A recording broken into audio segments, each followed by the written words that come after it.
Is a projected top 3 pick in next month's draft. And those projections appear accurate given that the head coaches of the Bears, Commanders, and Patriots, the teams holding those first 3 picks, all attended Daniels' Pro Day throwing session Wednesday. NFL Network insider Ian Rappaport reports Daniels will now meet with Washington and New England, in addition to the Vikings, Giants, Raiders, and Broncos. LSU receiver Malik Neighbors also put on a show at the Pro Day, running an unofficial blazing 4.3540.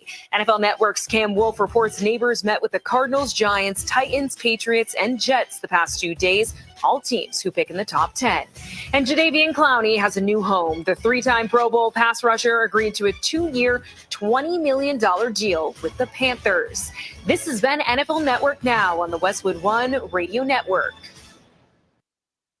Getting your biggest tax refund from Jackson Hewitt can lead to some spirited reactions. Jackson Hewitt! Yeah. Jackson Hewitt is so sure they'll get you your biggest refund that if they don't, you get your money back plus $100. Jackson Hewitt! Yeah. Switch to Jackson Hewitt and we'll beat what you paid last year, even if you filed online. Yeah!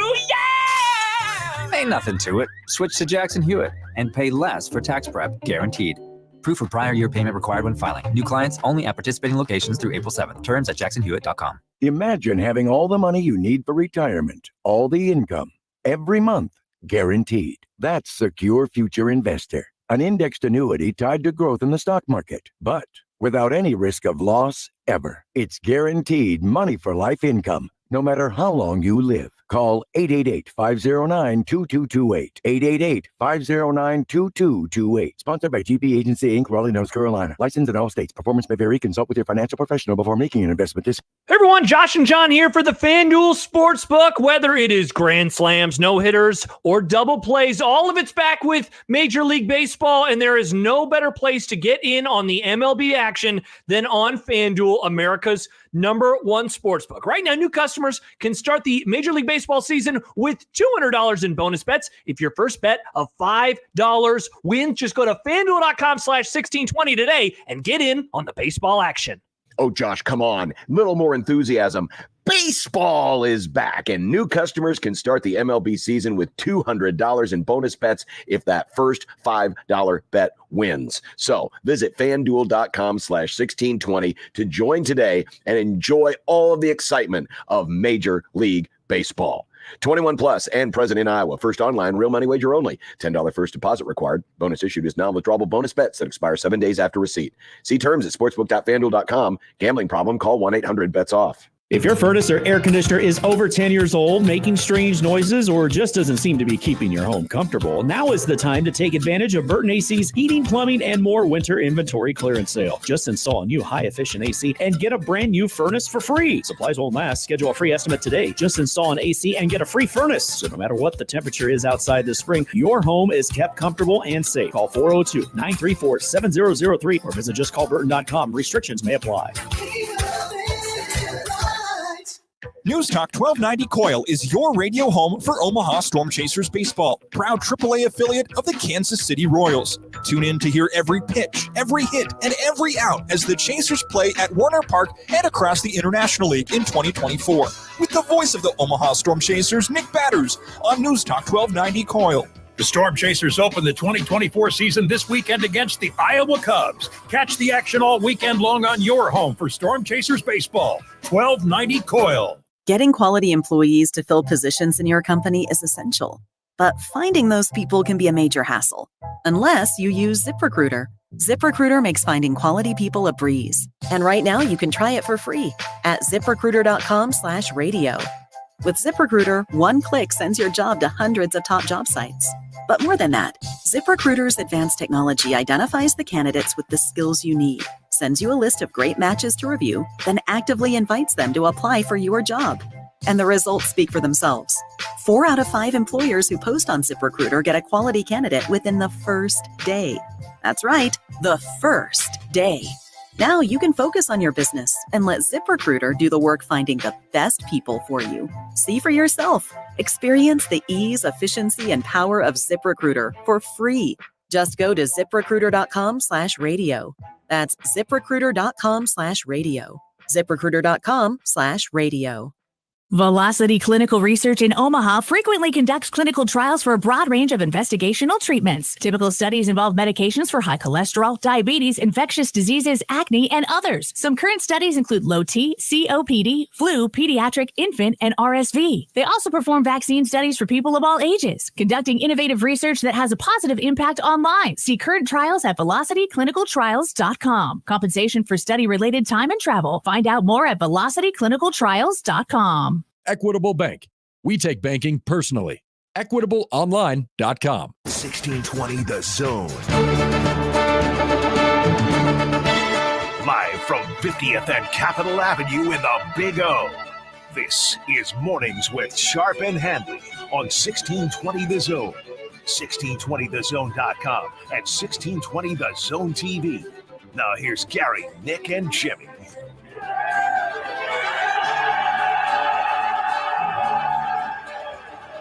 All right, happy opening day, everybody. For some of you out there, it probably crept up on you. For some of you out there, you could care less. For those that do care, we have a chance to go 162-0 with our favorite team. Yep. Well, it's an early opening day for Major League Baseball. It is. So before the 1st of April, it no longer just opens up in Cincinnati. Yeah. But good luck to everybody that celebrates opening day. Some would like it to be a national holiday. Actually, is a sneaky, really, really good sports day. But yeah. I know that I know that some people are like, "Oh, it's opening day for baseball." Yeah, that's unfortunate. This is supposed to be like a big, big day. I mean, it's going to be. Well, a big it day. is. I'm excited, but I think like nationally, it's there's 13 games today. Yeah, but this is what really pisses me off about opening day is where's our triple header? Instead, we've got. Is there anything on TV today? No, there's not. Cubs and Rangers. Yeah, tonight. That's it. I looked. So usually you would get the ESPN triple header. Yes. I looked at their programming today. There's not one thing that you would think couldn't be bumped. Get up. We got lineup. NFL Live. Owners meetings. All of that. Like I thought, well, maybe there's something I'm missing because usually on opening day means you get the triple header starting at noon. Or East Coast time, usually 11:30 here. And yet we got to wait till Cubs Rangers tonight for that. I think there's one game on ESPN Plus. But as far as that doesn't count on the actual network itself, we don't get the usual triple header, which is a big bummer because ESPN wants out of baseball. So clearly they do. Because that aggravates me. That to me is one of the great things about opening day is as soon as you get to lunch, you've got baseball. And then by the time you go to bed, it's readily available. You don't have to have a subscription. You don't have to have MLB.com. You don't have to have any of that. It's on ESPN. Not today. Just one game. ESPN. It was on WGN. It was on TBS. Well, if you were a T-Mobile customer, you would have free access to MLB TV. But I do. Yeah. Through a friend, not through T-Mobile. Yeah. But I'm speaking for the common folk out there, Gary. Yeah, I get what you're saying because that used to be like a cherished event. Yeah, it was a thing. But it's a triple header, man. Yeah, there's only like a few days during the baseball season that you get the triple header. Yeah, but I think everybody wants you to go to MLB TV. I guess. I mean, look at the NFL. Now, the only thing with the NFL is they will hold us hostage and we will pay the price. Of course. With baseball, people are like, The one thing, and I'm excited because I got a new manager who it's still taking some time watching a handful of spring training games to see Craig Counsell in a Cubs uniform in the Cubs dugout. Yeah.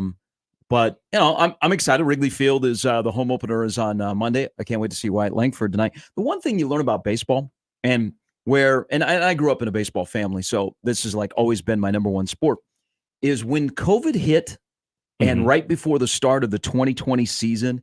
And then we had no baseball for March, the finish of spring training, April, May, June. Yeah. Didn't start till late July. The one constant about baseball, I'm about to go into my favorite dreams. Go ahead. All right, I'm going to surround you with a cornfield here. Go ahead. It is a constant.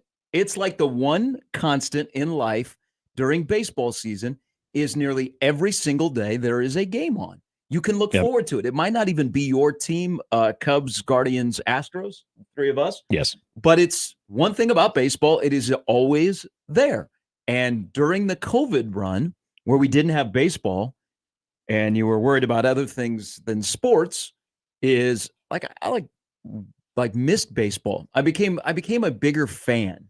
Yeah. And that includes when I was working in professional baseball. But today is like a big deal. I mean, what they should do, like for all these other opening days, like the NFL stretches out opening day. This year it's going to be Thursday, Friday, Sunday, Monday. Mm-hmm. The NBA kind of has an opening day. The NHL has a banner raising. College football, now we're starting week 0. College basketball starts on a Tuesday or a Monday or a Tuesday before Election Day in November. But baseball has always been like, that's the sport that has the opening day. Why don't they give out free hot dogs at places that make hot dogs? Yeah. Great hot dogs. Yeah. To celebrate opening day, we should have somebody handing out hot dogs. Is it just because there's not a lot of hot Even dog here at work. joints? Is that why maybe we don't do that? It's just, I don't know. There's food trucks. We're going to talk to Matt DeMarinis at 8, and he's in Detroit.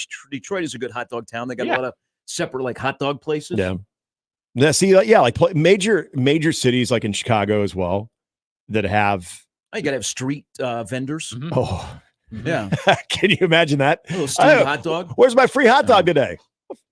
What blank you talking about? What free hot dog you talking about? What a great promotion to raise awareness that the opening day is here. Is like free hot dog. Quick Trip or any other convenience store. Okay, I like that. Free hot dogs, but you help yourself. Like you walk in and you grab one off the your hot roller. dog. Yep, I like that. Yeah, okay, there you go. Now we're talking the gas station ones on the rollers. Yep, there you go. Okay, because maybe it's Storm Chasers opening night. That's probably that's going to be more readily available than you can try to find. What's the hot dog place in Nick's Harbor Village?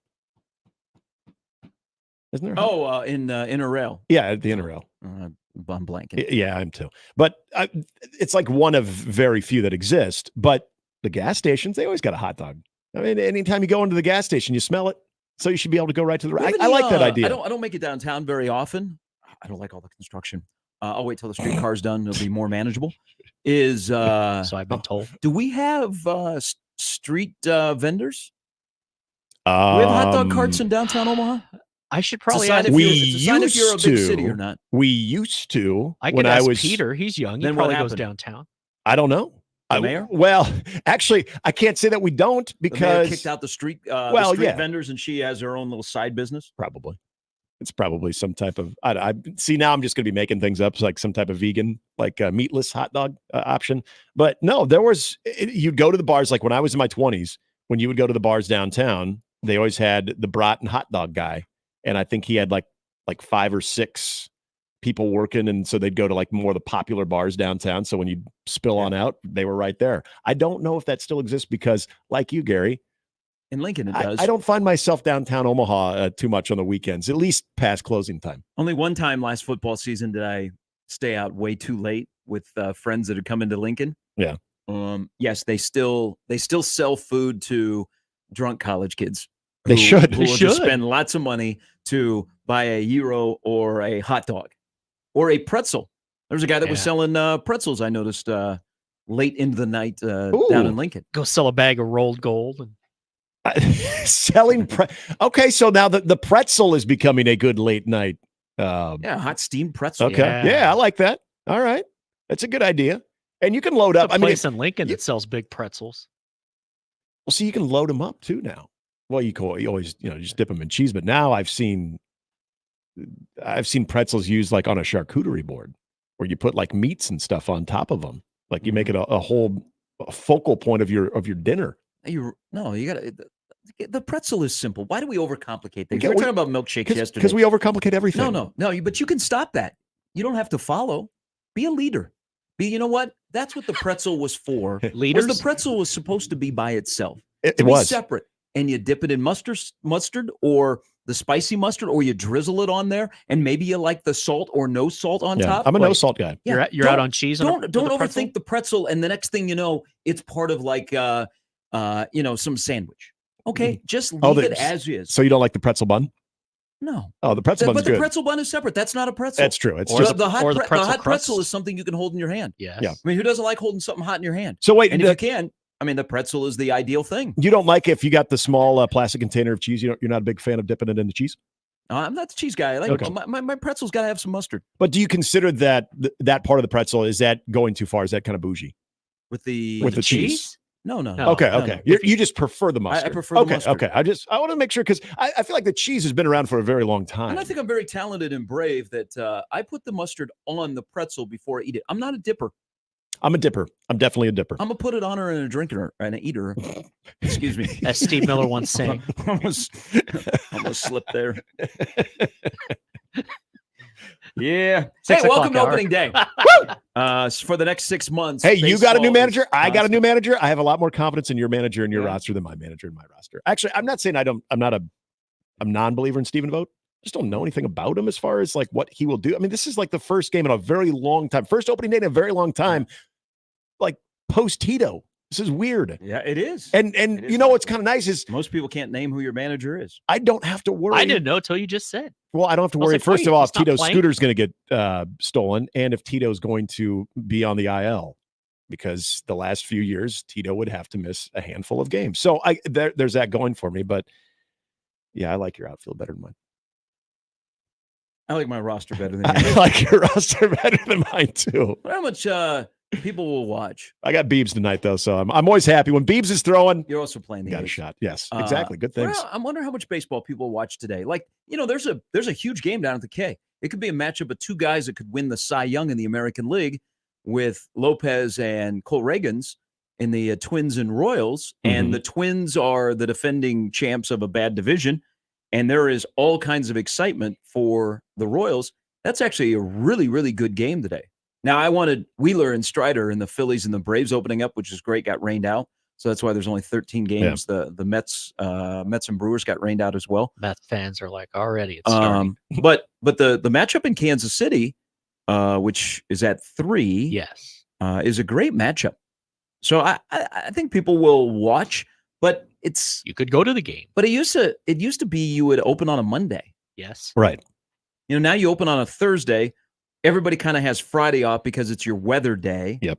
And then you get into the weekend where you're playing on Saturday and Sunday. So happy opening day if you celebrate, if you're a kid that's going to school. And last week, the teachers put on the NCAA tournament. Just say, hey, today's the opening day of baseball.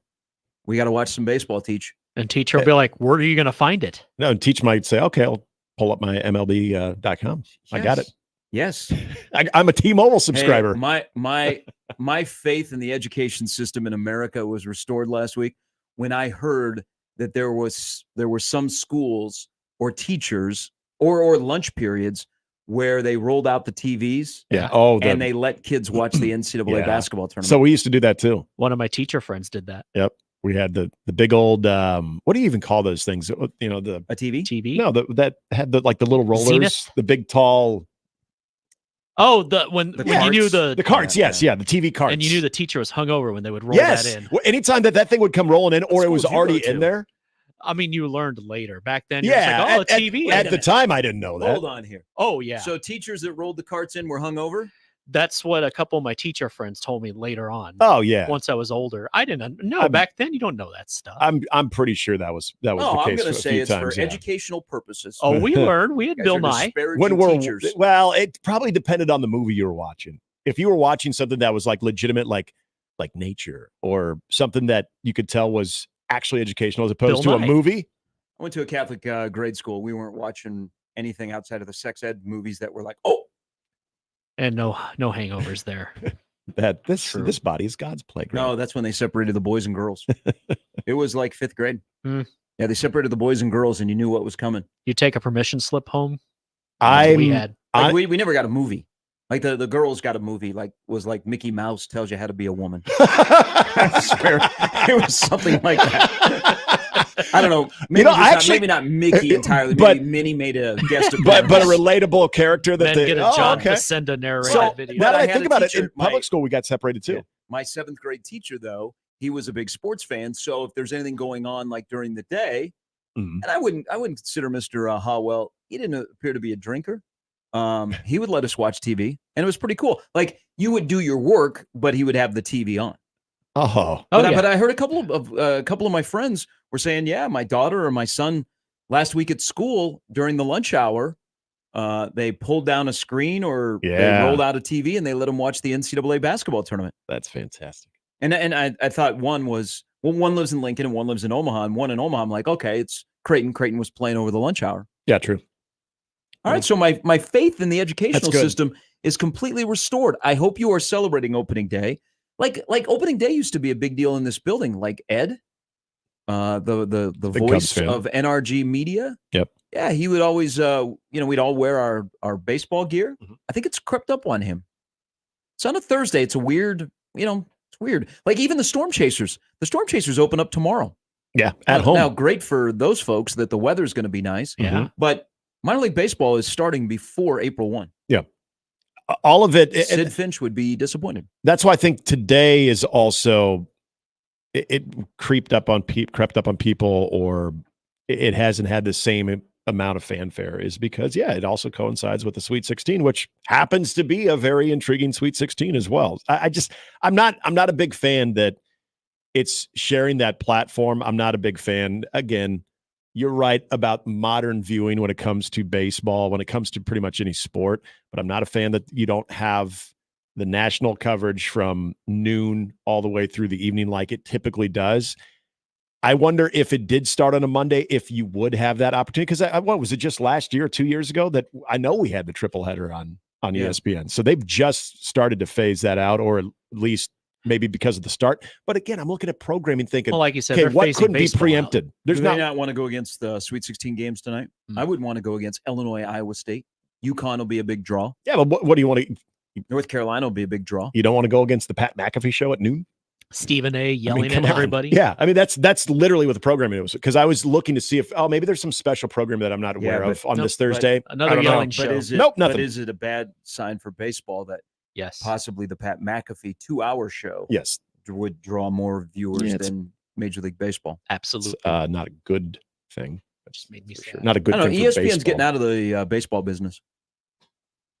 Good. Let's get a network that wants baseball. I don't know where you're going to. I don't know where you would go. I mean, Fox already has baseball, but in terms of every day talking about it, it's not. Unless you're in a major league city, it's not a big sports talk. Yeah, sport unless there's something major like an Ohtani happening in the sport. And then on the national talking head shows, how much, unless it's an Ohtani type thing, how much do they talk about baseball?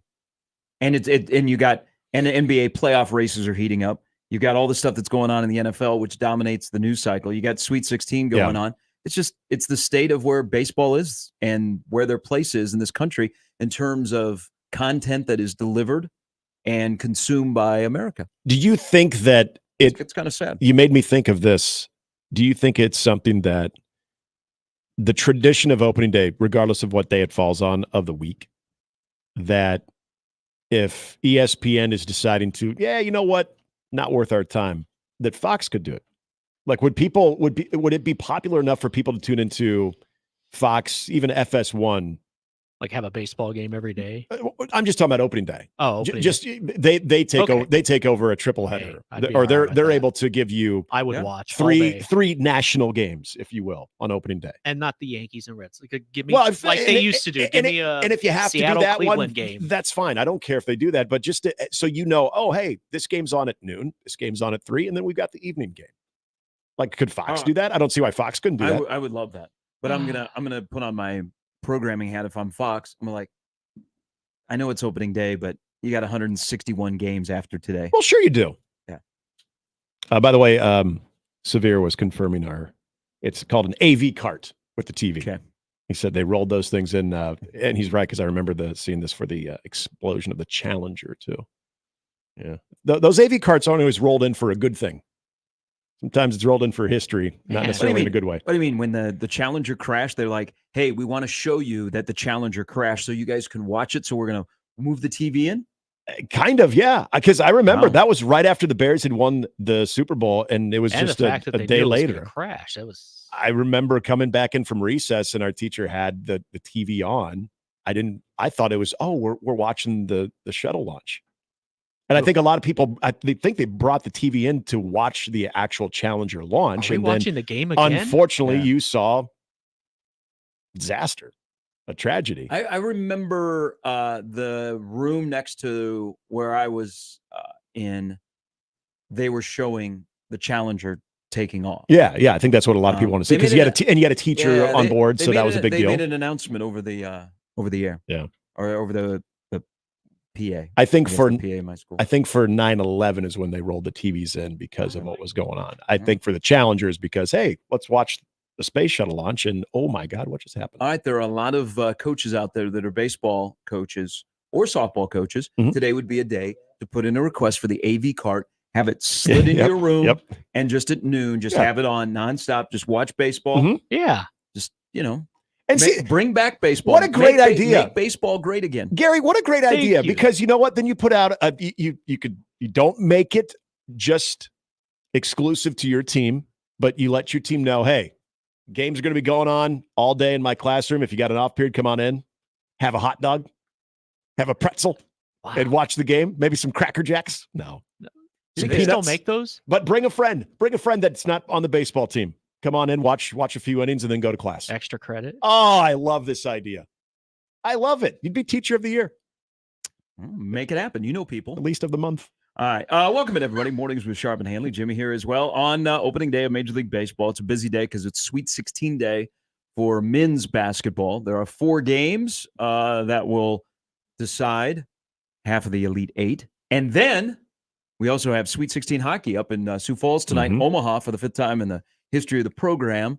They are in the NCAA tournament. Tonight they take on the Gophers of Minnesota. Bob Motzko. Yeah. Who used to be the St. Cloud. Most importantly, is when I first met him, he was the first head coach and general manager of the Sioux Falls Stampede in 1999. Oh, really? When I was in the USHL. I did not know. Stars. I did not know that. Yeah, they were pretty good. And then he made the jump from USHL to college. You see a lot of that happen because we saw Hastings do the same thing too. A lot of USHL, successful USHL coaches that get that bump. Yeah, good for him. I did not know that he was with them, especially during that time. Yeah, they're trying to make it back to the Frozen Four for the 3rd straight year. Yeah, that's not bad. Runner-up last year. But Dave Starman will join us a little bit later. His thoughts on what to expect in the NCAA hockey tournament. Matt DeMarinis, as I mentioned, is in Detroit, where they love their hot dogs. I wonder if he has gone to, there's a place called American Coney Island. Like, Detroit's a good hot dog town. Like, people talk about Detroit pizza. Yeah. And the sausage that is in Detroit. But it's a very popular hot dog town. And I did not know that. Matt strikes me as a hot dog guy. Like Matt DeMarinis would be walking down the street and he would stop for a hot dog at a cart. Yeah, he wears a ball cap at a baseball game, so when he's covering it. So yeah, I could see him wear. Yeah.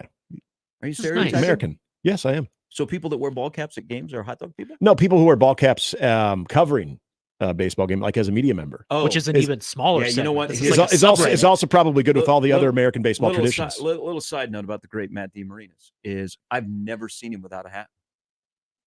I've never have either. Does he do we know if he has hair?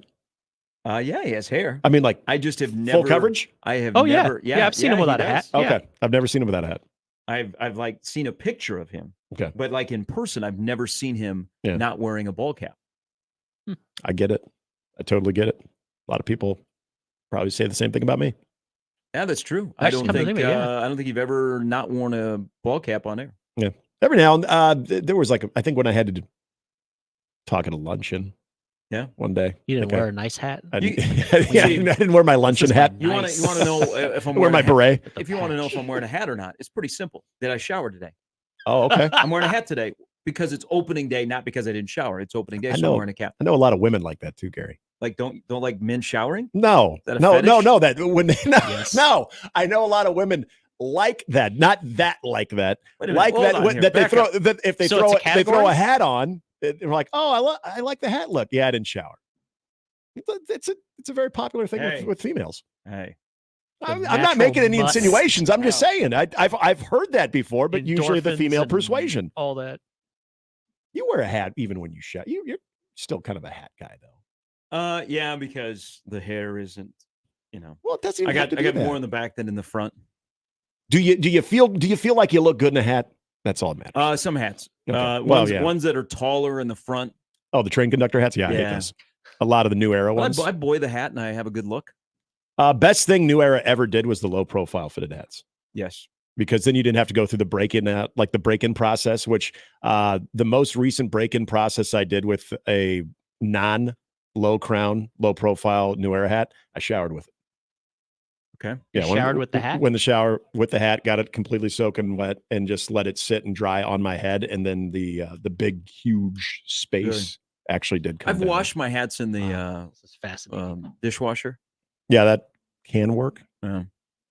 Can beat it up a little bit too, which if you like that, then I that's got fine. way too many hats. I got so many hats, and I today purged. when I grabbed this Cubs hat, like my tower of hats went tumbling down. You just said F and I'll deal with it later. I had to purge a bunch of hats because I had that same problem. I have them all like stacked in, and I take one out, and then the rest go. It's like an accordion.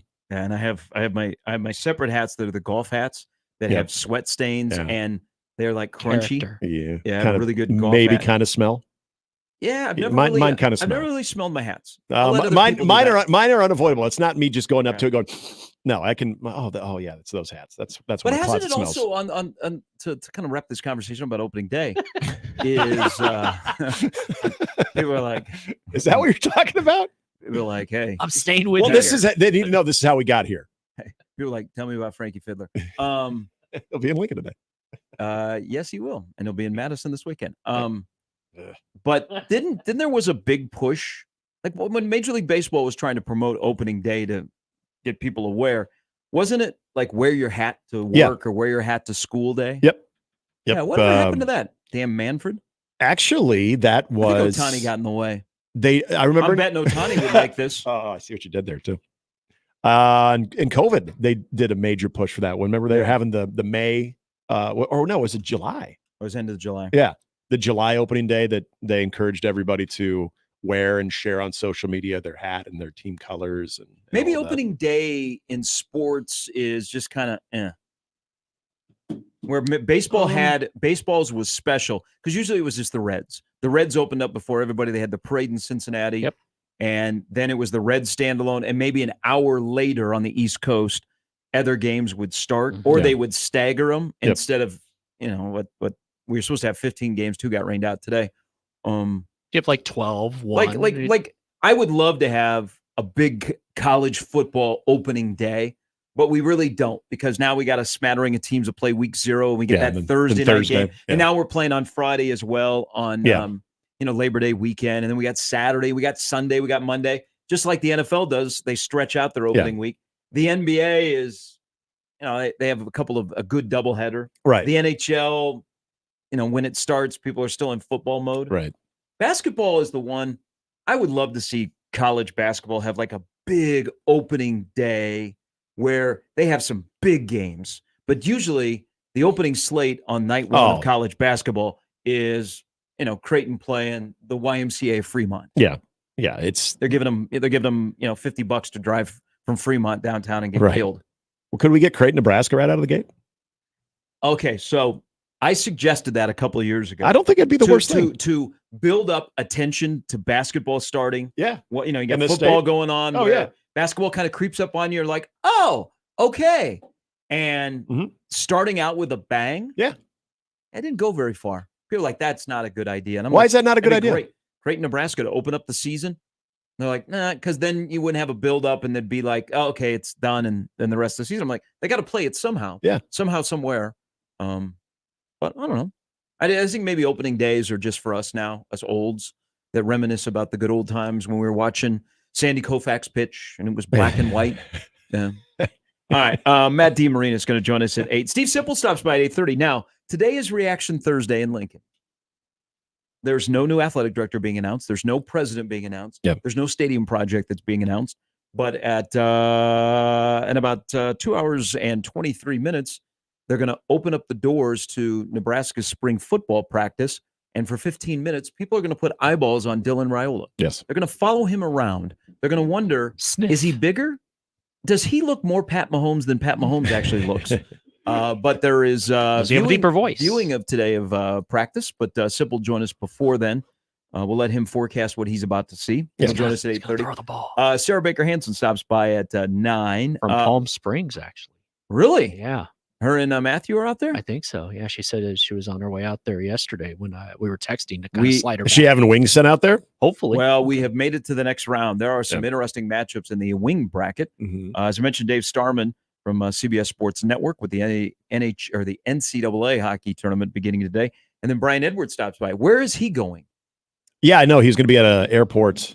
Didn't he say in the message? I thought he did say he'll be in the Atlanta airport, so he'll be getting his workout in. Yeah. Oh, he's flying to Vegas. Oh, he's going to go join. I think that's what's going on. Papper and Josh. Okay. Rooming with Nick. That trio make it through the night? Yeah, I saw that they had a nice little stream going on there. They were already poolside. Their setup's pretty cool. Yeah. I don't know if you're saying make it through the night. Oh, that I don't know. They taught Nick how to gamble. I mean, it's very early. It's 4:40 right now. Baseball futures were a little bit foreign to him. He may have gotten scammed, is what I was told last night. But that's the voice of whatever, Circa or whatever. It's just remember we were all bright-eyed.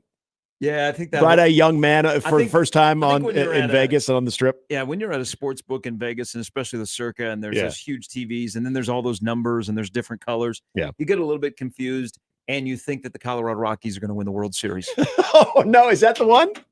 All right, the lineup brought to you by the Roofers at John Higgins Weather Guard. The phone line's always open to promote more attention to opening day of Major League Baseball when your team's going to go 162-0. Yes. It's going to be a tough task, but I think the Cubs can pull it off, especially the division's down a little bit. My the team Brewers will won't lose be as good. It might just be 125 that wins that division. No more Dusty. It's over. The hotline brought to you by the 42 Degrees, The Source by your mom's house, 951-1620. You can also email us into the Equitable Bank inbox. We're stopping in today. They got 2 locations. Doug's probably not there. He's already in Detroit. Yep. But just go in there and just talk baseball. I think you can virtually talk with Doug even when he's gone. Actually, they have a screen of Doug. Almost paid him a visit the other day. Yeah. Take So if him he's up not on his in the offer. office. He's there. He's present. He can answer your questions. Gary at 1620thezone.com. Handley at 1620thezone.com. All right, on the JTech Construction Zone Twitter feed, where we'll play that game today. We're still waiting for tomorrow when Tennessee Twitter and Creighton Twitter collide. At Gary Sharp 1620. And Nick Handley 1620. All right, off and running. Matt DeMarinis on Creighton, Tennessee, the Sweet 16 tomorrow night. There are 4 games today. We will discuss those as we roll till 10 on 1620 The Zone. Mornings with Sharp and Handley on 1620 The Zone and 1620thezone.com with Gary Sharp and Nick Handley. Remember, no matter how you listen, it's still AM radio. 1620 The Zone. Korn, live in concert in Omaha. CHI Health Center, Friday, October 25th, with special guests Gojira and Spirit Box. Korn. Get tickets this Friday at 10 a.m. at Ticketmaster.com. For more, visit cornofficial.com. When I heard the words, "you have breast cancer," I said, I have no idea what I'm going to do. My OBGYN called me and said, I know exactly what we're going to do, which led me to Nebraska Cancer Specialists. From day one, I felt that I was at the right place. There were some pretty rough times, but together we are stronger and they are there for you. You do not feel that you are alone. NebraskaCancer.com. College basketball's biggest tournament is coming, and it's time to start betting like a pro with the world's largest sports book right at your fingertips. Circa Sports Iowa. It's sports betting the way it should be. High betting limits, tight money line splits, exceptional customer service, and more. Fund and bet like a pro anywhere, anytime. It's never been easier. Download your new bookie before all of the March action at circasports.com. If you or someone you know may have a problem with gambling, call 1-800-238-7633. Hey, Omaha dog lovers, get ready for more wags and more fun. Hound HQ, your dog's favorite spot for daycare, boarding, and and top-notch grooming is now open. At Hound HQ, there's plenty of space for a pup to sleep, play, and everything in between. Plus, our expert groomers are here to ensure your furry family member always looks fabulous. Join our pack on Facebook and Instagram at The Hound HQ, or visit our website, thehoundhq.com, and sign up your dog today. Hound HQ. More wags, more fun. When it comes to concrete repair, EverLevel has some serious game. Coach Greg McDermott here to coach you on why you should choose EverLevel Concrete Repair. They've got the fundamentals to fix your cracked and uneven concrete, and their products will give you the best defense against future damage. It's a fraction of the price compared to replacement, and their solutions come with a long-term transferable warranty. Working with EverLevel is a slam dunk.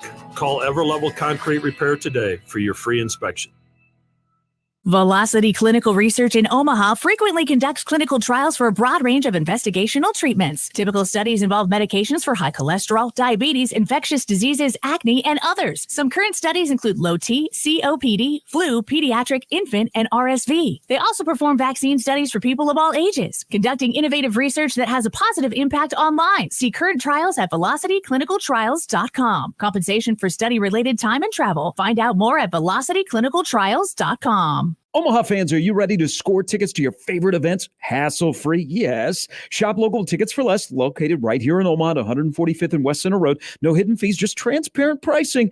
And when you use the promo code THEZONE at checkout, you'll save big at ticketsforless.com. Whether it's sports, concerts, or something else, Tickets for Less has you covered. If you have a question, call today, 402-398-1999. You'll never find better customer service because every seat holds a story. Find yours and use the promo code THEZONE at checkout at ticketsforless.com. Trees, are they all the same? Not at Lanahaw. Grown from a quality seed source, handcrafted in our local farms for generations, and acclimated to our tough Midwestern climate, Lanahaw's trees are different. Simply put, they're better. Much like our trees, we take great pride in being homegrown. Visit our garden center to find your next tree today. Rooted in quality, unmatched value. Lanahaw Nurseries, 192nd and Center. And we're back. Mornings with Sharp and Handley. Here's Gary, Nick, and Jimmy on 1620 The Zone.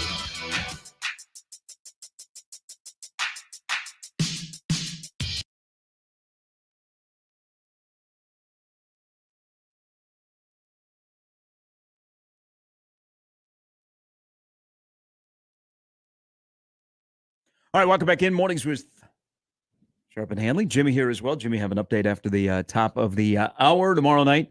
Creighton in Tennessee, Sweet 16 game in Detroit at Little Caesars Arena, which everything is named after Little Caesars or Comerica in downtown Detroit. Nano will be tipped for the battle of two fly white guys, Dalton Connect of Tennessee and Baylor Shireman of Creighton. I don't know who's doing the game on CBS, but they should use Andrew Catalan, Steve Lapis. Oh, so that means we will probably have a buzzer beater.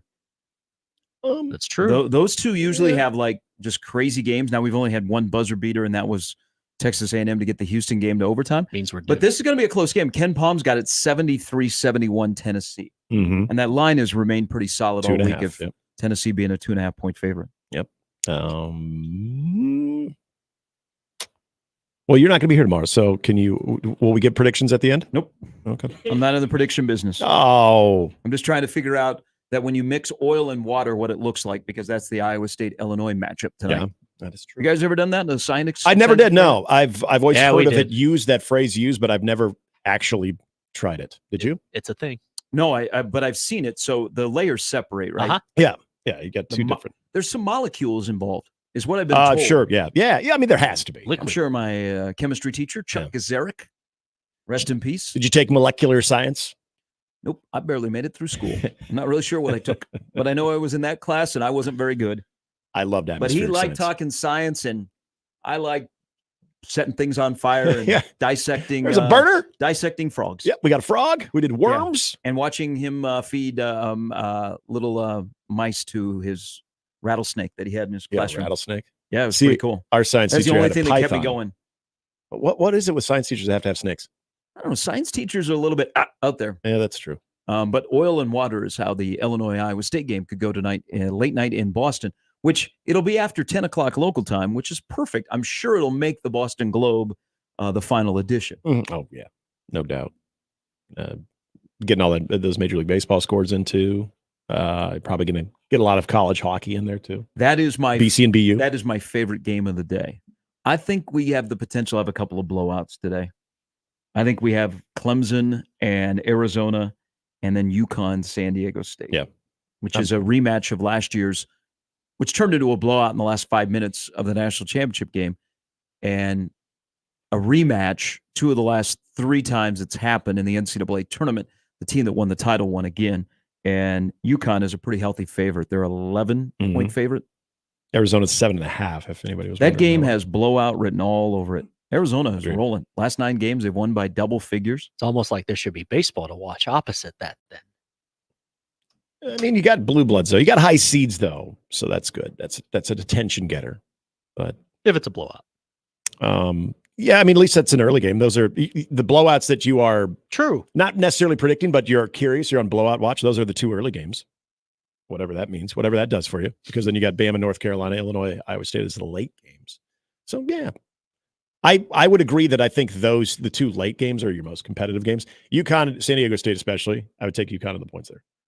Arizona, Clemson, we'll see. Yeah, those are the 2 blowouts. I'm with you on UConn, San Diego State. Here is Random Mike. Happy opening day, Mike. You too. Hey, I got good news. Yes. This will be brief. Okay. That doesn't have to be good news. No, you know what? Don't let the narrative on the internet sway you from what you're about to say. I appreciate that. You're welcome. Hey, what a difference do you think council will make being the manager of the Cubs? We're about to find out what the value of a manager is in baseball. Like how much control you have over a lineup. I think some in-game in terms of like how you manage your bullpen and things like that, and how long you let your starters go and what your gut say about when to go to the bullpen.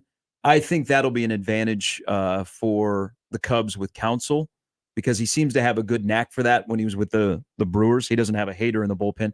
But I think he will be really good in managing an 162-game season when you play for the Cubs and the expectations are through the roof every year, regardless if they're warranted or not. David Ross, were you really surprised at the move?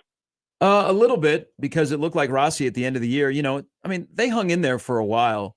It looked like he was going to stick around, but I think once Counsell became available, I mean, the writing was on the wall. The Cubs have upgraded at manager. You know, we can love what Rossi has done for the Cubs, and he's a World Series guy and he'll always be a legend. But you'd rather have Craig Counsell in the dugout than Dave Ross. I agree, and it's impossible not to like Ross. Oh no, yeah. I mean, the way he has handled it, I haven't heard from him in a long time. I wonder if he gets back on television. But I'm sure, you know, ESPN has their first Sunday night game is the Cubs and the Rangers. So I'm sure, as a friend of ESPN, they'll bring it up quite a bit. Yeah, absolutely. But okay, here's my question about when there's hope, and if you're a Cub fan and a Husker fan, this is a time where there's really hope. And but going back, just the odds of the chances of stuff happening. Okay, when Frost and Hoiberg were hired, I think almost everybody around here felt, "Hey, good job, Bill Moose. This is about as good as you can do in terms of the hires." Am I right? Yes. Yeah, absolutely. He did what he was told to do.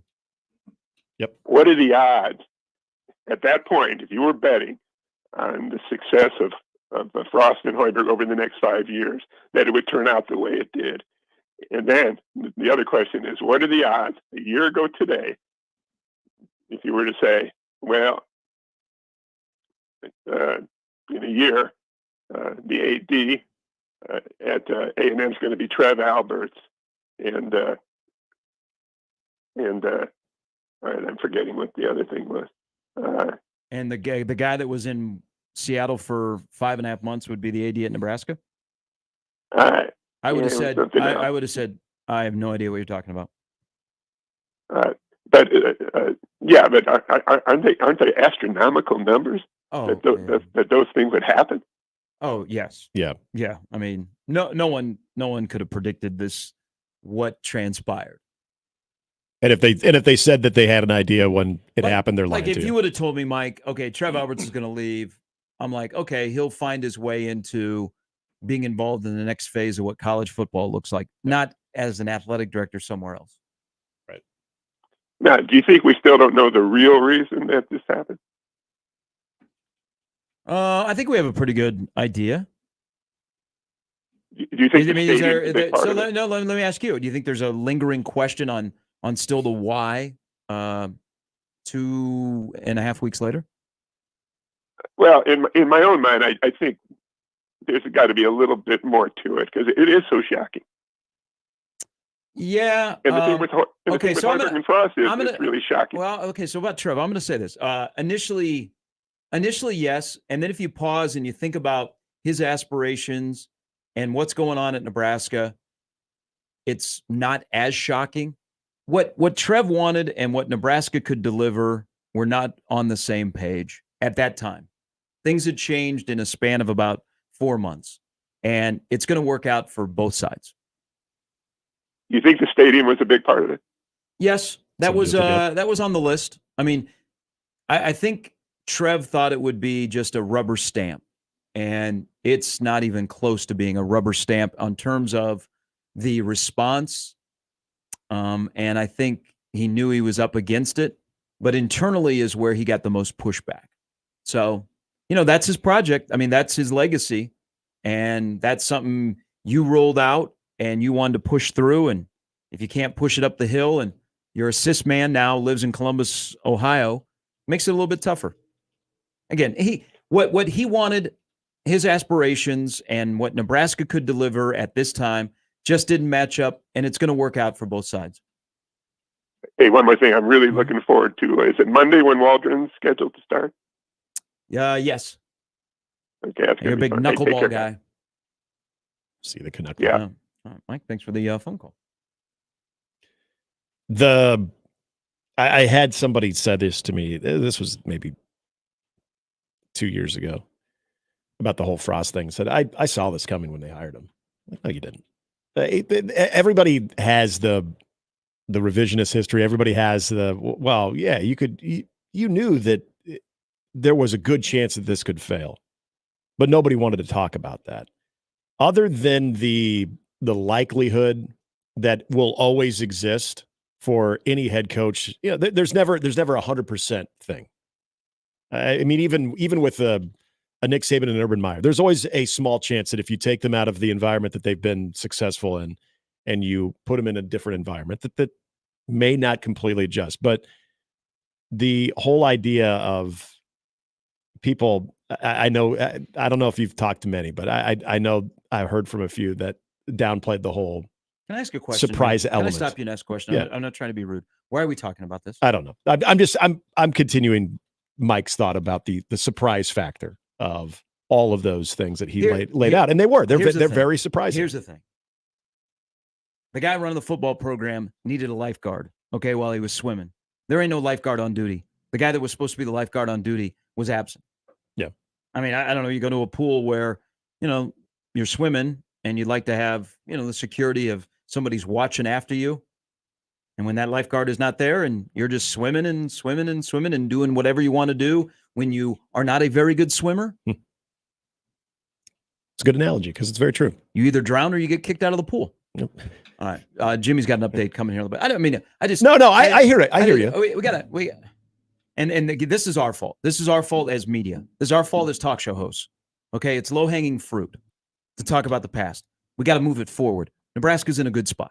Okay. They got a football coach that loves to have a lifeguard there, but that lifeguard sometimes can take a break. That lifeguard, when you go to the pool, like you go to, give me a pool, like a local pool. I didn't swim here. There was Oak Heights. We'll use Oak Heights. Yes. All right. Sometimes that lifeguard would start flirting with the female lifeguard, or they would fall asleep. That's what happened. And there people still be swimming. Yeah. Okay. That's what happened. All right. Nebraska's rule needs a lifeguard, but he doesn't need a lifeguard that's always blowing their whistle. Very, very true. Yeah. He doesn't need it for survival as well. Yes. Yeah, I agree. Yeah. It's a good analogy. Jimmy's got an update coming up next. Matt DeMarinis coming up at 8 from Detroit City. Not old Detroit. New Detroit. one of Kiss's popular songs. Detroit Rock City. Damn straight. Do you think there's going to be a lot of that? A lot of bump music for that? Maybe. I mean, it's Motown. Yeah. I mean, we got true. You have we got options. some soulful tunes. That is true. That Got I some think Bob Seger. I would go with ahead of Kiss. Mitch Ryder. But if you ever go to YouTube, they did it in Old Tiger Stadium. Kiss performed at Old Tiger Stadium. Oh, really? Yeah, it's pretty cool. That would be sweet. Yeah. The late great Ernie Harwell opened for them. We could talk about our favorite shows that are Detroit themed, that movies that were shot there or series. Shout out RoboCop. Yeah. Well, continuing on something from yesterday. We did that yesterday too. With HBO and you guys' favorite show, Cat House. Fine program. Fine. I watched it, yeah. I also watched Hung, which was based in Detroit. Oh, it was? Okay, yeah. I never watched it, but I heard it was really good. It was. Yeah, that's what I heard. Big. I didn't realize it was in Detroit. Yeah. It did big numbers. Big numbers. Oh. Should I call you Richard or Nick the what? Mornings with Sharp and Halen, 1620 The Zone.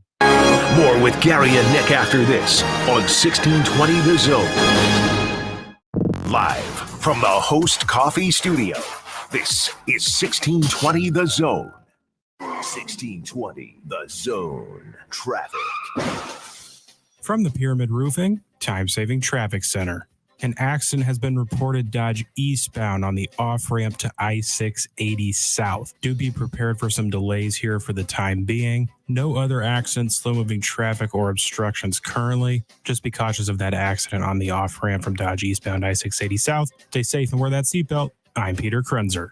Spring has arrived and Lenahan has everything you need to revitalize your landscape. Color perennials, shrubs, flowers, and fresh dug trees, all grown right here in Nebraska. Lenahan Nurseries, your homegrown headquarters since 1974. At Sid Dillon Chevrolet, we want you to have the best car buying experience possible. Shop Nebraska's #1 volume Chevy dealer group or at SidDillonChevy.com. Together, let's drive. You are what drives us, Sid Dillon. His voice is often mistaken for a dial tone. He is the most uninteresting man in the world. Hi, I'm Bob Berger. I'm still the most uninteresting man in the world. But if you're tired of losing sleep over business and personal taxes, payroll and employee benefits, financial statements and QuickBooks, call me. Call Berger, Elliott, and Pritchard CPAs at 402-551-1919 or visit BEPCPA.com. It's the most time-honored tradition to start the weekend, grabbing a cold one from a local Nebraska brewery. Let's be real here. It's cold outside, and you don't want to drink the same boring beer as those Hawkeye fans. Drink Nebraska-brewed beer, cider, or seltzers instead. Each week, we're putting the spotlight on a unique Nebraska brewery with One Beer Friday. Share your brew on social media with the hashtag One Beer Friday, and you'll be entered to win a $25 gift card to a local Nebraska brewery. Nebraska is the good life with great beer. Click nebraska.beer to learn more. Sometimes life throws you a curveball and you need a solution fast. A solution to help you make payroll, to save your house, to keep growing, or fund a startup, to fix a roof or other major repair. Sols is your fast, local, confidential solution. Get the cash you need today with Sols. My brother-in-law died suddenly, and now my sister and her kids have to sell their home. That's why I told my husband we could not put off getting life insurance any longer. An agent offered us a 10-year, $500,000 policy for nearly $50 a month. Then we called SelectQuote. SelectQuote found us identical coverage for only $19 a month, a savings of $369 a year. Whether you need a $500,000 policy or a $5 million policy, SelectQuote could save you more than 50% on term life insurance. For your free quote, call SelectQuote at 1-800-659-8080. That's 1-800-659-8080. Or go to SelectQuote.com. 1-800-659-8080. That's 1-800-659-8080. SelectQuote. We shop. You save. Full details on example policies at selectquote.com/commercials. For our 6th year in a row, Burton AC Plumbing and More is partnering with Food Bank for the Heartland. Right now, if you donate 5 cans of food, you can get an air conditioner safety inspection and cleaning for $55. In other words, as you turn on the AC and turn in 5 cans of food, you will help support our community by feeding families in need. Stay cool and comfortable in your home by keeping your AC running efficiently all spring and summer long, while also helping others in need. All donations go to benefit Food Bank for the Heartland. Call 402-934-7003 or visit justcallburton.com. The world's largest sports book in Las Vegas is available right at your fingertips in Iowa. The Circa Sports Iowa app is sports betting the way it should be. Bet anywhere in Iowa and experience high betting limits, tight money line splits, and exceptional customer service. Download your new bookie today. Visit circasports.com and start betting like a pro from anywhere in Iowa. If you or someone you know may have a problem with gambling, call 1-800-238-7633. Tickets for less. Best seats, best prices, no service fees. Shop ticketsforless.com. KOZN Bellevue, Omaha, Council Bluffs. This is 1620 The Zone. Now back to mornings with Sharp and Handley on 1620 The Zone.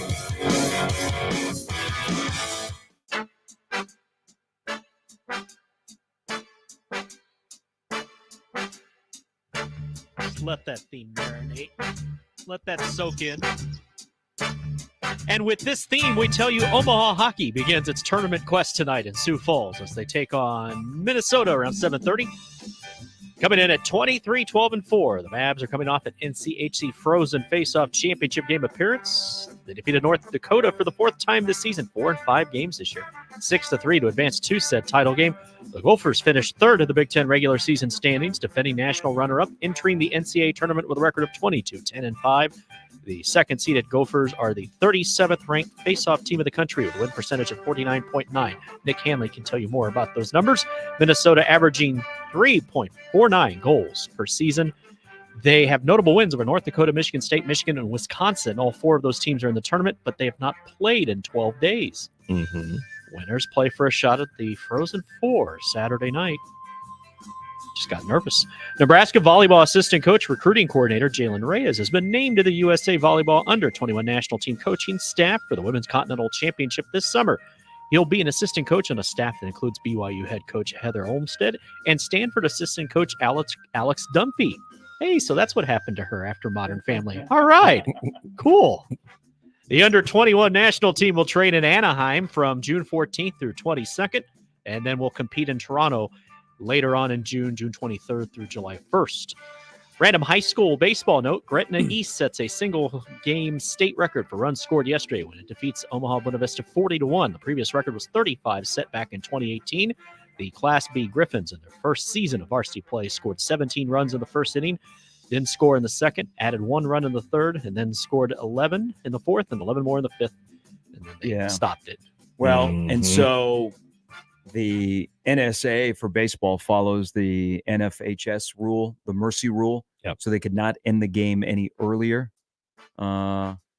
It's from what I understand, nothing Gretna East can do, but it's, I don't know, just I don't want to get on my soapbox here. Feel bad for the Buena Vista kids. Gretna East also, they beat Benson 30-0 last week. Yeah, 30-0. They beat Bryan 13-0. We're a long way away from Omaha Burke and Omaha Northwest having a place in high school baseball. It's just another thing about OPS and athletics, but baseball is one of those sports that's even more difficult because you're not getting a lot of kids out. No. The kids that want to play baseball are going to the Millard schools. Yes. They're going to prep. They're going to West Side. Yeah. And OPS in baseball, it has been a struggle. I mean, OPS period in terms of trying to keep their head above water in Class A against other schools, it's already an uphill task. But in baseball, it's a little bit even more. I mean, I would like to see if you could do co-op teams. They've done it in the past, like North and Benson one year, I think, combined. Yep. It's tough. It's I don't blame Gretna East. Like, kudos for the kids at Buena Vista and places like Benson where these things are happening more often, that you went out for baseball and you're staying on the team. Yeah. And the coaches that I've encouraged kids to come out and they're teaching them the game of baseball. But that's a lot of these OPS schools. It is you're teaching kids how to play baseball. Maybe the first time they played baseball. Yeah, and I've been through this. I've been on both sides of this. I was coaching freshman and JV at Omaha Central before I went to Millard North. I was on the receiving end of a 27-0 shellacking to Prep. And I remember I had parents coming up to me after the game that were very upset that Prep was putting it on us. And I saw Prep do what I think a lot of teams do in that situation, where they are emptying their and they're emptying their bench. Their pitchers are actually coming in to hit. You're giving everybody that is currently suited up a chance to get a AB out there to go play in the outfield. You can only do so much. But what I saw in reading that last night was you also have 9 errors in that game. You can't, as the team that's putting it on another one, you can't make them field the ball successfully. You can't make them have accurate throws or throw strikes. I didn't see how many walks there was, but it's a helpless feeling because people are going to see that score and they're going to pour on Gretna, say, how dare you? But there's a lot of context. This is a first-year program. Yes, they are. Yes, they are. They could end that at any time with an agreement, but I saw somebody emailed the show and they said, why didn't they stop this game earlier? Well, they follow the rules. Yeah. There's also there's some states that do a softball like in the third inning, if it's 12 runs, it's automatically over. Yeah, you go 12 or 15, 10, 8. 15 after 3, 12 after 4 type thing. Yeah, and the other thing is, and this was when I was on the I hate saying the positive end of this, but I remember we were playing Omaha North one year, and it was just really, really bad, and it was a helpless feeling because you just didn't know when they were going to make their next actually get their next out. I had one of our players come up to us and say, "Do you want me to go ahead and just put down a bunt?" I said, "Absolutely not." First of all, that's demoralizing to the team that's just trying to make a play, and secondly, the way that this team is kicking the ball around, you put a bunt down, they mishandle that, then it looks like we're bunting up by 20 runs. So just keep playing the game. Just no-win situation for either side. Umpires will open up the strike zone, and they're very good at doing that too, where you go up there in the batter's box, you get your hacks in, and you just hope that the ball finds their glove. It's a helpless feeling. I don't envy either side of it, but you're right, especially for the team that's going through that and the coaches are going through that. Just I've advocated for this. OPS should just play OPS teams. They should have their own separate district. Yeah. Which is crazy to think because there were some good OPS teams not that long ago. Things have changed, Nick. Yes, they have. Yeah, yes, I think Omaha Burke is the last OPS school that has won a state baseball title, and that's 24 years ago. Yep. Yeah, Lee. I was doing that game. Lee Cramlish, Omaha Burke. They beat Millard West. They had to beat them twice, and they did. Yeah. The days of Omaha Northwest, Ralston, and Burke. Yeah. Like being right up there. Mm-hmm. A long time. Now it's Lincoln East who beat Burke last night as the number 1 team in the state. And some more positive stuff, I guess. Unless you're Louisville, I don't know how they're liking this. Or they agreed to a 5-year deal with College of Charleston's Pat Kelsey, who is coming off his 2nd consecutive NCAA tournament appearance. Led the college, as their jersey said, to back-to-back CAA regular season tournament championships.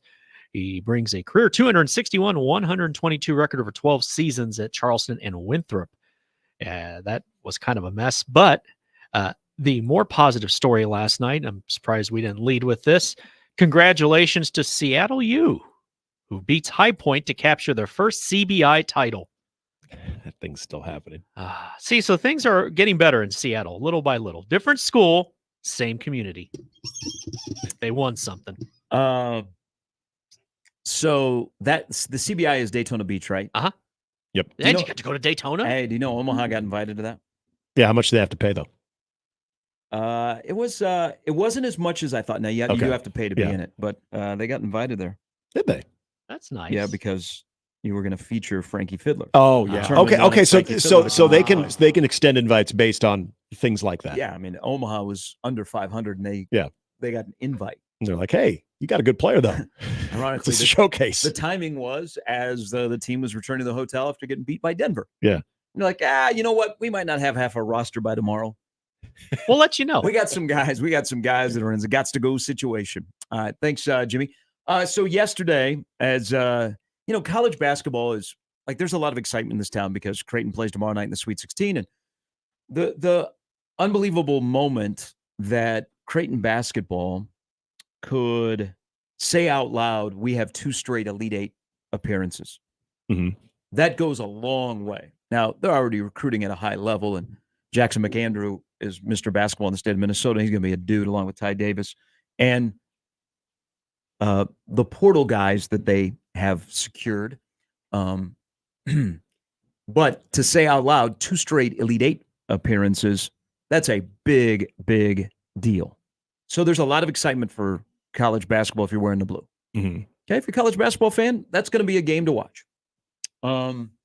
And we harken back to the days of we loved college basketball because it wasn't one and done, and we could get to know players, and you had villains and all of that kind of stuff.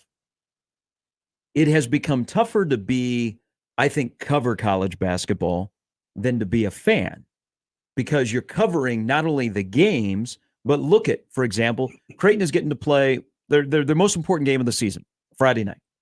They're also portaling. Everybody's portaling in college basketball. Yep. Your coaches are even portaling. So it's getting more difficult to cover. And I will give you an example. So this is the Omaha perspective. Okay. And Frankie Fiddler's on an unofficial at Nebraska today. He is going to Madison to visit his best friend, Chucky Hepburn, this weekend. Wisconsin got word that Frankie was going to be in Madison, and they said, hey, why don't we turn this into an unofficial visit? And so that's what's happening this weekend. Now, he has an offer from Creighton.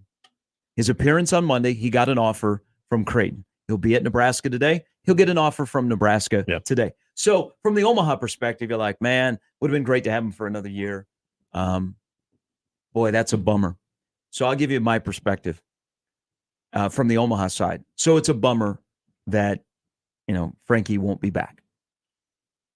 But then there's and that's the part of like covering a team or rooting for a team is like, oh. But then you start to hear about the names that are on campus that you're trying to poach from not poach, but that are in the portal from other schools, including Summit League schools. And you're like, let's go. Max Morrell is on an unofficial visit in Omaha today. The former 4-star from Millard North, who was offered out of high school, a scholarship by Creighton. 6'9", went to Stanford, played over 100 games. This past year, he was bothered by injuries, played about 17 games, but he can jump, he can shoot. He's a guy that can step outside and shoot. He's on an unofficial at Omaha. Really? So then I'm hearing names. Yeah. Because there's a couple of significant guys in the Summit League that are in the portal that were here in Omaha. Yeah. That have been that are waking up today and they're done with their visit and they're leaving. So that's the balance of the fan. If you lose somebody, you're like, oh. And then you start hearing names and you're like, here we go again. Yeah. For example, Nebraska yesterday. So Nebraska has had 4 guys go into the portal. And a guy that really, I think in terms of liking someone, you would agree. The viewpoint on C.J. Wilcher changed. Absolutely. Like C.J. Wilcher couldn't get out of here quick enough 2 years ago. Right. Okay. Right. And he was bogged down by guys around him that were, energy vampires. Yep. But then CJ sticks with it, plays last year, sticks with it because he was a guy that we all thought, man, he's probably going to be in the portal. He came back, and you hear his story, and you're like, man, that's a good dude. That is exactly like Tominaga came along at the right time for Hoiberg. Wilcher stuck around at the right time for Hoiberg. Yep. But yesterday, I wasn't surprised. CJ Wilcher goes into the portal. That's where you have to separate the emotion in these kind of discussions, the emotion with the reality of the business of sport. There isn't really an expanded role for CJ Wilcher next year.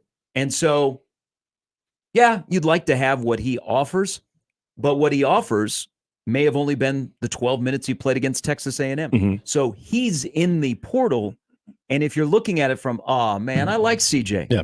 Well, what it just did is it opened a similar role for the guy that is on an unofficial visit in Lincoln today. Exactly. And that's where I think as long as a fan, you understand that. And I think fans are pretty good at that because typically when someone is being either ushered out or making that decision to take on a new challenge, you're hearing the news of somebody else that's on campus. And so it is, I don't like saying this, but it's kind of the phrase in with the old, out with the old, in with the new. And you get excited about that. There's no question. It's it's the ones who get emotionally attached.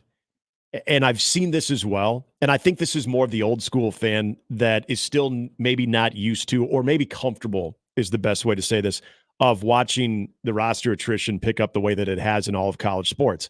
That a guy like CJ Wilcher is a perfect example of someone that just won fans over because he stuck with it. And then he gave you, nobody will forget the game against Wisconsin. I mean, it was one of the highlights of this season, and he was a major part of that with 22 points. But you know what? Internally, their question was, what happened to that guy? Yeah, exactly. And what did after that game? Post-Wisconsin, yeah. CJ, unfortunately, was very inconsistent. Mm-hmm. And when they're weighing what his future looks like in the Nebraska program, that game and what happened afterwards was a major discussion at the end of the season. And you don't know where you're going to get that type of game. Maybe that's in a game that's not as significant. It just so happened to be in a significant game. But if you polled any Nebraska fan and you took that emotion out of it and said, would you rather have that guy give you a 22-pointer, but then all of a sudden for the next month barely average 3 or 4 points, as opposed to a guy that maybe doesn't have the high side, is going to give you, and I'm not saying Frankie here, but just who you're looking to replace is going to give you, during a span of 6 games, average of 9 to 10 points off the bench, 5 or 6 rebounds. You're going to take that guy because you're going to get that consistency, and that makes it so much easier to know how to build that rotation around that, knowing what you have coming off the bench. I think a lot of fans are pretty wise to that this day and age, because you do know the possibilities, and also using Nebraska as the perfect example too of the way that they're now identifying people out of the transfer portal, both locally, but also the right culture fit. You're going to get guys that can put the ball in the hoop, obviously, but also that culture fit, which seems to be a priority right now too, which is going a long way with this program. Well, I mean, on the heels of that, as Nate Lesnar was saying yesterday, I mean, Creighton, Omaha, and Nebraska, and this is the thing about, like, if you're still playing, you have to be involved in the portal game. Yeah. You can't get caught, with the grass growing under your feet. Nebraska, Hoiberg is with Ernie Ziegler last night down in Hutchinson, Kansas, for the junior college tournament, which I would love to go to. That's on my bucket list. I've heard that is they put on in Hutch, they put on a great tournament. And the junior college tournament's been there forever. But Nebraska's down there last night looking at a big man in Malik Ewin. Now, his team lost, but he's a guy that started at Ole Miss when Kermit Davis was the head coach. Unfortunately, was involved in a car accident where a fellow Ole Miss student was killed. Did not play anymore at Ole Miss, went to a junior college. He's a 6'10" guy that is kind of the 5 that they're looking for. Yeah. They're already, they're aggressive on a couple of point guards, whether it be from Furman or Washington. So it's like the nonstop cycle. And as that was unfolding yesterday, I'm thinking about what Nate said yesterday. And I'm like, man, it makes it rougher and rougher either to be a coach because it never stops, or to cover and be a fan of, because you're going through the emotions of, oh, man, CJ's a good guy. Mm-hmm. But what's next? Oh, Frankie's here. Frankie's here. Now, what I would advise CJ, and I know a lot of people say, well, I wonder if he ends up at St. John's with his brother Simeon, who's playing for Rick Pitino. If I was advising CJ, and he's got one more year left, and, shooting the 3 ball, being a guy that can give space, pretty good team guy, I would drop down a level, not to Division II. I would go to an A10 or an AAC school where I might be the number 1 or number 2 option if I was CJ. Because he's gone from, he's been at 2 Power 6 schools. Yeah. He's been at Xavier and he's been at Nebraska. Yep. I would look at AAC or A10. You want to get closer to home in New Jersey and go fill it up for a year and see if somebody takes a flyer on you to play pro basketball overseas in the next year. Yeah. Which I think he kind of wants to do. I think it's an ideal role, because I think of the types of teams that he's been on right now. And you mentioned not only the playing for Xavier and also Nebraska, you look at playing in the Big East, playing in the Big Ten. I would think that's going to come in, that's going to bring in a lot of credibility to wherever you would go if you take it down maybe to a mid-major or to, like an AAC, a competitive team like that where you're a scoring option, because I think that competition just is genuinely going to rub off on other people. That type of competition on the way that you played and the way that you should carry yourself. CJ's never struck me as a guy that lacks the confidence. It's just being able to find that consistency. I would think that would be very infectious for any team looking to utilize those services from a guy that's clearly a scorer, has that potential. It just depends on what you have around him. And I think the competition is a big part of that, how you're being defended. And I think at a lower level, I 100% agree. That type of role that CJ's looking for, that I think we all know he's looking for, I just don't think exists right now in the Power Six. I truly don't. Even teams that are struggling in, say, the Big 12 or the Big East, or like DePaul. Use DePaul for an example. Even with the new coach, would you see CJ Wilcher being a standout player for DePaul? I don't know if I really would. I don't know if they have a roster, so I have no idea. Yeah, but You're playing for a good coach. You are, but I think AAC or yeah, I would agree. Is perfect because he wants playing time. Yes, guys want a little cash that are in the portal. They want playing time, and they want to go to the NCAA tournament. And also, oh, by the way, if I get a look and I get some attention to play pro ball. Mm-hmm. I think that is for CJ, especially for someone who did start a decent amount of games in the last 3 years, even started a few games this year. I think he's craving that. I just don't know if you're going to find that consistent mainstay, even with the occasional rough game, that you would be lifted out of the lineup, where you would be a lock solid starter no matter how your performances are. I don't think exists in the Power Six, but I do think he could really help a team in the mid-major. The next stage for Nebraska to wait on is like a yay or a nay from Jamarcus Lawrence. That's the next one. They see a place for Jamarcus Lawrence, but it'd be nice to have him just say, "Hey, I'm staying," because he's the next one that people are going to ask about. Mm-hmm. But so while college basketball what's the portal been open since week in 10 days? Yeah, last Monday. 10 days essentially.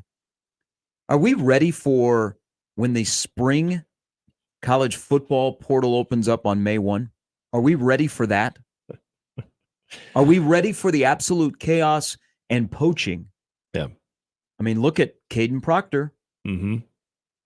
College football in May could be just out of control. Now, it may not reach all the way here, but grab your popcorn and watch what they're going to do in the SEC after spring ball. Because Lane Kiffin is loading up. He doesn't want to play the game, but he knows he has to play the game. You don't think there is so much tampering going on right now in college football ahead of when the portal window opens up, as teams are, working their way through spring ball? Wow. Well, and you have there's teams that are wrapping up this weekend. There are teams that are wrapping up here in the next 2 weeks before Nebraska even gets midway through it, that are players and coaches alike are starting to look at that roster and starting to decide, okay, what do we still need? And players thinking, is this the right role for me now? Now that I've gone through spring and I had a taste of it, I had a chance to see where I'm at. And the fact that there really are no guardrails that limit you from using the back channel conversations to have that happening. When Troy Dannon mentioned it, and he's not the only one, when it comes to the next 5 years of college athletics, I think a big part of that conversation, people say, you think you've seen a lot now? You ain't seen nothing yet. I think it has to do with the transfer portal. Each period, I think, is going to get crazier and crazier. I think this time next year, we'll be saying the same thing of, and we will think, okay, we've seen it all by now. Like the Caden Proctor thing was pretty alarming. That was, and that's not entirely Iowa's fault. There's the system fault, and then there's a lot of the fault of the kid. Mm-hmm. That is, I don't want to say there are more of those to come when it comes to someone who just made a transfer and then all of a sudden, before they started spring ball, decided to bolt. But I think that I would feel very confident that's not the last one that we've seen. This is what I liked about Troy Dannon the other day. He openly talked about college football is a business. Yep. If you're an athletic director and for the last 3 years, you haven't thought about the future and thought about there might come a point where we've got to pay our athletes. And so we can treat them like employees, which means we can fire them. Mm-hmm. You aren't doing your job. And if you're not treating college football like a Fortune 500 company and your athletic department like a Fortune 500 company, good luck. You're going to be lost. Yeah. You're going to be left behind. He's at least got that mindset that college football is a business, like it or not. That's what it is. and we are headed towards an NFL model. Hell, we're going to, I say we're NFL light already. We've introduced the helmet communication, which is a great thing. We've got the 2-minute warning. I wouldn't be surprised next year, and the NFL will push this if they follow through and keep their new kickoff rule, that kickoff rule trickles down to college football, because the NFL will want guys coming to the league that are familiar with this quirky rule and not the old school stuff that we're doing in college football. College football is a business. And the more you say it out loud and the more you treat it like that, the better you're going to be. We may not like it because it's change and it's different, but that's the reality of where we are and where we're headed. And you can't stop it. Genie's out of the bottle. Yeah, well, simply put, and it's not going back in. The toothpaste isn't going back in the tube. And so for the people who and we've all wanted to know, how do we get this thing under control? How do we get the decisions that the players, that student athletes make that happen so quickly, and that they're here one day and then they're gone the next, and you're trying to build a team around this player, and then all of a sudden he's gone before you even have a chance to really get anything established with him. If you want to help this without having the type of guidelines that we were hoping at one point would have existed when this all first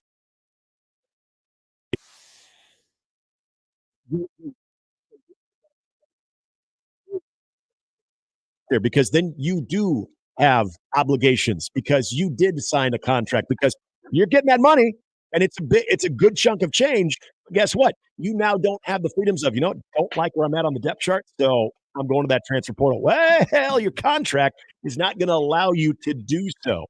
So if you want that type of calmness to somewhat return back to college football, unfortunately, that's your answer. All right. Matt DeMarino is coming up at the top of the hour from Detroit. It'll be open practice and media for Creighton, Tennessee, Gonzaga, and Purdue at Little Caesars Arena. Matt will be on site today and through the weekend. He'll join us coming up at 8. Steve Sipple in an hour. Also, Sarah Baker Hansen stops by. Dave Starman, Omaha, Minnesota hockey tonight at 7:30 in the NCAA tournament in Sioux Falls, which Omaha is the host school. Go ahead and explain that to your cubicle mate today and how that makes sense, but it does. And then Brian Edwards is in to make you a little bit of money before we're done at 10 on Mornings with Sharp and Handley on 1620 The Zone. All right. In the past, you've gotten really excited for March Madness. Like last weekend, you're like, you know what? There wasn't a lot of upsets, but I like what we're doing here. And then you're like, but I don't like today. And you know what? The slate for the next 2 days is better. You're wondering, why all of a sudden have I don't have the same mental acuity about the tournament. I don't really care. My attention span is somewhere else. I don't want to watch baseball. I don't want to watch basketball. I don't really want to do anything. And you got stress, and you can't focus on simple tasks that work. And you're thinking, what is wrong with me? Is it just because I'm getting older? Well, it could be because you have low T. And right now, Mentality is taking care of men all throughout Omaha with their local facility specifically dedicated to helping men feel and perform at their very best. So like when you don't have the energy or drive to keep up with the kids after work, or you're interested in your spouse or partner and you got relationship problems, check it out. Do not do this to yourself, men. Make sure that you find out if you have low T, because you can take care of low T courtesy of Mentality. Schedule an appointment. You'll get a complete physical consultation. They'll show you the blood panel. They'll go through you on what the next steps are so that you can overcome low T. Courtesy of Mentality. For more information, log on to the website, lowtusa.com. Gary Sharp, Nick Handley, and Jimmy Chavez. Mornings with Sharp and Handley. Weekdays 6 to 10. On 1620 The Zone and 1620thezone.com. Previously on Unsportsmanlike Conduct. Would you rather have to eat one hot dog every morning immediately after waking up for the rest of your life, or every time you touch a piece of paper, it cuts you and draws blood? I would rather eat a hot dog every 100%. morning. Give me that dog. Kevin says Yes, wiping after using the bathroom. Toilet paper. Ouch. Unsportsmanlike Conduct with John Bishop and Josh Peterson. Weekdays 2 to 6 on 1620 The Zone. Your Omaha area forecast from the Godfather's Pizza Weather Center and KETV News Watch 7 on 1620 The Zone. Getting back to spring-like weather on Thursday. Expect mostly sunny skies for the majority of the day with south-to-southwest winds. Highs in the low to mid-60s. I'm meteorologist Sean Everson from KETV Newswatch 7. 1620, The Zone. Traffic. From the Pyramid Roofing Time-Saving Traffic Center. The earlier accident Dodge eastbound at the I-680 South off-ramp has been cleared. No new accidents, obstructions, or slow-moving traffic to report currently. Things will pick up here in the next hour or so. But as of right now, roads in the metro looking good. Just stay safe and wear that seatbelt. I'm Peter Krenzer. This time-saving traffic is brought to you by Saul's Jewelry and Loan. If you have a large amount of gold or precious metals and want the best price with no waiting, Saul's makes it easy and fast. Any amount of gold, silver, or jewelry, no limit, immediate payment. Saul's Jewelry and Loan. Car repair is car repair. Most places you go can change your oil or fix your brakes. The difference is the experience you'll get at Omaha Car Care. We're part of the community. We were born here, and we believe that our relationship with you should be built to last. We're going to consult you, not sell you. We're going to give you a free loaner car. We're going to treat you like a valued friend that we want to continue to see in the years to come. I'm Rick Betker, owner of Omaha Car Care, and we'll be along for the ride. It's the most time-honored tradition to start the weekend, grabbing a cold one from a local Nebraska brewery. Let's be real here. It's cold outside, and you don't want to drink the same boring beer as those Hawkeye fans. Drink Nebraska brewed beer, cider, or seltzers instead. Each week, we're putting the spotlight on a unique Nebraska brewery with One Beer Friday. Share your brew on social media with the hashtag One Beer Friday, and you'll be entered to win a $25 gift card to a local Nebraska brewery. Nebraska is the good life with great beer. Click nebraska.beer to learn more. College basketball's biggest tournament is coming, and it's time to start betting like a pro with the world's largest sports book right at your fingertips. Circa Sports Iowa. It's sports betting the way it should be. High betting limits, tight money line splits, exceptional customer service, and more. Fund and bet like a pro anywhere, anytime. It's never been easier. Download your new bookie before all of the March action at circasports.com. If you or someone you know may have a problem with gambling, call 1-800-238-7633. A DJ spinning songs, cheeseburgers, raffles, and more. Just a random Saturday? Nope. It's the Spring Open House at Les Hills Harley-Davidson. Come in, join the fun, and swing your leg over a genuine Harley-Davidson. I-29 at Glenwood exit and at leshillshd.com. My brother-in-law died suddenly, and now my sister and her kids have to sell their home. That's why I told my husband we could not put off getting life insurance any longer. An agent offered us a 10-year, $500,000 policy for nearly $50 a month. Then we called SelectQuote. SelectQuote found us identical coverage for only $19 a month, a savings of $369 a year. Whether you need a $500,000 policy or a $5 million policy, SelectQuote could save you more than 50% on term life insurance. For your free quote, call SelectQuote at 1-800-659-8080. That's 1-800-659-8080. Or go to SelectQuote.com. 1-800-659-8080. That's 1-800-659-8080. SelectQuote. We shop. You save. Full details on example policies at selectquote.com/commercials. The world's largest sports book in Las Vegas is available right at your fingertips in Iowa. The Circa Sports Iowa app is sports betting the way it should be. Bet anywhere in Iowa and experience high betting limits, tight money line splits, and exceptional customer service. Download your new bookie today. Visit circasports.com and start betting like a pro from anywhere in Iowa. If you or someone you know may have a problem with gambling, call 1-800-238-7633. It's spring. Now is the best time to shop at Lenaha for all things garden or landscape. Our garden center is filled with the largest selection of homegrown plants, flowers, trees, and more. The area's best mulch and soil available for delivery and pickup. Rooted in quality, unmatched value. Lenaha Nurseries, 192nd and Center. Now back to mornings with Sharp and Handley on 1620 The Zone.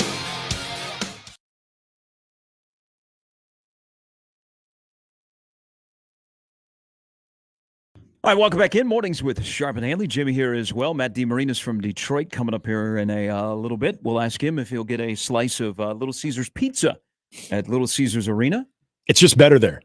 How about Detroit? So, Detroit-style pizza has kind of taken off here in Omaha. We got a couple of places. Backlot, our good friends. specialize in that. It's delicious. There's a couple other places that have dove into the Detroit pizza style. Oh, that's right. Yeah. But Detroit, not only did you have the Detroit style pizza, but remember, Domino's and Little Caesars originated from Detroit. Domino's did? Yeah. Yeah. I knew Little Caesars did. Tom Monahan, who founded Domino's, used to own the Tigers. I didn't know Domino's was. Not to be confused with Brendan Shanahan of your Detroit Red Wings. Little Caesars, I knew. So what? So they're like almost. So Tom Monahan founded Domino's. Mike Ilitch founded Little Caesars. Yeah. Who owns the Red Wings and The Tigers. He owns the Tigers. Tigers. Too. The Tigers. Yeah.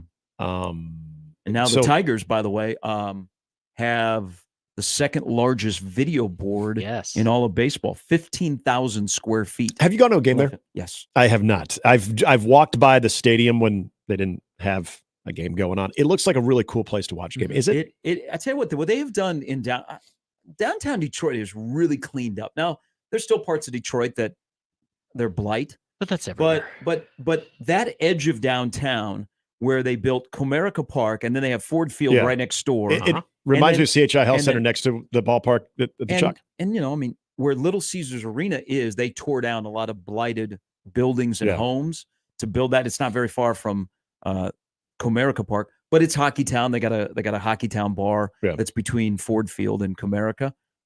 It's a nice little area, but Comerica Park is pretty cool. They have a lot of tribute to Tigers baseball. Like if you were into Al Kaline and on and on and on, and Lou Whitaker and Alan Trammell, Willie Horton. I mean the greats of all time of the Tigers.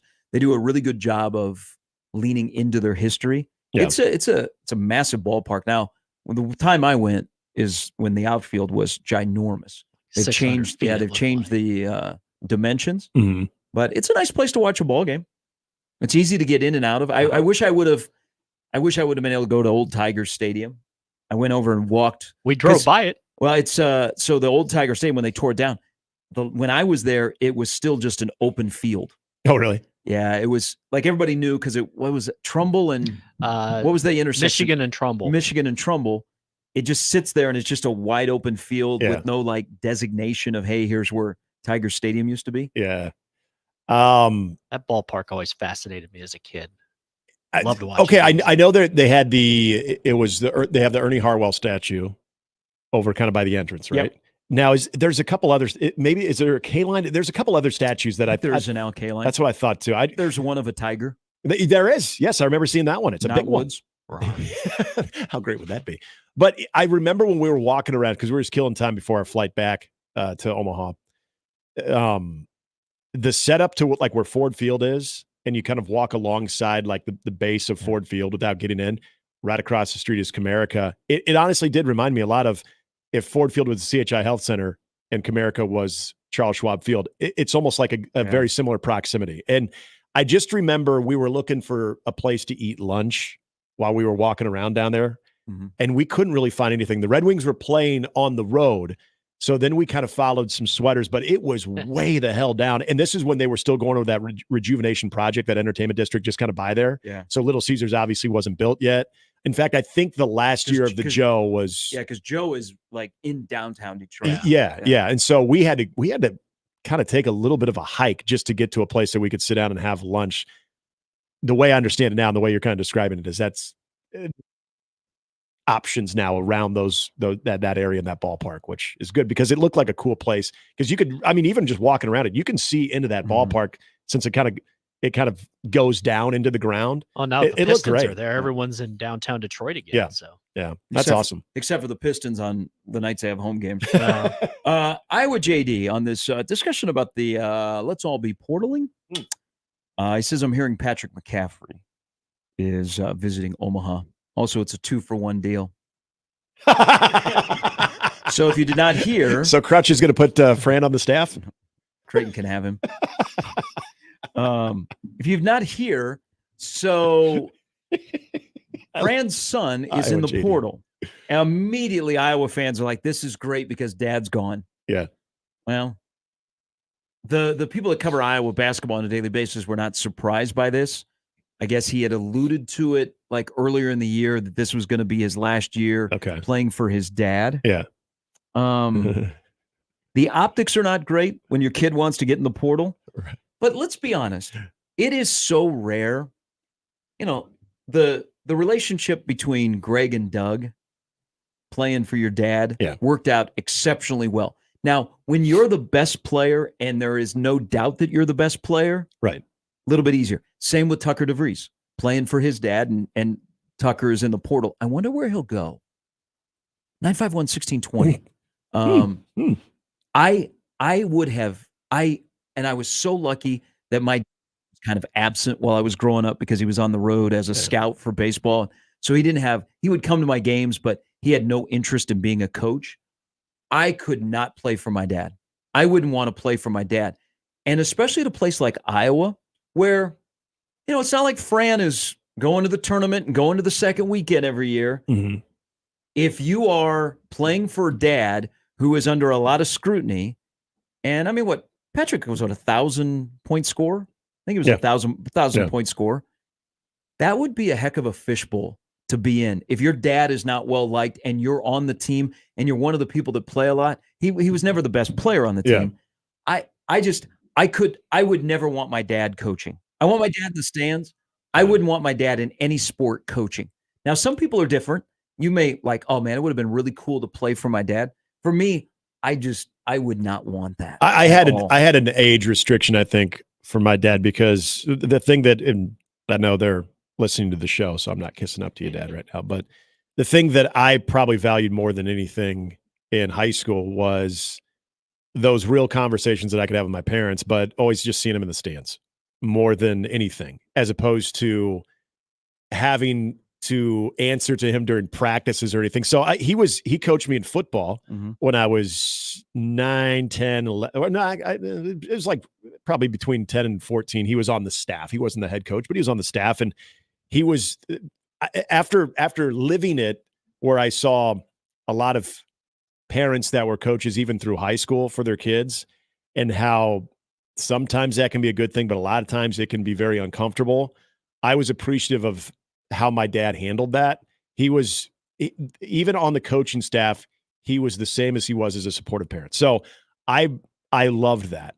There are very few examples that I personally experienced where any of my friends' dads were coaches, where it was like a really cool thing, where it's like, man, where you looked and said, I wish my dad would have been the head coach. I never had that envy. And I think a lot of people probably agree with that. Maybe I look at it differently. So another, like Ann Prince got to coach her daughter for 4 years, but her daughter was the best player on the team. Right. And there was no discussion. Yeah, it wasn't like, she's only playing because her mom's the coach. I was never the best player. And most of the times I wasn't even close to being the best player. Yeah. And I would know that if my dad was coaching and I played a lot, what would come with that?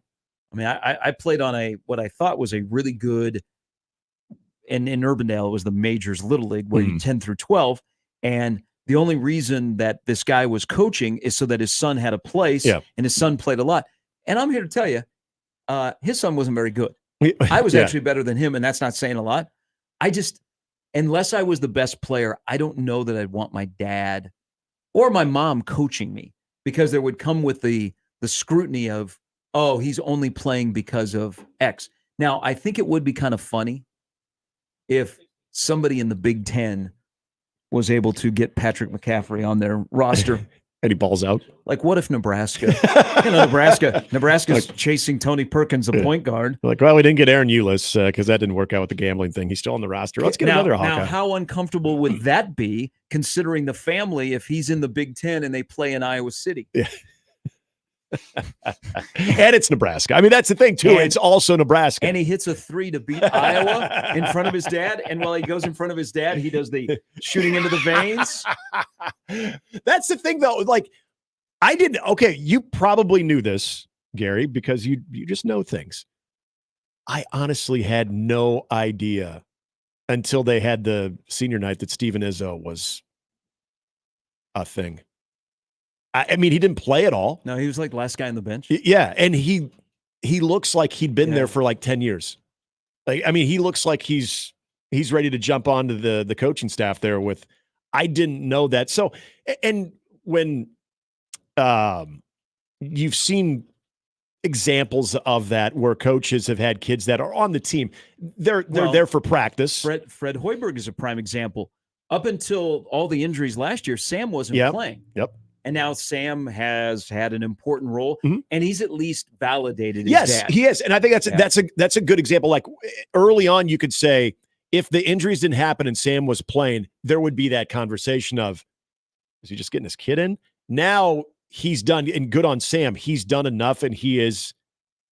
You're right. He's completely solidified a role that when he comes in, people are actually kind of clamoring for him to come in. If someone's going off, they're like, well, we need Sam to come in there and defend. So good on him. But yeah, I bet early on, it's like, gosh, I really, and I don't think Fred worries about this. I don't think college coaches worry about this of, well, I really want to play my kid, but I'm worried about the perception because they know, hey, if my kid can help us win, I don't care what people think. What was Bill Self's kid's name? Because he was Tyler Tyler. Self. Yeah, Tyler Self. He was at the end of the bench. That's the other guy I was thinking about. Yeah, that, and other than Chris Crutchfield went and left Arkansas 1 year junior college so he could coach his sons. Okay. I just know that other than those senior nights, a lot of them, like with Steven Izzo, just because we saw the senior night and the whole tradition of kissing the floor, it's like, is this like a graduate like manager? Is this the equipment manager? Like, I didn't even know he wore a uniform. I didn't even know I didn't know he had a son on the team. And I think if you're at the end of the bench or you're the number one player, it's not a problem. Yeah. Yeah. Okay? Because But if you are somebody that, and I mean, he played because he deserved to play, but your dad is getting all kinds of crap. And so you're in turn getting crap. What a weird setup over there. So you got maybe future father-in-law of Caitlin Clark, whose son is dating Caitlin Clark, whose now other son has entered the portal, and his other son, I think, has said, I'm not coming to Iowa. Yeah. I thought I'd heard that too. So not that people need fuel to fan the flames of Fran McCaffrey, but it all looks very. Oh, the optics are It not doesn't very look good for Fran. especially on after that. the year that they had. Right. But, by the way, how competitive is that family going to be? Yeah. Can I think I can read a tweet here. So we brought up his Twitter account before. Cyclone Larry. Yeah. Cyclone Larry at 69. So right when this became public yesterday, he tweeted out a GIF or a GIF, depending on what part of the country you live in. Yeah. He left because the coach banged his mom. More with Sharp and Handley after this on 1620 The Zone. Hey, the excitement of the baseball season is here. Opening day is today. Big game down at the K. The Royals and the Twins. And the Royals may be getting a new stadium here shortly. The vote is next week. So we are running out of times to go to the K. And you know what? You can go to the K, or you can see who's going to be future playing at the K right here in town with the Storm Chasers. You know what? The Royals home opener today, Storm Chasers home opener tomorrow. Your local ticket expert, ticketsforless.com, which offers always transparent pricing with no added service fees at checkout to ensure that you get the best seats at the best prices. They're going to get you into the best baseball games. Or you're still looking for those last-minute NCAA tournament tickets. Go to ticketsforless.com. And don't forget, when you check out, use my promo code THEZONE at ticketsforless.com. You can also stop by and visit them, 145th and West Center right here in Omaha, or give them a call, 402-398-1999. Catch all the action for less when you shop at ticketsforless.com. Mornings with Sharp and Handley returns in minutes on 1620 The Zone. The best way to catch all the action is on 1620 The Zone. And no line for the bathroom.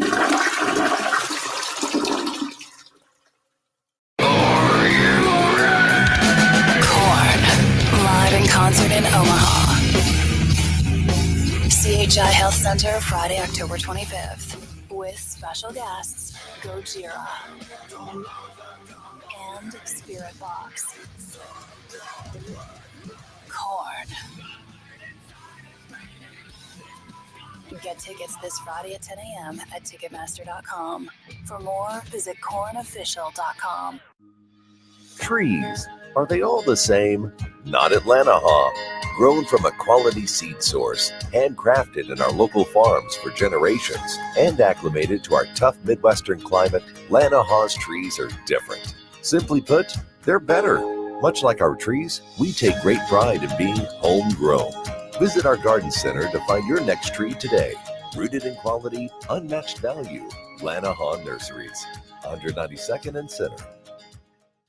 Welcome to RV Ready, brought to you by Leach Camper Sales in Council Bluffs. Looks like Mother Nature's on the line. I just had to call. We're getting things ready for everyone to head out camping again. There's so many places to see and so many things to do, and I know Leach Camper Sales can help. You're right. People should go to leachcamper.com and check out the inventory. Oh, and the 2024s are all in. Head to leachcamper.com or stop by Leach Camper Sales in Council Bluffs. And don't forget, The coffee's always on. of course it is. Hi, friends. Kent Pavelka courtside getting ready for this year's matchup between the Average Roofing Companies and the Rooferees at John Higgins Weather Guard. The Average Roofers are just that, average at best, not very impressive. The Rooferees, above and beyond the opponent, more dependable, service that exceeds the norm, good sportsmanship, fairness, and integrity. You know them, you love them, and they're ready to win for you. Make the right call with John Higgins Weather Guard. It's tip-off time with the Rooferees at John Higgins Weather Guard.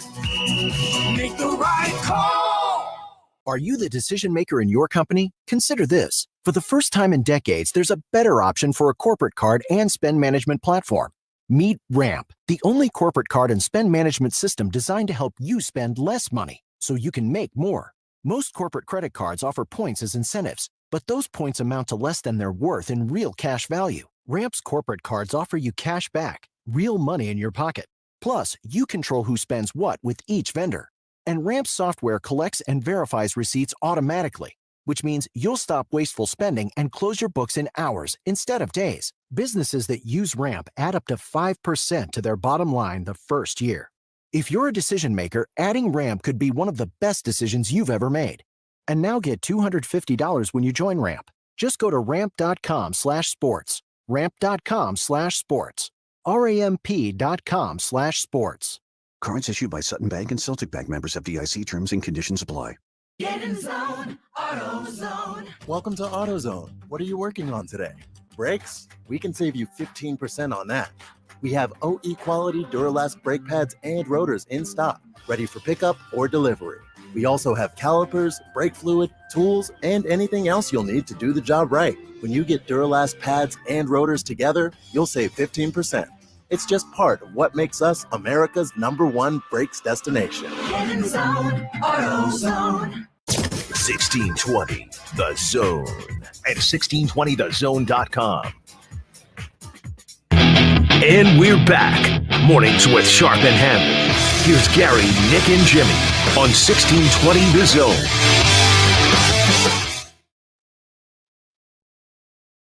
I don't think there's really an upset candidate tonight of the 4 games in the Sweet 16. Like a 3 over a 2, I don't consider an upset. Like I would say San Diego State would be a huge upset. But I don't yes, they would be. But in terms of like seeing it actually going to happen. Yeah. Like if you're an average sports fan and you're going off truly by seeding, nothing would shock you from that standpoint. If you know how some of these teams are playing heading in, I think it's without, I don't even think it's close. That if San Diego State pulled off a win, that would be out of the entire field this Thursday and Friday. That would be the shocker. Ruin a lot of people's hopes and dreams of cashing in on the Tuesday after the national championship. Yours. There is something though that I would pause. I mean, UConn's a juggernaut right now, but Brian Dutcher has more prep time than he did for the national championship game for UConn. And Ladie banging on Klingon will be an interesting matchup inside. Tomorrow is the games where I go, I could see North Carolina State possibly pulling an upset or Duke beating Houston, which I think would be considering Houston would be a big upset. CBS would be like, yes. All right. Matt DeMarinis from Detroit ahead of tomorrow's Nano start between Tennessee and Creighton in the Sweet 16. But first, here is Nebraska ball Mike. Hello. Hello.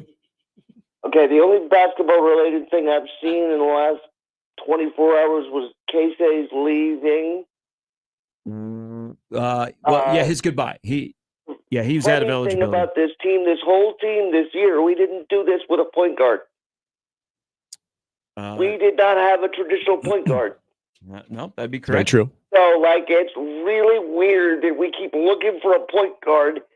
And frankly, I'd rather not get one from Iowa. So if we could get one from anywhere else, that'd be fine. But, the fact that we would need them to help us, no. save that. Well, you have an Iowa point guard who they thought was going to be their point guard on campus already, and Aaron Well, Eulis. yeah, but he didn't play because of the gambling thing. We know that already. Well, but he could play this upcoming year depending on whatever his eligibility is. Are they really going to clear him from this? Well, if you look at the other cases of Iowa football players and Iowa State football players, he might be in a spot to maybe play. Interesting. Yeah, the language was lifetime ban if you bet on the sport, but now we're seeing exceptions being made, especially with certain cooperation to the case, and that we don't know. Now, the reason I really called today. WrestleMania 40? No, I don't care. Oh. Hey, Stone Cold may make an appearance. She's in Jacksonville. I don't care. All right. Why do I need to care about the Chicago Cubs early? I mean, that's a fair question because there's 162 games. Cody but Bellinger's back. Give me something to focus on. It's the 40th anniversary of when the Cubs won the division on a Monday night at Three Rivers Stadium in Pittsburgh. And it might happen again this year, but just not at Three Rivers Stadium. Is this roster going to fight? I would hope so. Are they capable? They're going to fight each other or fight? Fight. No, you got to remember the division they're playing in as well. I mean, it's a crapshoot every year. Yeah, compared to where the Braves and the Dodgers and the Phillies are, but they're in their division where the Reds and a much improved Cardinal team might be their biggest challengers. Okay. They win 85 games this year, Mike. I think that's a good shot of winning the division. I'll take that. Who's the ace now that Stroman's in New York? Well, the same guy that was the ace last year, Justin Steele, who's starting tonight against the Rangers. Okay. Oh, crap. Oh, did you not have him? Shoot. What? That's not good. What? What happened? Okay. What'd you say? I'd rather not open there. Good Lord. Didn't they win the World Series last year? Who, the Rangers? Yeah. Were Yes. they in it? Yeah, no, they won the World Series. Yeah, they sure did. People have forgotten they were. But we get it out of the way early, and we don't have to worry about it. That's one way to look at it. Yeah. Rid of those Rangers. All right, Mike. Enjoy opening day. Okay, you too. All right. At least try to. 85 Bears and the 24 Rangers. Yeah. Oh, hell, the Rangers? No. It's over. God, if we lose today, we're done. Yep. Change your thing. What are they playing 3?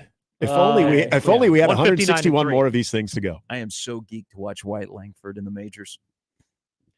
What a great pickup by the Rangers in the draft last year. I mean, we saw him play in the College World Series. He is, man, he got a good shot. He's got a good shot to be the Rookie of the Year. By the way, you guys taking care of my boy Jan? He's going to be, he'll be in a rotation. Yeah. We got a young backstop that's coming though. I miss Jan. I like the animal. All right, just have your outfield hit more than 18 home runs. You'll be good. Did you see Miles Straw starting minor leagues? Awesome.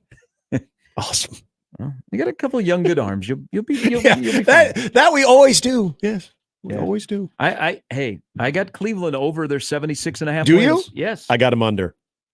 Yeah. I think finally the lack of offense is going to massively hurt them. By the way, I think the A's will win more games than the Angels. I think the Angels will lose 100 games this year. Wow. By the way, I have Cleveland finishing 4th. It's a weird division. I'm bumping Kansas City up in front of them. Now remember, Kansas City started 7-22 last year. 19 of their first 32 are against playoff teams. But I think the Royals will be greatly improved. They could have their first pitcher in the All-Star game since Jason Vargas in 17. They haven't had a pitcher start an All-Star game since Saberhagen in 87. Oh my God. But really? Cole Reagans showed me enough last year after the trade from Texas, and he's the ace, and he's starting today. And make a case that either him or the guy he's going against in Lopez for the Twins could win the Cy Young. Since 87, Brett Saberhagen started the All-Star game in 87. Simpler times. They haven't had a pitcher. Wow. They haven't had a pitcher since Vargas. They couldn't get Mark Gubicza. Bobby Witt Jr. could start in the All-Star game as well this year. I would think so. All right, Matt DeMarinis, he's our All-Star coverage from Detroit City. He'll join us next. His thoughts on what he saw in Pittsburgh and What do you think you'll see tomorrow night when Creighton and Tennessee meet for the first time in a long time to punch a ticket to the Elite Eight against either Purdue or Gonzaga? He's coming up next on 1620 The Zone. Hey, say goodbye to busted brackets because FanDuel is going to let you bet on every game of the tournament. Whether you're betting on a big upset or on the number one seed, it's time to go dancing with America's number one sports book. Look at the card today.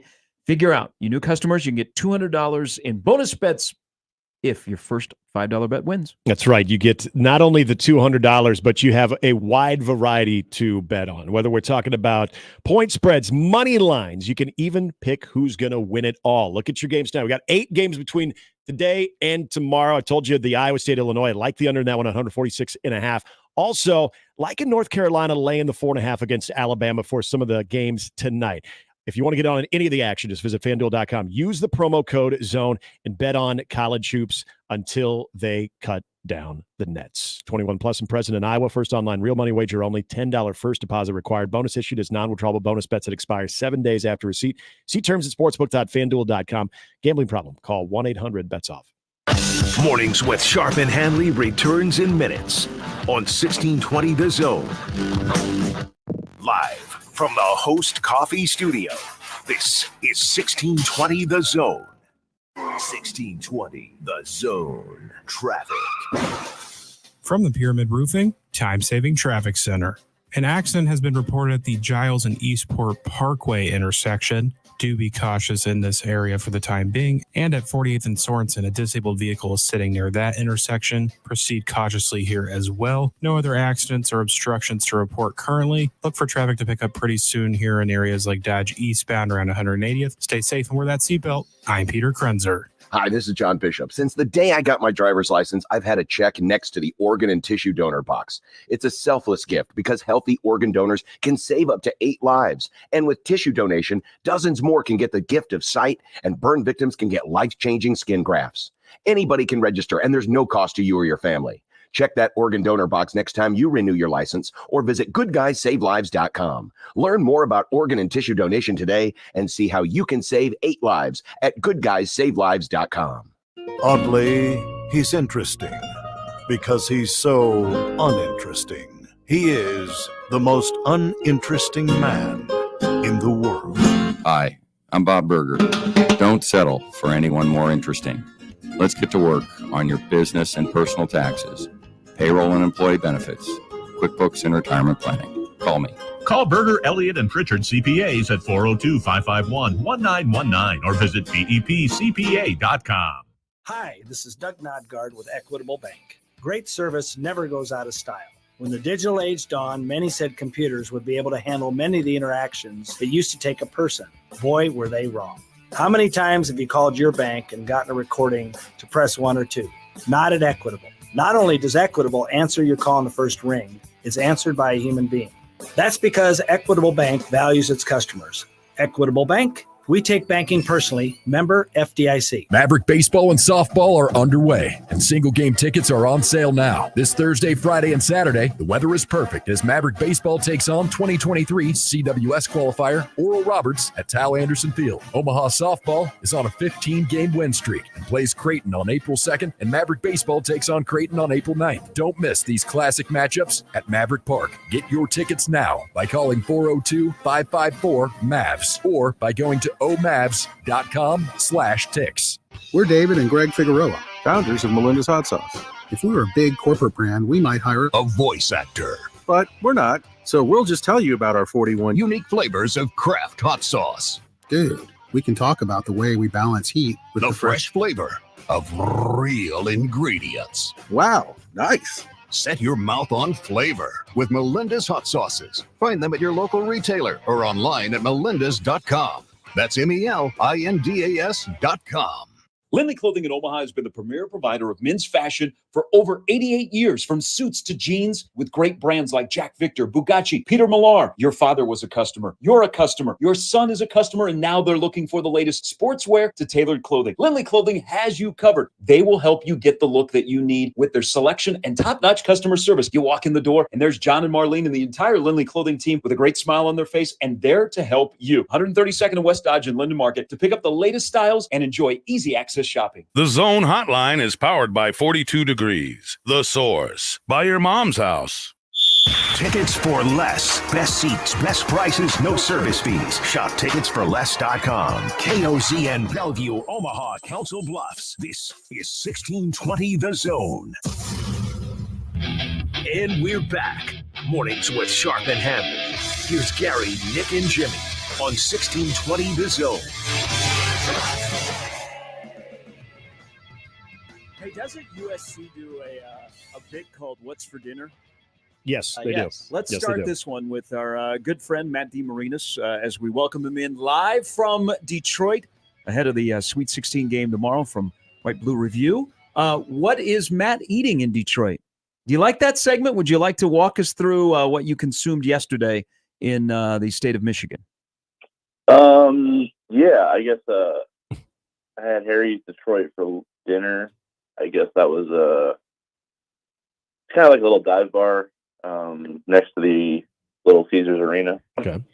Little Caesars Arena. There's a lot of Little Caesars places around Detroit. I can imagine. Yeah, and what did I have for lunch? I had some chicken place, some fried chicken. That was pretty good. I can't remember the name of it now. Dang it. Have you been? been? My friends were all Okay, go ahead. Friends were all hitting me up to go to Mom's Spaghetti, so Oh, I yes. gotta try Mom's Spaghetti eventually. So Now, are you going to go to Hockey Town, the bar right there outside of Comerica Park? yeah, I didn't check that out. A lot of the sports bars they have weird hours. They were like closed a lot yesterday, so I didn't really go into a lot of places. But Detroit's got kind of a fun little vibe to it. I like it better than Pittsburgh. It just feels like I don't know. Feels like there's a lot to do, a lot of fun. Like it just feels like a good energy. Now, will you be consuming a hot dog? Because all of a sudden, Detroit's become known for their hot dogs. Like American Coney Island is one of the most famous locations in downtown Detroit. Yeah, it's on my list. I obviously have a lot to do, but it's on my list of things to try because I didn't know that there was this dueling Coney Island hot dog rivalry going on. But they're right next to each other, so I'm gonna have to kind of weigh in on that and see if I can spark a riot or two. Yeah, so there's American, and then right next door is Lafayette. Oh, yeah. And American has like a historical landmark too, right? Like that's a longer running one. Mm-hmm. Okay. See, I didn't know any of this. So I enjoy a good rivalry, so I'm happy to get on that. Hey, sure.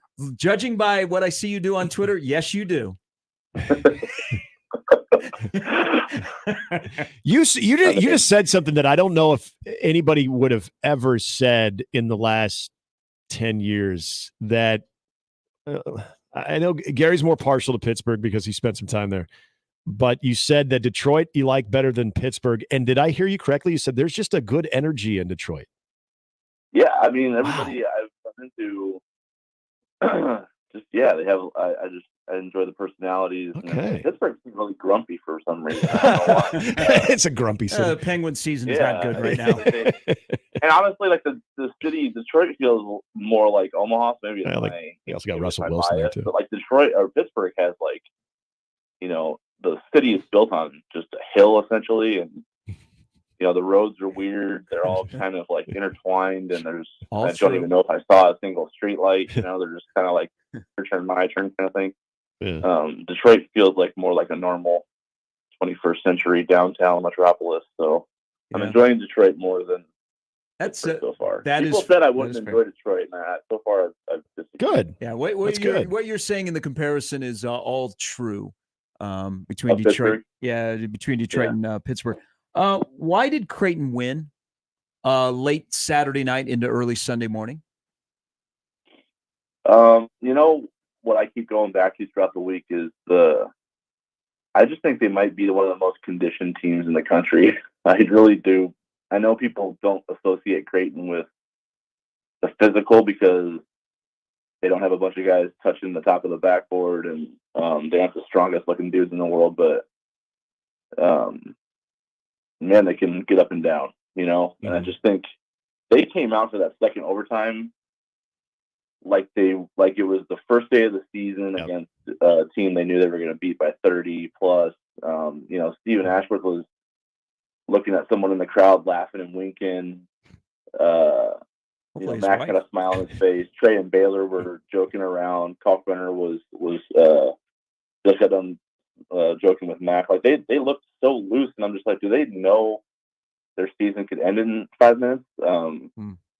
It just kind of hit me. Like, look how I just couldn't believe how loose they were, and it's almost like they knew something, And I think what they knew was that they're built for minute 45 plus, and Oregon wasn't, and that's kind of how it played out. Like, I just think they knew that they were built for this moment because they've done it before throughout the season, and they didn't feel tired. They felt like they could go even longer if it needed to. So I think that's an intangible thing. I don't think that's something that's necessarily statistically something you can put your finger on and say, from an analytical standpoint. I just think it was a mindset thing, that they're well conditioned, and that even in the moments where the game got really hard and really tense, they stayed loose and they executed. Kind of with that, Matt, you mentioned Stephen Ashworth. I remember talking with Connor at halftime. We saw the amount of looks that were open, and Creighton just simply wasn't hitting shots. Stephen Ashworth especially was getting some wide open looks. And yet, I don't know if you sensed this at all. I don't think the team sensed it at all. I think people that maybe have never watched Creighton maybe would have been concerned that you're just having a bad shooting night and those aren't going to fall, and that spells trouble for Creighton. Are we at that point with this team that you see something like that in the first half? And whether we're talking about Stephen Ashworth or Trey or even Baylor Shireman, heck, you can even throw in a Farabello or Mason Miller, that those guys have now built up enough equity that if it's not there maybe in the first 10 minutes, don't sleep on them, because they're probably going to have that ability at the end, especially with what Stephen Ashworth was able to do there towards, in overtime and towards the end of regulation. I would certainly hope so. The body of work is just, it's there. If people want to, I don't know, it's easy to kind of, whatever your narrative is, and you can kind of build it on, you can kind of nitpick and build it on out of convenience at this point. I think that's what I've noticed about a lot of arguments these days, in all kind of realms, honestly. But I just think, and honestly, from a player standpoint, that's the reason their confidence doesn't ever waver, is they trust how many reps have gone into what we see on the floor for 40 minutes plus. So, what we're seeing in a 10 to 15 shot sample size, there's 1,000 plus, hours of work that has gone into that. So, that's why you hear coaches talk about process a lot. And, if sometimes it's, they're just saying it, but I think with Creighton, you kind of have to understand that that's actually true at this point. And with Steven too, it's, I couldn't believe looking at the box score that he missed 10 threes, because it felt like every single clutch one he needed to hit, he knocked down, and I think that's the thing with him too, is when you look at the later the game goes, I don't know if it has to do with the condition he's in versus the guy guarding him or whatnot, or if it's just, his luck late versus his luck early. But man, he's super clutch, and it's hard to believe that he shot 33% from three and missed 10 of them. Because it felt like every big one he needed to get, he got. And I mean, late in the first half, when they were down 6 late in regulation, he had the big one to start off overtime, so he missed the wide open one on the first possession, the second overtime. Just feels like every big shot he needs to knock down, he does. And same with Baylor Shireman. He can drive in the lane and leave 2 or 3 short, but when the game's on the line, it's all splash, So, I think at this point you have to just trust the work these guys have put in. It's not always going to go in. Sometimes, you might find yourself at the end of the game and they miss a shot, but they won't miss the shot because they weren't prepared to hit it. So. Matt DeMarinis from White and Blue Review joining us. And by the way, the pregame primer, which is a must read. Tom Nimitz does a great job with that. Already up for the Tennessee game tomorrow night. All the great content on whiteandbluereview.com. Are you in the category, because you look at these teams, and every team is a good team that gets to this weekend, and both of these teams have a strong 1 through 4 that have won accolades from the respective conferences. So I hear in post-game press conferences, players being interviewed say March is for players.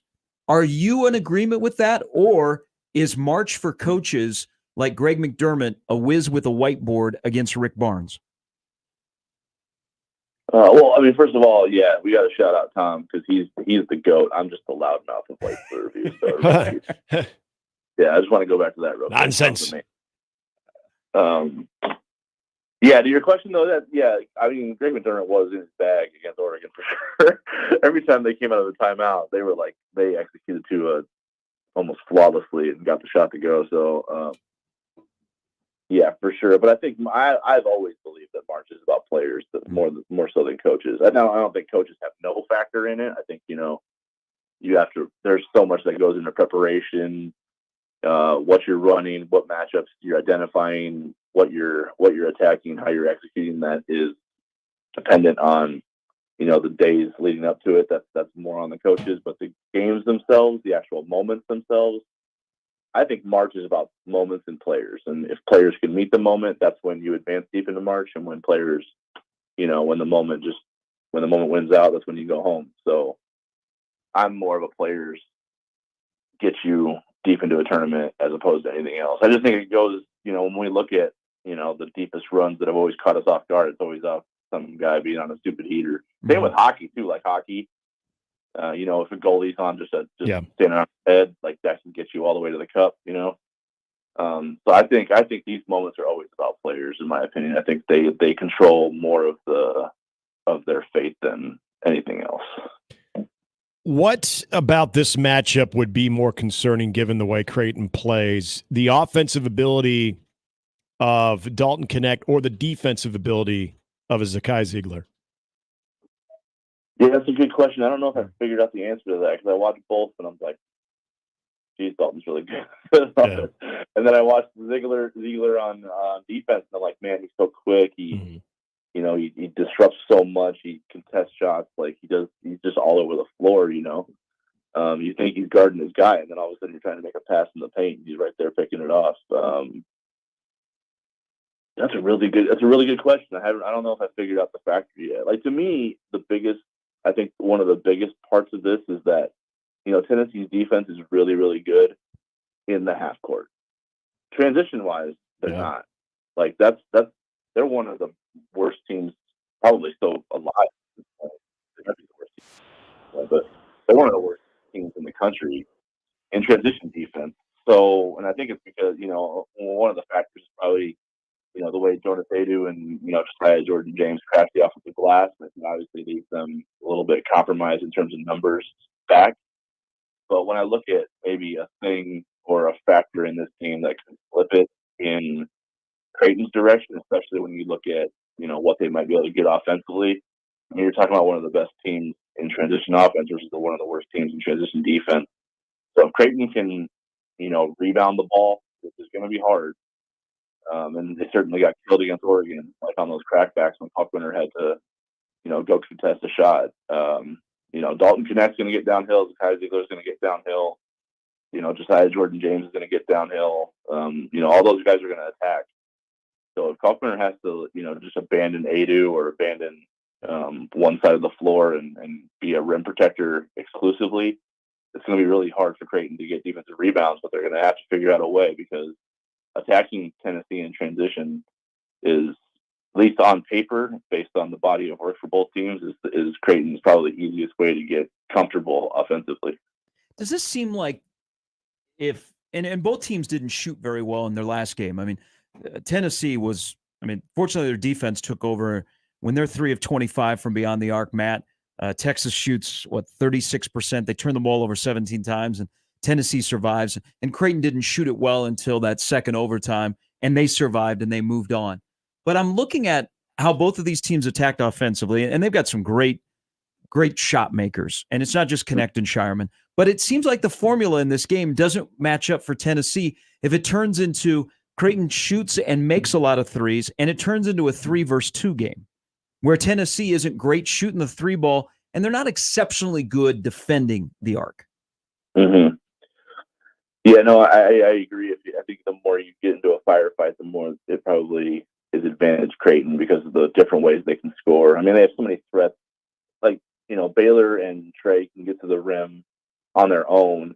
Steven is really good in the ball screen with Kalkbrenner and finding, lanes to score. Obviously, Kalkbrenner is a threat, one of the biggest threats at the rim. And then you have everybody on the perimeter that's been knocking down shots for Creighton with Mason Miller, Francisco Farabello into the mix with the rest of the guys.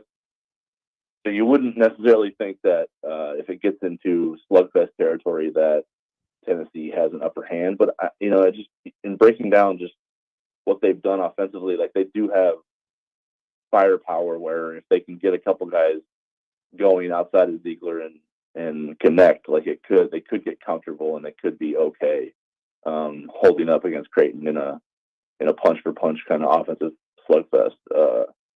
Jordan Gainey's a guy who does not shoot well from three, especially in his last 10 games. He hasn't shot it well, but he does have 9 games where he's hit multiple threes.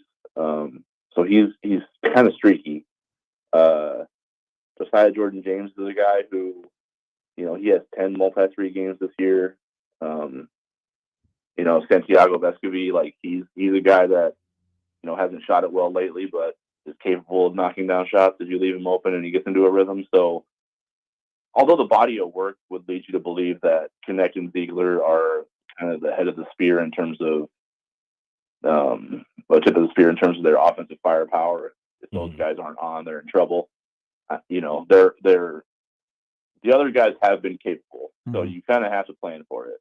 You can't just sit there and be shocked. But yeah, to your point, like if this thing gets up and down, Creighton has more trustworthy weapons for sure.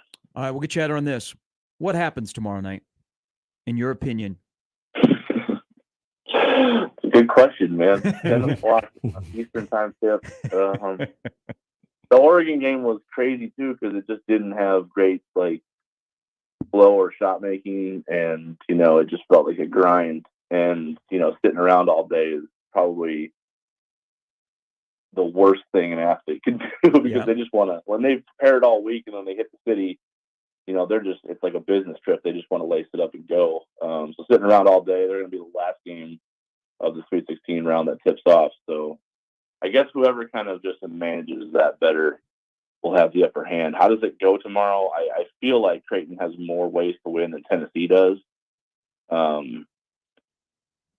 Tennessee has high-level studs. Like if Ziegler and Connect are both going and Adu is kind of holding his own with Kalkbrenner because he's no slouch. Like he's a double-double machine. He crashes the offensive glass, he protects the rim really well at 6'11", 240. Tennessee has plenty of ways they can win this game and make Creighton uncomfortable. I think Creighton has more ways to win, even though they're the underdog in this matchup. I think the one thing that Tennessee has is they've played a lot of NCAA tournament teams this year, so they're not going to kind of have to feel their way into this one. They've played a lot of high-level games already, and they've played some slugfest. They've played some grinders. They can kind of win in any kind of way. But I think Creighton has the upper hand in terms of just when you break down personnel versus personnel up and down the line. I kind of favor Creighton. Good stuff. I'm a homer, so who knows?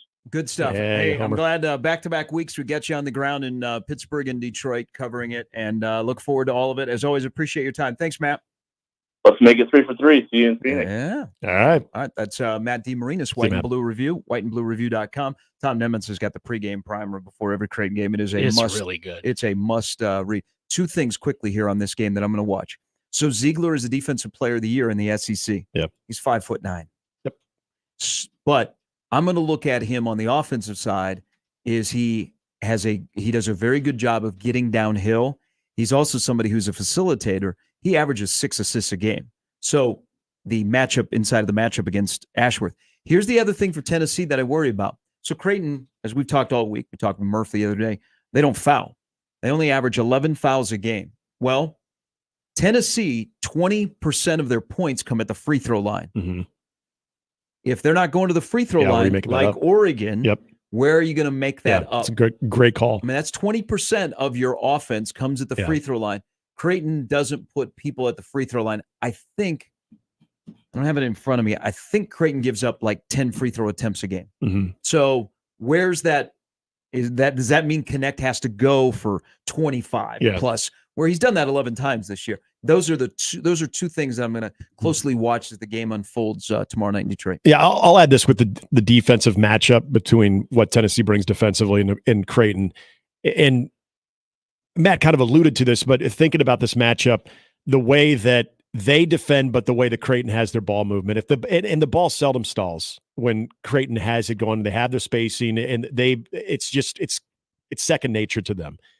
Constantly with that ball movement, I think that is going to put maybe a matchup to Tennessee that they haven't seen too regularly. That I think that's where you start to open up shots. So if I'm seeing that in the first half, where Tennessee's able to defend at least to a consistent level, how are they able to keep up in the second half too? If Creighton continues to stick with really solid ball movement, where that ball is not stalling at all. And then the other thing on the Creighton side of it too, when we've seen them struggle, and this is where the Tennessee defensive factor does come in and Ziegler comes in, if they are getting, and this is where the spacing comes in too, they start losing a little bit of that spacing, but they start getting careless with the basketball, because then I start thinking about what they can do, what Tennessee can do offensively in transition. We talk a lot about what Creighton can do in transition too, but it's Tennessee creating those turnovers. And we've seen Creighton, even in the wins in the NCAA tournament in those first half, it didn't come back to bite them yet, but they were very careless with the basketball in the first two halves of the first two games of the NCAA tournament. That happens against Tennessee. That's a problem. Yeah, Tennessee's on-ball pressure is pretty ridiculous, and Creighton has struggled at times. All right, that game's tomorrow night, 9:00 for Creighton and Tennessee after Purdue and Gonzaga get done. All right, Stephen M. Sipple is going to join us next. Plus, I'm going to tell you a cool announcement for our building that involves Nebraska football. Hey? The home of Nebraska athletics. Mornings with Sharp and Rule coming this fall. Whoa. Sorry, Nick, you're out. All right, 8:27. Sip joins us next on 1620 The Zone.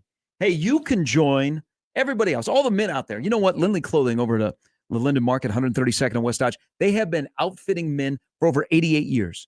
Your father, his father, you, your son, their son. You know, you got prom, you got graduation, you got all that stuff coming up. Lindley Clothing is Omaha's premier provider of men's fashion. You know what? All you got to do is walk in the door. I walk in the door, and they look at me, and they go, oh, no. John says, we got to help you.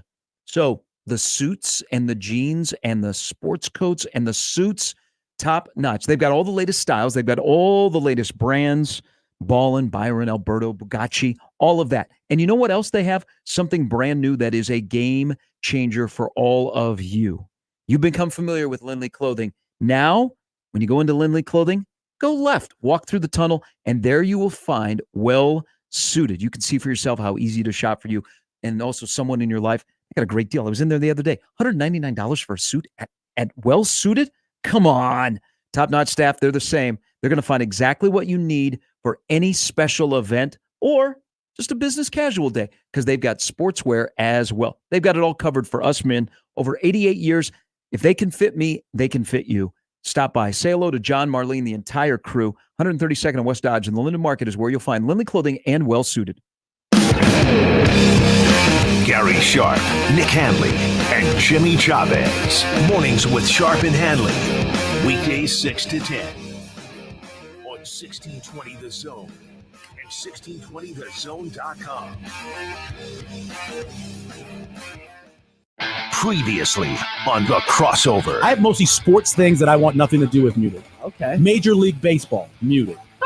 Baseball, muted. I thought you loved the Mets. I did. Yeah. Mahomes, Chiefs, Wolverines, Michigan, FIFA World Cup, Goal, Qatar, Goal. World Cup, VAR, USMTNC, World Cup, Wordle. I got lots on here. Mornings with Sharp and Handley. The Connor Happer Show. Unsportsmanlike conduct. 6A to 6P. 1620. The Zone. Your Omaha area forecast from the Godfather's Pizza Weather Center and KETV Newswatch 7 on 1620 The Zone. Getting back to spring-like weather on Thursday. Expect mostly sunny skies for the majority of the day with south-southwest winds. Highs in the low to mid-60s. I'm meteorologist Sean Everson from KETV Newswatch 7. 1620 The Zone. Traffic.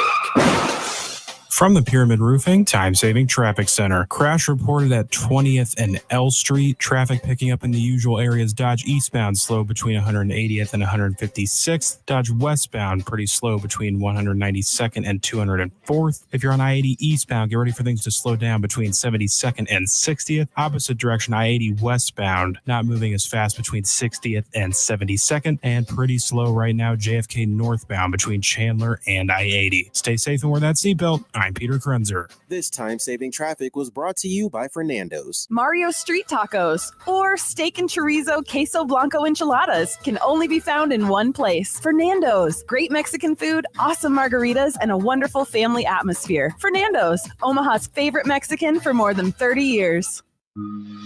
Trees, are they all the same? Not at Lanahaw.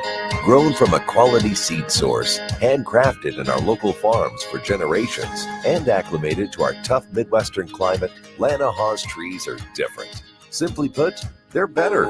Much like our trees, we take great pride in being homegrown. Visit our garden center to find your next tree today. Rooted in quality, unmatched value. Lanahaw Nurseries, 192nd and Center. It's Champion's replacement window season, and we're celebrating with buy 2 windows, get 2 free. If your windows are drafty, difficult to operate, or costing you money on your energy bill, it's time to replace them. Champion Windows is here to help. Champion builds our own windows right here in the USA. We make the process easy. We help you choose the best design options for your home. We then build your project in our very own factory.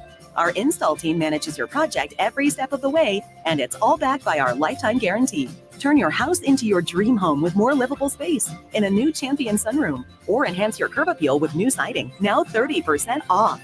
Don't wait, this sale won't last long. Buy 2 windows, get 2 free, and 30% off sunrooms and siding. Call 877-GO-CHAMPION or visit championsavenow.com to schedule a free in-home estimate today. While discounts apply to our regular prices, select styles apply, minimum purchase required. Cannot be combined with other advertised offers. See store or website for details.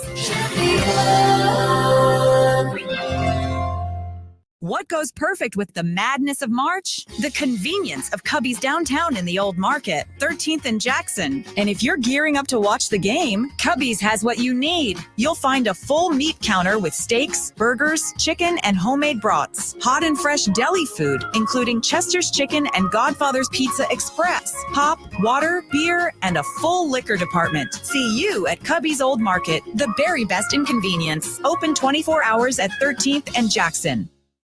Do you like to shoot fireworks? Would you like to get paid to shoot fireworks? J&M Displays wants you. Help shoot an Omaha Storm Chasers game, Memorial Park display, or any of the major shows in Western Iowa and all of Nebraska. If you like to travel, J&M covers Nebraska, Kansas, and most of Missouri. They offer free training and great daily pay rates, which makes it a perfect part-time job. Visit jnmdisplays.com and click the Join Our Team tab to find out more. J&M Fireworks.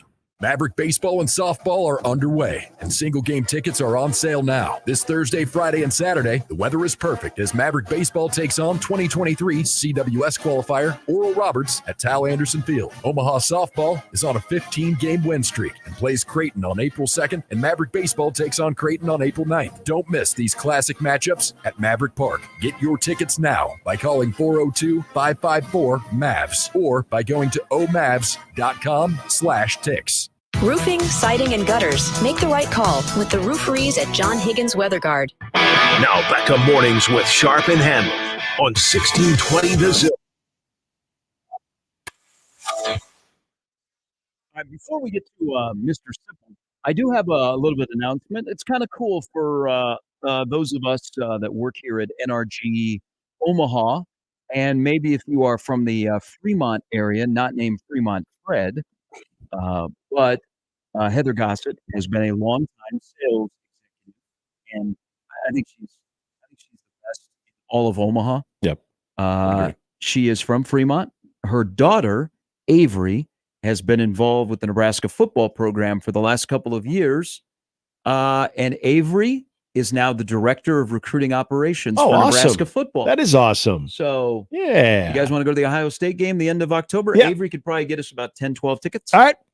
So pretty cool for mom and the family, and Avery, who that's what she'd like to do for a living. So, and Avery is young. She just graduated from Nebraska recently. but she has been involved in the Nebraska football she program for worked the her last way up couple to of that. years. Yeah, that's so awesome. She is now the new director of recruiting operations. That's awesome. She's Congratulations. extremely organized. She's got a bright future, and Matt Rule loves her. Yep. And if you're in good with Matt, Yeah. you're golden. So if you You're know golden. Avery or the Gossets from Fremont, tell them congratulations. Yeah, that's a big that's deal awesome. for them. That is It's a great. big deal whenever this man joins us. His name is Stephen M. Sipple. He resides in Lincoln currently on 93.7 The Ticket and on your YouTube channel, spouting some stuff about 1890, among other things, on Husker Online. Good morning. Oh, that was like a villain. That was like a villain laugh there. Do you want to start there? Did that surprise you? What's that? What surprised me? Troy Dannon went all in on 1890. I don't know. I don't know what it did to me. I thought it was appropriate. I didn't think it was inappropriate. I think the former AD had a very curious approach to that whole thing, and I think it was inappropriate in a lot of ways. But this is the way to do it, to have your athletic director back your collective. It seems like common sense. I've said many times, one thing Nebraska has done an extremely good job of is working against itself. I mean, great line. It's amazing how well Nebraska's worked against itself for many years in fighting just weirdness going on. I guess it happens in a lot of enterprises. You wouldn't think it would happen in a place like this, in a university system where we all understand how important this all is. But people are flawed. That's what happened. But yeah, I mean, it was nice. It's the way it should be. So I wasn't surprised from that standpoint. I know you asked the question right out of the gate too about being more heavily involved with NIL, and if you look at maybe the most pressing issues that we're facing a new athletic director, I think a lot of people wanted to focus on the looming stadium project. But Sip, kind of what you just said there, in your opinion, was that maybe one of the big challenges right there is being able to have both sides of that unite, if you will, maybe more align more so than what they were under Trev? No, I don't think it was a big challenge. I don't think it's a big challenge because 1890's done a great job. Mm-hmm. It's the Peds and Matt and Seelig. They've done a very good job of just working around the situation that they were put in. Yeah. I mean, I just made a major move in my truck. They've done a good job of working around it. So I don't think it's an enormous challenge for the AD. I think the stadium project is an enormous challenge, and today's Thursday, and they're going to meet about that. But no, I think 1890 did a fabulous job. Has done a fabulous job. It's a top 20 collective nationally. So, and they're thriving. The operation really has done extraordinarily well. I would. It was kind of, and they had to do it kind of despite the AD. Now, I think the AD did a good job in a lot of areas. Yeah. I don't think Trev's tenure is defined by that. It was just sort of a hole in his game.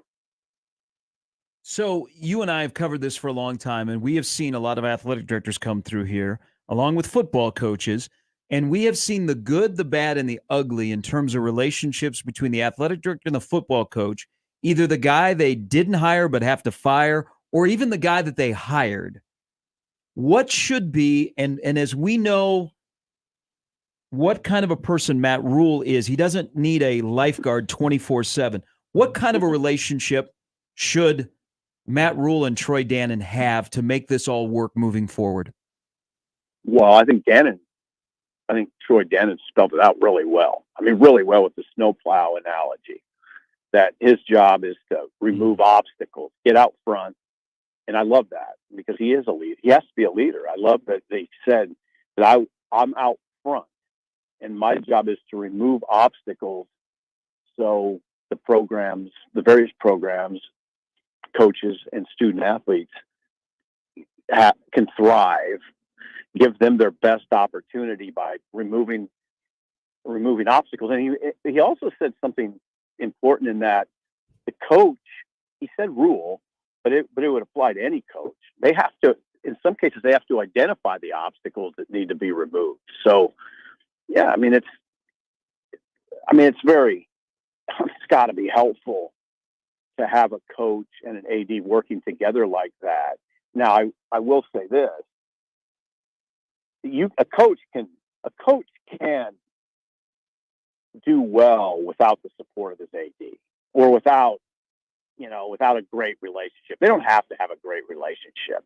There's plenty of examples of coaches that don't have a great relationship with their AD. One just won a national championship without a relationship with his AD, Jim Harbaugh and Ward Manuel. There's no relationship. And it isn't like Tom Osborne had a perfect relationship with Bill Byrne. Far from it. Oh, yeah. But Tom, and I talked to Tom about this the other day, and he said something that goes against kind of goes against what I've talked about in recent years, which is it's preferable to have everybody aligned, the president, the chancellor, the AD, the coach. But Tom says it doesn't really matter. Mm-hmm. As long as you're doing your job, then you're fine. And if Rule does his job, all that other crap above him doesn't have to matter. But it does help to have a supportive AD. It doesn't hurt. Let's put it that way. This is most likely a me thing. And I now, though, after listening to Troy Dannon, I thought the athletic director job would be about the state of Nebraska and the Big Ten, the attractiveness of that job, where Nebraska's place is at the table in the Big Ten.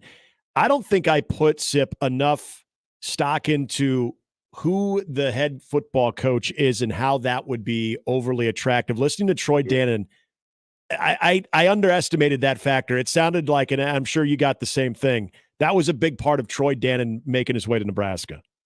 It was, for sure. Now I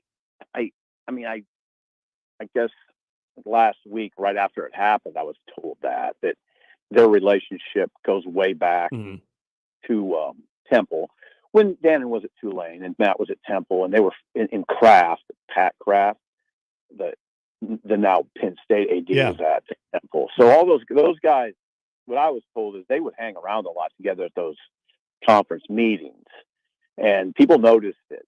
So there is a relationship there.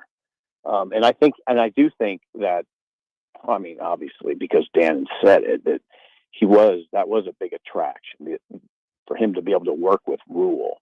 But I think it's important that people understand their relationship does go back. They have a good relationship, and after you watch Dan, you can see why. They're you can see those personalities why they might jive. Steve Sipple joining us, and it'll be quick with Sip today because Nebraska opens up practice at 9. Position group that you're going to watch that is not the quarterbacks.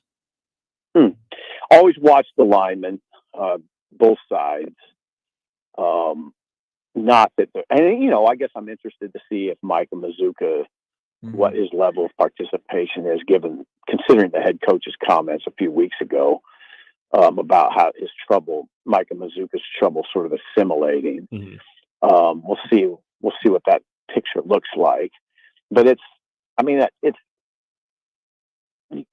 just, you want to see if all the guys are there. Maybe check out a few guys, see what they've done with their bodies, especially those young guys like Cam Lenhart and Prince Will. I'll watch Dylan. I want to see Dowdell too. I want to see what the Dante Dowdell picture looks like. You want to see the receivers, Banks and Naylor. There's a lot to look at. There's a lot. You can jam a lot into 30 minutes. And they're not in pads yet, right? This is the last day of... I think this is the last. Yeah, I'm not positive about that, Gary. I hope they're in pads, but I think it's the last day of I think they can't go in pads quite yet. I think that's the case. How much, Sip, of the the Glenn Thomas, the Marcus Satterfield presence, and what you're able to see, if you're even able to see a lot of that, of just how they're handling the quarterbacks, how Satterfield's handling the offense and tight ends, and how that might look different. Where does that register on the radar today? Obviously with a new coach, Glenn Thomas, I do kind of want to see what that picture looks like. Although I don't know how much you'll learn. He'll be working with the quarterbacks. He's the quarterbacks coach, the offensive coordinator. Will Satterfield be with him at all? Probably. I wouldn't think he'd be with the quarterbacks. He'll be with his position group. So but he's the new guy, and there are things you're interested in that regard. For instance, how loud is he, or is he loud? Yeah. I'm always sort of interested in a coach's personality. Yeah. At practice. And they're not always. Sometimes it surprises you. Like John Papuchis was a great example. John was a super loud guy at practice. I mean, real loud, and he wouldn't have guessed that so much if you just talked to him. But so I want to see if what that picture looks like too. Great stuff. Hey, Sip, we know you got to stop in practice. The pads are on today, so this is their first day in pads. Oh, okay, good. Yep. That helps. Pads are going to be popping. But it's not like they're tackling or anything, but you can see a little bit. Yep. Don't violate anything, and enjoy your time watching guys run around. Well, I got to fake it, so I'll do it, and I'll see you later. Wow. Okay. Thank you, my How friend. about a little bit more encouragement there? A little more enthusiasm, Sip. There you go. See you, Sip. Stephen M. Sipple. So, yes, this is the first day of pads for spring ball. I just saw the tweet. Yeah. So, people are gonna pay attention to the quarterback, especially now that they're in pads. He's not throwing on pro day, but he's going to sling it around. Yep. I want to see him hit. I want to see when they go live, not necessarily where he is, fair game, but I want to see when there is pressure it's bearing down and the on him, speed is really picked up. Yeah. But I think if I was there today, I would go and I would gravitate towards the linebackers. There's a lot of talk about Jamal Banks and Naor, two portal guys who add they become elder statesmen in a wide receiver room that is still a little bit young. Yep. I think the most important transfer that Nebraska has this year is Stephon Thompson from Syracuse, because of what role he has played at Syracuse, where it's more on the outside, and what role they may ask him to play at Nebraska to take over for guys that played a lot of snaps over the last couple of years, and a position where they have depth, but it's got to be good depth where they don't wear down when they get to that gauntlet of a November schedule. Stephon Thompson would be a guy I would go and find right away today, because physically he looks the part. I want to see how he acts in what they ask him to do on where he's located on that second level. Yeah, and with his familiarity with Tony White, obviously it's a big part of it. And as you pointed out, it's a position that what is a loaded defense from a year ago. If you look at the most significant hole in what you replace, that's it. I think even seeing what Javin Wright looks like right now, knowing that his role and what we saw him do last year and some big moments too, excited about him now taking kind of even another step forward. I'm with Sip. Dante Dowdell is you can't help but to not be attracted to that storyline and what that could potentially, and I say potentially mean for Nebraska, because of that type of run game. We got into this a little bit 2 days ago of what that can do with this offense, of being able to identify, and if you can do it in the early parts of spring. And I'm not saying today all of a sudden he solidifies himself as the true lead back, but if he starts trending in that direction, that by the time we get to the end of spring, he's there. But then who's that complementary piece? The Dante Dowdell one to me is a big follow, especially with the inexperience that we assume you're going to have a quarterback and how that can help them out a little bit. Privately, they think they got their running back. Yeah. They got RB1. He's had a good winter. And that's awesome. They're not afraid to tell people on the side that, man, that guy's a dude. If we can block for him, that guy is the dude that we've been searching for a while at Nebraska. All right, quick break. Sarah Baker Hansen going to join us coming up at the top of the hour. We are into the next round of the wing bracket. There is a great matchup here locally that the loser will have to give up their business to the other person. Is that how this goes? Yeah, there's going to be a nice location that's going to be available for one of these places. She'll join us. Also, Dave Starman on the start of the NCAA hockey tournament. 16 teams make the run to St. Paul, including Omaha, plays Minnesota tonight up in Sioux Falls at 7:30 as they're in the tournament for the 5th time. And ironically, the last time they were in the tournament, they played Minnesota. It was in the COVID year out in Loveland, Colorado. Got beat 7-2. Minnesota's trying to get back to the Frozen Four for the 3rd straight year with Bob Motzko against Mike Gabin behind the bench. So Dave's coming up at 9:30, and then Brian Edwards to close out the show on 1620 The Zone. More with Gary and Nick after this on 1620 The Zone.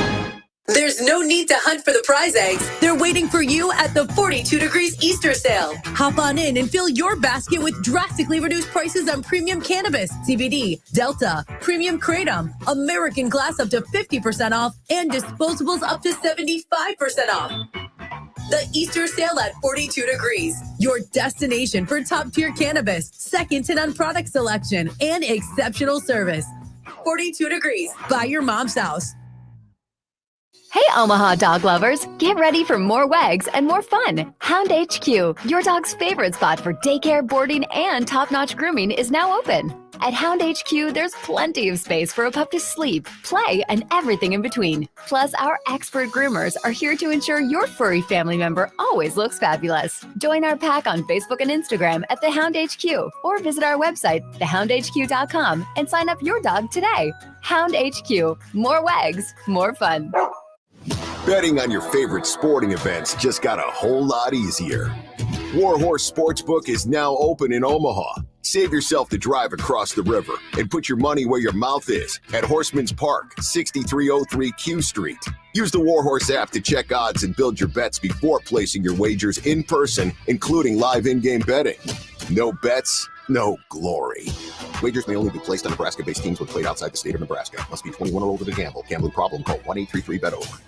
Hey, it's Happer for the FanDuel Sportsbook, and we are post-first weekend, which probably means your bracket is busted. But no need to fear. FanDuel is here for you. You can bet on every game of the tournament. So whether you're betting on UConn to win the national championship or someone more local to win the national championship, you can do that. Or each individual game, point spreads, money lines, and so much more available for you on the FanDuel Sportsbook. Right now, new customers get $200 in bonus bets if your first $5 bet wins. So take a look at our games for this weekend. Plenty of options for you. Great matchups all across the board. You win your first $5 bet, and that's $200 in bonus bets for the rest of the tourney for you. All you have to do is head to FanDuel.com/Happer and bet on college hoops until they cut down the nets. FanDuel.com/Happer. 21 and over, present in Iowa. First online real money wager only. $10 first deposit required. Bonus issued is non-withdrawable bonus bets that expire 7 days after receipt. See terms at sportsbook.fanduel.com. Gambling problem? Call 1-800-BETS-OFF.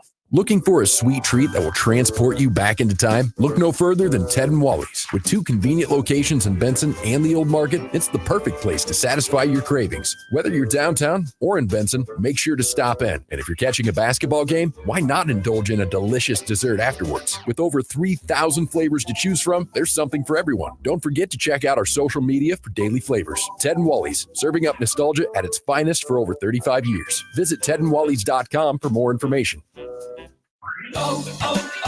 O'Reilly. Check engine light on? Take the guesswork out of your check engine light with O'Reilly Veriscan. It's free and provides a report with solutions based on over 650 million vehicle scans verified by ASE certified master technicians. And if you need help, we can recommend a shop for you. Ask for O'Reilly Veriscan today. O'Reilly Auto Parts. Maverick baseball and softball are underway, and single-game tickets are on sale now. This Thursday, Friday, and Saturday, the weather is perfect as Maverick baseball takes on 2023 CWS qualifier Oral Roberts at Tal Anderson Field. Omaha softball is on a 15-game win streak and plays Creighton on April 2nd, and Maverick baseball takes on Creighton on April 9th. Don't miss these classic matchups at Maverick Park. Get your tickets now by calling 402-554-MAVS or by going to omavs.com/ticks. To thank you for 40 unforgettable years, Dell Technologies is celebrating with anniversary savings on their most popular tech. For a limited time only, save on select next-gen PCs like the XPS 13 Plus, powered by Intel Core processors and more. Plus, curate your dream setup with great deals on select monitors, mice, and more must-have electronics and accessories. When you shop online at Dell.com/deals, you'll have access to leading-edge technology and free shipping on everything. Again, that's Dell.com/deals. Now back to Mornings with Sharp and Handley on 1620 The Zone. All right, happy opening day. Major League Baseball gets started today. 13 games. Royals and the Twins at the K. Bobby Witt Jr., pretty happy. You can drink Coke at the K. Big deal. Not do Coke. Willie Mays Aikens is long gone. Yeah. You would. This isn't Shea in '86. Yeah, right. You had mentioned yesterday during the crossover. No, it's 2 days ago in the crossover when Coke is not my go-to. When they brought Coke, Dr. Pepper. You said now back to Coke at Kauffman Stadium. For people who were tuning in, probably thought we were uncovering some type of scandal that was taken on. Well, back in the 80s, they did, and they won. Yeah, they were winning. Yeah, I mean, whatever works. One guy that I never worried about that was caught up in that drug thing with the Royals, Steve Balboni. Nope. And then Bob Hamlin. Royals went through a stretch where they didn't have skinny first basemen. No. That is true. That is true. And portly, I believe is the way you would describe them. Yeah, that's healthy. Portly, husky. Husky. Yeah, husky. Like when I was a little kid, we didn't go to the husky section or the portly section. Husky. There was the husky kid section. Yes. Hey, I need some husky corduroys. You're walking back. Start a fire. But the tone around the Royals is different. They've had a good offseason. It's not just that they've added Coke to the stadium. Yeah. I mean, extending Bobby Witt Jr. Mm-hmm. I'm excited to see what the Royals do. Again, their win total is 72.5. It's a big jump. They only won 56 games last year. Yeah. So that's a huge jump. That's like 90 for the good teams. Something I noticed because I was, just perusing yesterday. Danny Duffy is still playing baseball. He's on the AAA roster of the Rangers affiliate in Round Rock. Right. Duffmeister. Wouldn't play here at Warner Park, but yeah, he's still in AAA. Duff man. That's there's a name right there. That's I thought he was probably commentating or something. Hey, baseball locally today. The Storm Chasers open up tomorrow night against the Iowa Cubs. Marty Cordero will be on the show tomorrow. Tell you everything that's going to go on out there. They haven't even announced their roster yet. I do know Nick Prado is here, but there is college baseball in town today. I don't know this. I hope this isn't the case because that would be kind of So Papillion La Vista High and Papio South both got new fields in the offseason. And until their fields have been ready, they've been playing at Tal Anderson. Mm-hmm. I think they're ready now. But, in the Summit League where I think 3 of the teams, and they only have 5 or 6 teams in the league, 3 of the teams hadn't even played a home game yet. Yeah. South Dakota State and Northern Colorado were playing at Papio South today. Oh, really? Yeah, I think the series was supposed to be in Brookings, but there is snow on the ground in Brookings. Hey, so they've come down here to play, because it's all turf. Right. Omaha starts a series with Oral Roberts. What if I told you, and it's been a rough start for Evan this year with the Omaha Maverick baseball. What would you think if I told you that Omaha baseball has a better record in the conference than Oral Roberts, who they opened a 3-game series with at Tal Anderson today? I would have said, damn, game on. Let's go Omaha. Omaha's going to have a chance to make it to the NCAA tournament, but it's Oral more. Roberts is bad. Yeah, it's more of the Oral Roberts side of it. They're 1-5 in the league. Yeah. They got a 7+ ERA. Yeah. I mean, Omaha hasn't played many home games. I think this will be the 5th home game they played. Yeah. Oral Roberts got swept by South Dakota State to open up conference play too, which they got drubbed by Oklahoma the other night. I know that. Yeah, Oral Roberts this might be the worst Oral Roberts team that I've seen that's going to play here this weekend. That's what happens when you go to the College World Series. You put it all in on that, and then you pick up the pieces after that. And they lost a lot from that team, mind you, but you know it as well as I do. Oral Roberts typically, especially in the Summit League, when their version of being down is a lot different than the rest of the Summit League. I mean, it's close to a reload with what that program typically does. And just considering that the last time that we saw them playing significant baseball was just in downtown Omaha at the College World Series, and then having that big of a drop-off, I don't think anybody saw that coming. All right, Wings Bracket coming up next. Sarah Baker Hansen joins us. We're down to the Elite 8, and quite a matchup in one of the Elite 8 for the Wing title. That's coming up next. Also, Dave Starman in about 30 minutes, and Brian Edwards in the last hour. Busy last hour on a Thursday edition of Mornings with Sharp and Handley on 1620 The Zone. Mornings with Sharp and Handley returns in minutes on 1620 The Zone. Live from the Host Coffee Studio, this is 1620 The Zone.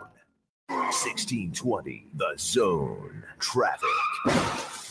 From the Pyramid Roofing Time-Saving Traffic Center. A crash has been reported I-80 eastbound on the curve to 480 northbound. There will be delays here for the time being. And that heavy Dodge eastbound morning traffic in full effect. Be prepared for stop-and-go traffic between 180th and 156th. Have a great rest of your Thursday. Stay safe and wear that seatbelt. I'm Peter Krenzer. Time-Saving Traffic is brought to you by Pyramid Roofing. If you've seen the white trucks with Rufus the Spotted Dog, then you know about Pyramid Roofing. Spring's almost here. Replace your siding, windows, roof, or gutters. Call Pyramid Roofing at 402-502-9300 or visit PyramidRoof.com. Never settle for less. Hey, goodbye to busted brackets. Right now, FanDuel is going to let you bet on every game of the tournament, whether you're betting on a big upset or one seed, and they do get upset. It's time to go dancing on America's #1 sportsbook, because right now, Nick, new customers, we're looking at you. You can get $200 in bonus bets if your first $5 bet wins. That's right. And we're in this Sweet 16. We don't want to hear about your busted bracket anymore. Make good on that. That's $200 to use on point spreads, money lines. You can even pick who's going to win it all. Just visit FanDuel.com, promo code ZONE. That's FanDuel.com/zone, and bet on college hoops until they cut down the nets.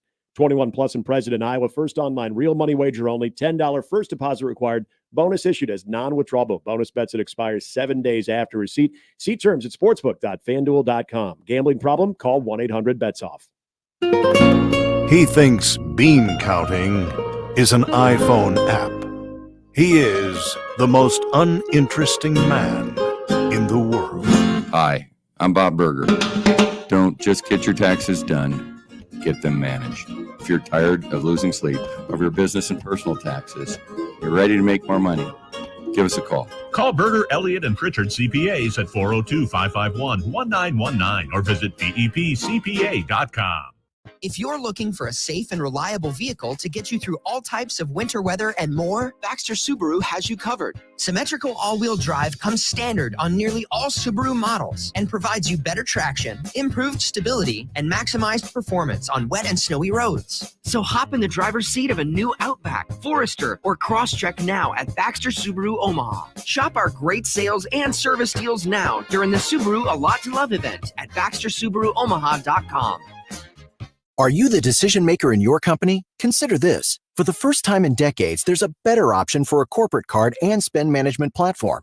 Meet Ramp, the only corporate card management system designed to help you spend less money so you can make more.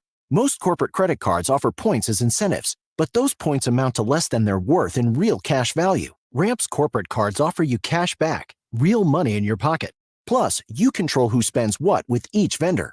And Ramp software collects and verifies receipts automatically, which means you'll stop wasteful spending and close your books in hours instead of days. Businesses that use Ramp add up to 5% to their bottom line the first year. If you're a decision maker, adding Ramp could be one of the best decisions you've ever made. And now get $250 when you join Ramp. Just go to ramp.com/sports. Ramp.com/sports. RAMP.com/sports. Cards issued by Sutton Bank and Celtic Bank, members of FDIC. Terms and conditions apply. It's the most time-honored tradition to start the weekend, grabbing a cold one from a local Nebraska brewery. Let's be real here. It's cold outside, and you don't want to drink the same boring beer as those Hawkeye fans. Drink Nebraska brewed beer, cider, or seltzers instead. Each week, we're putting the spotlight on a unique Nebraska brewery with One Beer Friday. Share your brew on social media with the hashtag One Beer Friday, and you'll be entered to win a $25 gift card to a local Nebraska brewery. Nebraska is the good life with great beer. Click nebraska.beer to learn more. Are you a delivery driver looking for a better job opportunity? Host Coffee is a local family-owned coffee, water, and vending company that has been in business since 1972. We are growing, and we now have openings for delivery drivers and other positions starting at $22 an hour with full benefits. If you're interested, visit hostcoffee.net/careers to connect with us. Host Coffee is always roasting something good for you. tickets for less. Best seats, best prices, no service fees. Shop ticketsforless.com. KOZN Bellevue, Omaha, Council Bluffs. This is 1620 The Zone. Now back to mornings with Sharp and Handley on 1620 The Zone.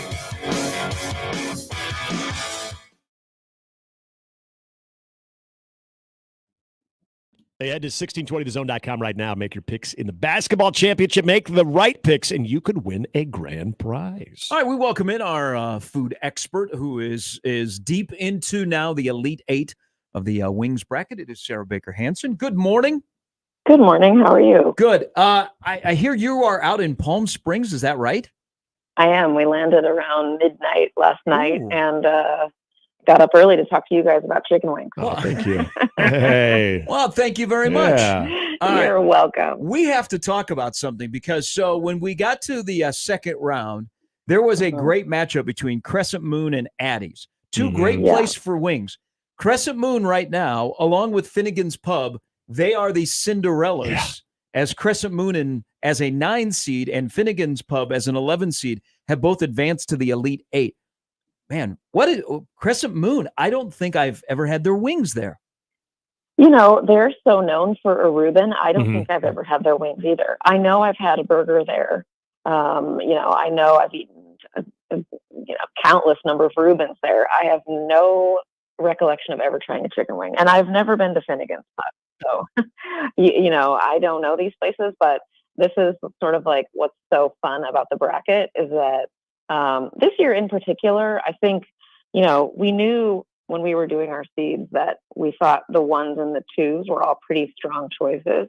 But then, some places come through that, they either do a social media blast on their own social media, which I've seen several restaurants doing that over the past couple of weeks, or people just really like it. And, it shows up on the list and, then I got to go try it. So look out, Finnegan.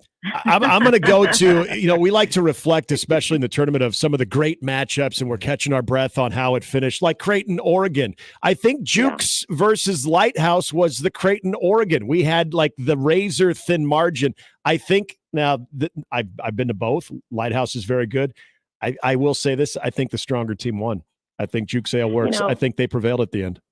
I remember when we were talking, I think before the contest even started, about Jukes, and people were talking about those salted caramel wings at Jukes, and people are still talking about those. So I don't know. I think it's really interesting. So I've written a couple stories so far about wings, and I wrote one yesterday, and it comes out later today. And I can tell you as a preview, it is on the Elite Eight, not planned. It's just a place I wanted to go try. And there are a couple of things that start to rise to the top when you look at who's moving forward and what they do. Number one is different types of sauces, different flavors of sauces, and sauces that are all homemade. Like there's a great quote in the story. We don't use Frank's Red Hot and Butter. Like we are making these sauces from scratch, and there's a lot of ingredients and a lot of thought that goes into them. And number two, they are cooking their chicken wings like from raw directly into the fryer. And then if it's char buff, they're pulling it out, putting sauce on it, putting it directly on the grill. Like they aren't using. There's a lot of restaurants, I didn't know this, but from what I've learned from doing all these interviews is that there's a lot of restaurants who basically par cook their wings, and then when you order the wings, they finish cooking it, but it's already been sort of cooked a little bit already.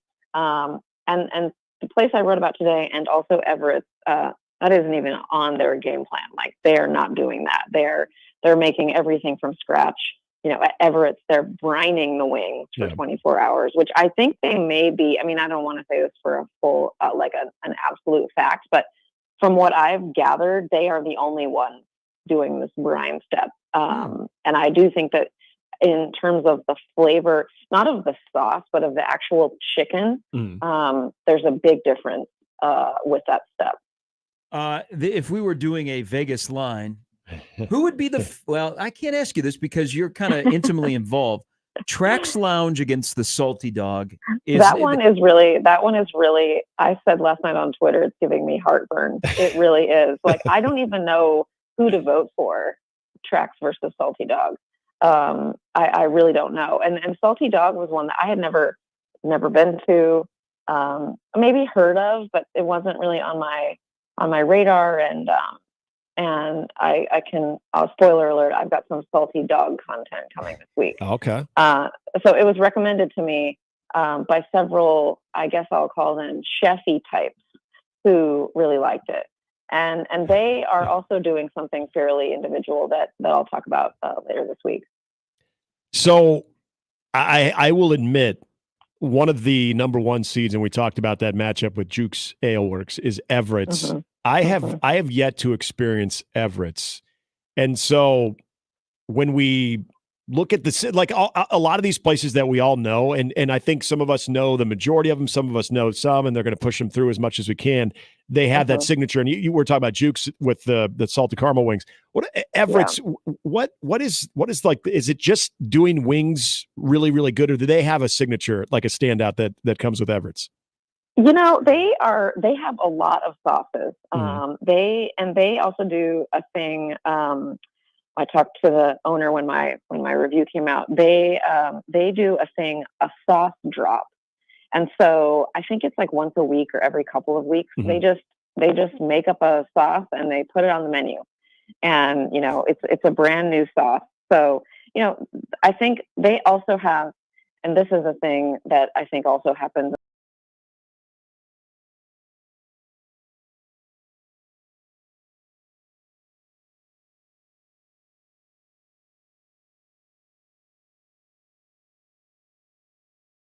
Rossi wings.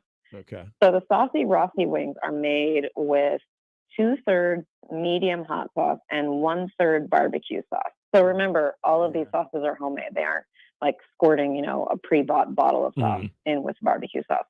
So there's this like the hot sauce is like really vinegary, but then the barbecue sauce is sweeter. So it's kind of got this sweet, spicy thing going on. Yeah. But I will assure you that if you like spicy, this wing, the burn builds as you are eating the wings. So you're eating them and you're thinking like, oh, sweet, spicy, like I really like this. And then you're like 4 wings in and you're like, holy crap, my mouth is like burning. This is hot. So, I mean, there is, that's, I think that kind of creativity. The Bubba is another one where they toss the wings in their medium hot sauce, then they grill them. Okay. Then they dip them in a second time with this chunky garlic Parmesan sauce. Oh, dang. And so there's like cheese on the outside of it and visible like pieces of garlic. And that one was my favorite. That was so good. Just really, I don't know, deeply savory, a different color. With fresh herbs on the top of it. And, obviously the homemade ranch and the homemade blue cheese. Yeah. And, I mean, we also tried the classic wings. But those 2 specialty wings, I think, to me, I got it immediately of why people really like Everett. And I will also say we went back because I wanted to try, I just was curious because I was like, if they're going to take this much time and care with chicken wings, like what's their burger like? And the burger is really good. And so are their fries. They hand cut their fries. They sort through all their wings and they divide them out by size. And so they have a Wing Wednesday special where it's 10 wings for $10. And so the smaller, quote unquote, smaller of the very big wings are like on that Wednesday special.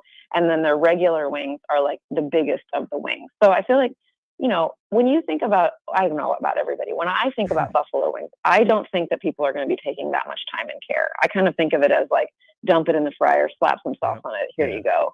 And they are really taking it to like a chef inspired bar food level with all this additional stuff that they've done. And I think that's why they're so incredibly popular.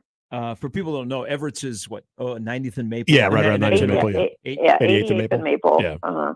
And I know I've never been to it before this either. So I've been there. To me as well. I've been there a couple of times. One of their appetizers that is super popular, and I'm not a fan of it, but a lot of people get Brussels sprouts. But I know, so you brought up the Bubba, and I know they explain how it got its name. If I remember correctly, the first person that was ever a customer there, he called everybody from the waitresses to the owner like Bubba, and so they named a wing after him. That's pretty cool. Yeah, and Saucy Rossi is named after. So the restaurant's next door to a bar called Broke Down Palace.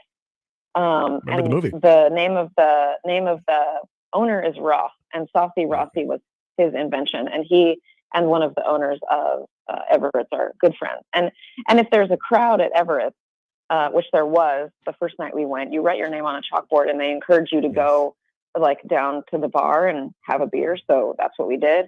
And there's a door in the middle of the two businesses, and they open the door and they scream out your name, and you are allowed to bring your beer across and order some wings. So it's a really it's definitely like got a neighborhood feel to it. Yeah. I think they're really sort of passionate about what they're creating. And yeah, I mean, the owner told me that in previous years when I was not running a wing specific bracket, they've actually done a sauce bracket where they came up with, I don't know how many, 8 or something sauces, and did a bracket of their own, which sauce will win. So people came in and tried all these different sauces and voted for their favorite. So they're very familiar with the the bracketology of chicken wings.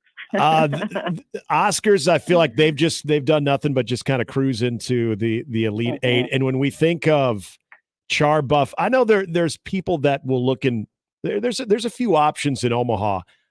Yeah, I couldn't say this to be 100% accurate, but for me personally, the first time I ever experienced char buff wings was Oscars. It was fantastic, and I feel like they're just the go-to staple when it comes to knowing you're going to get a good wing. And hey, if you just so happen to want a good pizza too, there you go. Oscars. I just feel like their reputation is going to carry them, and it based on the results here leading up to the Elite Eight, it has carried them. Yeah, I think you're totally right. I mean, like you, the first time I ever heard of or tasted a char buff wing was at Oscars, and it was when I worked at the Omaha World Herald, and I used to do this series called Food Prowl, and we would go around and, similar to what I've been doing the past month or so, or 3 weeks, I don't even know.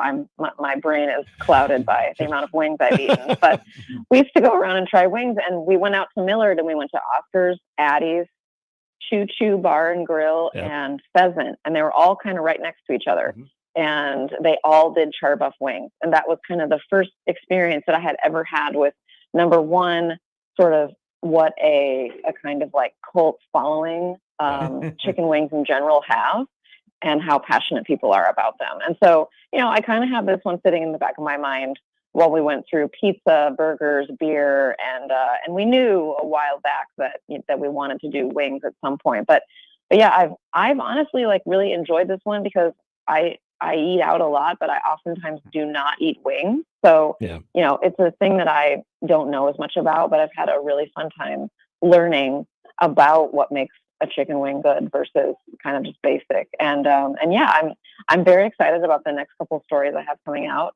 And we'll have crowned a winner by the time we talk next. Yeah. But I will be back to non-chicken wing content soon. But I still have some good stuff coming out. So and a couple places I'm really excited about. Great stuff. A couple more days to vote in the Elite Eight, and then the Final Four will be March 30th through the 3rd, and then the championship 3rd through the 8th. We're down to the Elite Eight. These are some great places, and I'm glad that everybody's gotten involved, and now people are getting fired up, and I look forward to see what we get for the Final Four. Me too, for sure. Don't forget to put in your votes at wingsbracket.com, a URL that I still cannot believe I actually own, but I do. That is kind of crazy. Hey, enjoy California. We appreciate it as always, and this has been a lot of fun. I'm looking forward to the next couple of rounds. Me too. Thanks a lot. That's Sarah Baker Hansen. Again, Wings Bracket, or you can go to sarahbakerhansen.com/wings. Here are the Elite Eight. Everett's against Jukes Ale Works. Then you have Ray's Wings and Pizza in Midtown against Crescent Moon. So Midtown on Midtown. Yeah. Oscars against Finnegan's Pub. And then Tracks. This is Nebraska against Iowa. Tracks in my neighborhood. Yeah. Against the Salty Dog. At the Salty Dog. Now, the one thing I do like about some of these places are like holes in the wall. Yeah. Like you don't go into Tracks and you're like, hey, you know what? I'm going to go in there and I'm going to take all my friends that have these $600 suits. You go in there and it's like this place, they're like, I'm going to drink beer and I'm going to eat wings. And on the small television, I'm going to watch my sports. Yep. And I'm going to sit at the bar, or I'm going to sit at one of the tables where you're like crunched.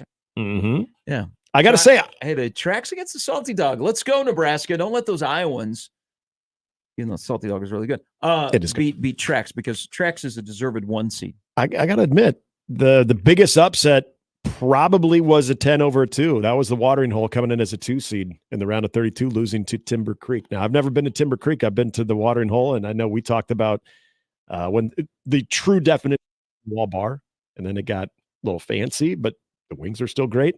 That was it's a pretty significant upset there with Watering Hole not making it out of the second round. Hey, our good friends at Oscars, they're great partners here at NRG, and especially on 1620. They're so damn good. When you think of Oscars, do you think of their wings or their pizza? I think of the wings. Wings. Okay. Yeah, the first time I like ever their pizza. I do too. I think their pizza is outstanding. The Big Shout out O Big is O. the Big O is great. But the first time I ever had Charbuff wings was at Oscars, and I think it was right around this time. We were watching some games, and somebody had the wings. It smelled really good, so we got those on top of a pizza. And as much as I like the pizza, I walked away thinking the wings were better. Oh man, that's actually when we first moved here. The place where we did our coaches show in Lawrence had Charbuff wings. That's the first place I ever had them. So I discovered Oscars when we moved here. I was like, oh, wings followed us to Omaha. So, Well, here's the best. I'm a big fan. Best way to describe when we had our Husker Roundtable this year, Yeah, and then we all at had Oscars. our lunch at Oscars. I went with the wings instead of the pizza. I could have enjoyed a pizza, would have been more than happy with that, but yep, I had to go to the wings. It wasn't. I don't even think I had to even give the menu a glance. I knew exactly what I wanted. Nate writes into the Equitable Bank inbox. I'm not going to mention which are the 8 restaurants. He said, blank is known more for their mozzarella sticks than their wings. I'm trying to. So I've never been to Everett's. Let's just stop here. Okay. If you are known for your mozzarella sticks, turn the lights out. But I also want to know You can- how and why. You can have quality mozzarella sticks, Yeah. but if mozzarella sticks are greater than anything else, I don't know that's a winning business model. Unless you're someone who just really likes mozzarella sticks and that for some reason stood out to you. Because I know of a pizza joint that I really like. I like their pizza.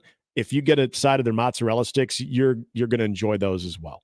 But it's not the reason I go to that place. Now, is there any place that you know of anybody that goes, you know what? Let's go there because of their mozzarella sticks that is not named like TGI Fridays or Applebee's? Yeah, no. The mini corn dogs. No.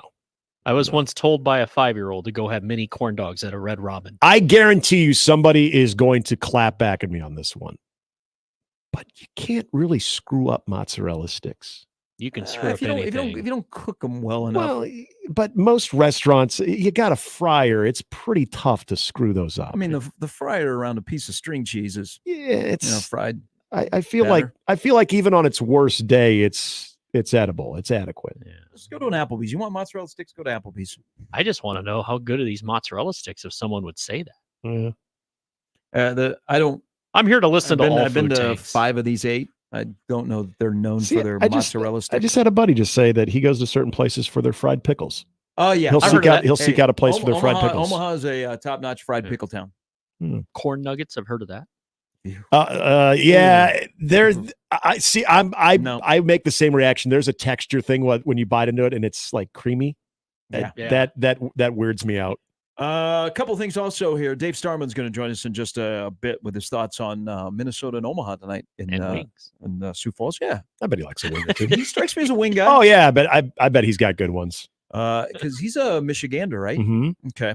Spends a lot of time in the East Coast. Doug now, writes too. into his own inbox and goes third person. He did. Unfortunately, Doug isn't going to Detroit. I love that he went third person. On Somebody that. has to keep working and answering the phones. Very tough game for the Jays. If the refs rediscover the theory of verticality for the Iowa State game, then Shannon won't get all those foul calls for hurling his body into defenders. If not, Iowa State is in trouble. Illinois, weird, doesn't make sense. First time they've been in the Sweet 16 since 2005. Yeah. UConn looks unbeatable right now, but that may be why they lose. UNLV looked unbeatable in 91. And then Duke came along. Yep. North Carolina quietly looking like the best bet right now to win it all.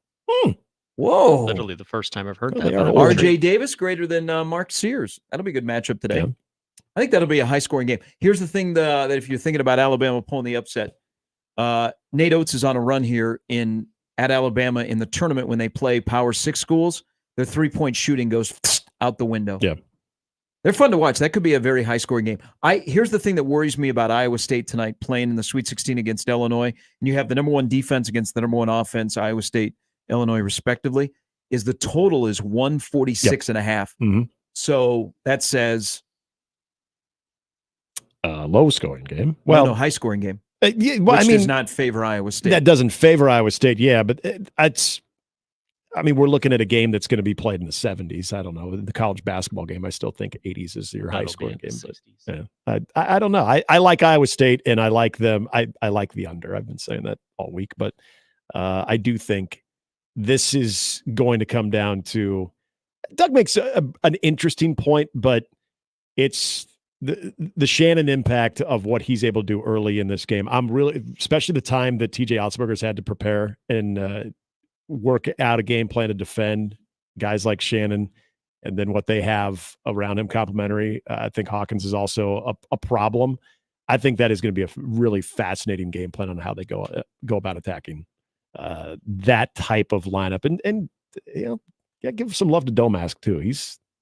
He's a player too. He ignites that offense a little bit as well. There's a lot of things to account for. He's a game-changing transfer. I give Brad Underwood, who is, very volatile. He constructed that roster really well. Mm-hmm. I just don't think Iowa State can win a game that gets into the 70s against Illinois. That would be ideal, though. All right. Dave Starman coming up next. We'll talk some college hockey. It begins tonight for Omaha in Sioux Falls against Minnesota. That's coming up next. Gary Sharp, Nick Handley, and Jimmy Chavez. Mornings with Sharp and Handley. Weekdays 6 to 10 on 1620 The Zone. 1620thezone.com.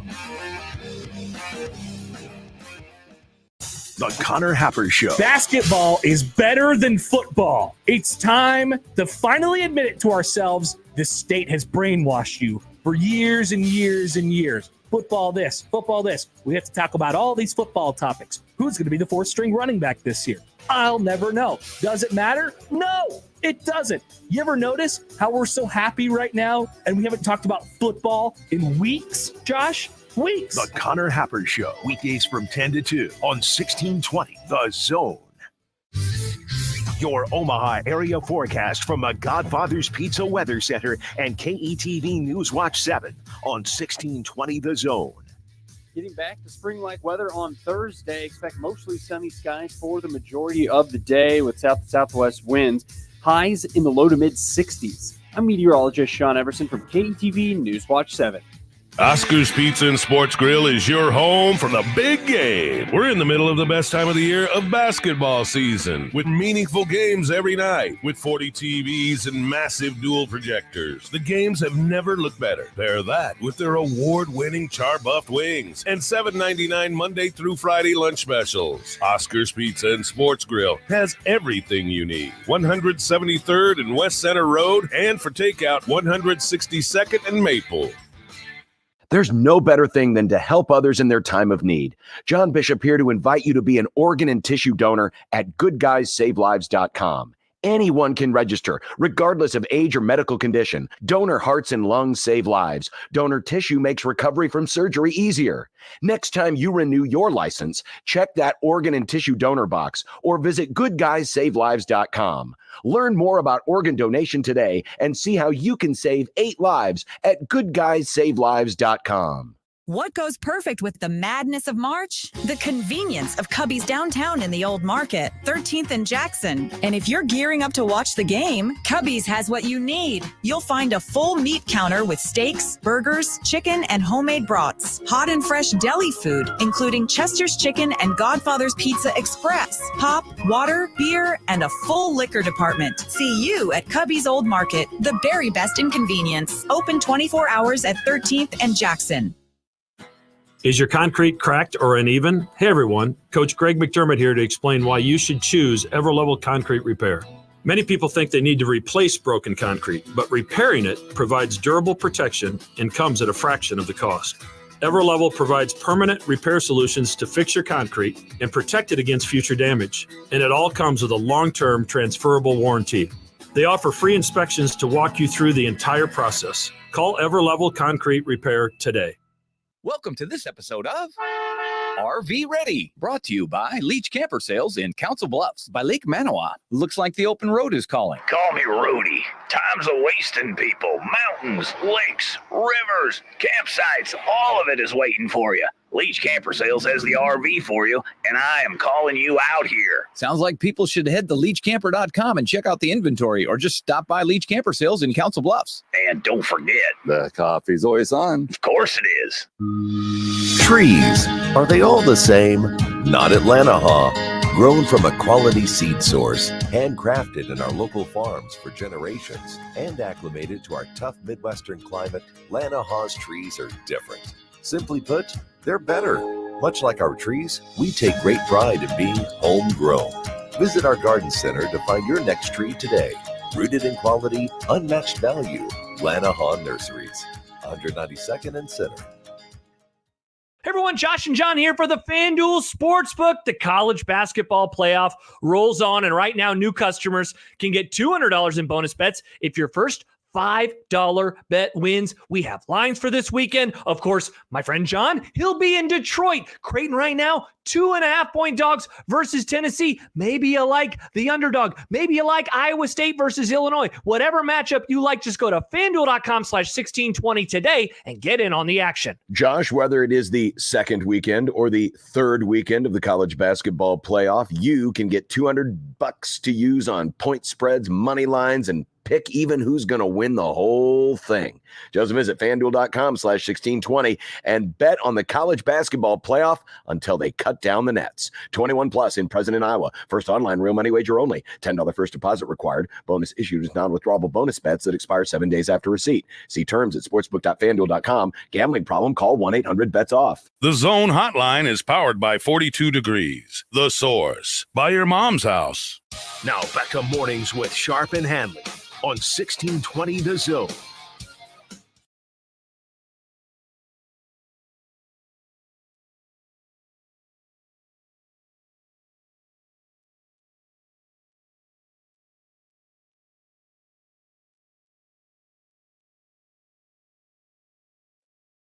All right, tonight, Omaha, Minnesota in Sioux Falls. There should be a great crowd. A lot of Omaha fans, a lot of Gopher fans as the quest to get to St. Paul begins. And we welcome in our good friend, who is one of the best in the business, knows college hockey better than anybody else. We think he should be on the Reveal show. We think he should be on all the time. Dave Starman joins us now, who you heard on CBS Sports Network at the NCHC Frozen Face-Off. Good morning, my friend. Happy beginning of the road to St. Paul Day. Hey, guys, it's great to be back on with you, and it is awesome to be talking about the Mavs and the tournament, and I was so impressed with the support that they got in St. Paul on their initial trip there. They're a fun team, and it's a fun fan base. I am thrilled for you guys and what you're about to experience. Dave, watching the games over the weekend in St. Paul at the NCHC Frozen Face-Off, I can always tell you're a savant of the game, and you pick things out. But I can always tell when there's something about a team that I don't even want to say surprises you, but really impresses you. You talked a lot about some of the little things of Omaha and the way that they were kind of find some weak spots in a very talented North Dakota defense. What when you see Omaha winning at this level, what stands out about their game right now? Omaha's got a beautiful simplicity to the way that they attack the game. And I think for them, it really works. Now, they're a good team. I think that they have been so mislabeled nationally. Like, the easiest thing to say is, here comes Omaha, they're big, they're heavy, yada, yada, yada. It's a nice, easy thing to say. But the reality is, when you watch Omaha, they are fast for. They're more skilled than people give them credit for. They get north pretty quick. Their goaltending is tremendous. I mean, that is a huge part of why they're really good. But in reference to what you're alluding to that I brought up on the broadcast over the weekend, I find Omaha to be really, really good at finding soft ice. And what I mean by that is, in the offensive zone, they work really well below the goal line when they attack the puck. Whoever's their third forward high, whoever is the defenseman on the weak side of the ice that's creeping in and looking for space, they're really, really good at detecting where teams leave pockets of open ice and their ability to get into them, feed it, and get chances to the net. And me, it's a reason why they have had offensive success against some good teams. Hey, well, before we get a little bit deeper into what you think will happen tonight between Omaha and Minnesota, is it safe to say, as I look at the field of 16, Dave, that in a sport that has sometimes been dominated by what we would maybe call the blue bloods, we have finally achieved, as we look at the NCHC, the Big Ten, Hockey East having 1 seeds, we finally have achieved some really nice parity for the sport? We have, and if you look at the past, I think I did this graphic the other day just because I got bored. I was looking at the last 10 national champions, and I think they averaged 6 or 7 NHL picks on their roster per national champion. Not necessarily all first rounders, but that's been about the average. But there were a couple that only had 2 or 3. And I think what you're seeing now is there is a core group of NCAA teams that are really, really good because of the fact that they don't put players on the roster that are huge flight risks to leave after a year or two. So you're getting teams like Omaha where you've got some seniors and you got some of those fifth-year guys. They're older, they're smarter, they've got a little more savvy to them, they've got more patience and poise to them, so they can handle the ups and downs of a long season and the adversity that goes through it. And that's why teams like the Mavs can be consistently good. It's why Minnesota Duluth was always good, with the exception of that one year where they had the 5 defensemen who were all world. But now you're starting to see the blue bloods come back, but we're getting to that point once again where you got a lot of one and dones and two and dones. I'm not sure that's necessarily great for the long-term product of college hockey, but it certainly makes for some exciting teams, which you're going to see in Boston College, which you're going to see a little bit in Denver as we move through this thing. But half of BC's team could leave at the end of the year. Well, and that's the interesting thing about the other matchup, the earlier matchup in Sioux Falls, is given the average age of RIT's roster compared to Boston University, and in a one-game scenario, and you know it better than any of us, Dave, 3 periods to that really is what your season comes down to, regardless of what it is you've built it up to.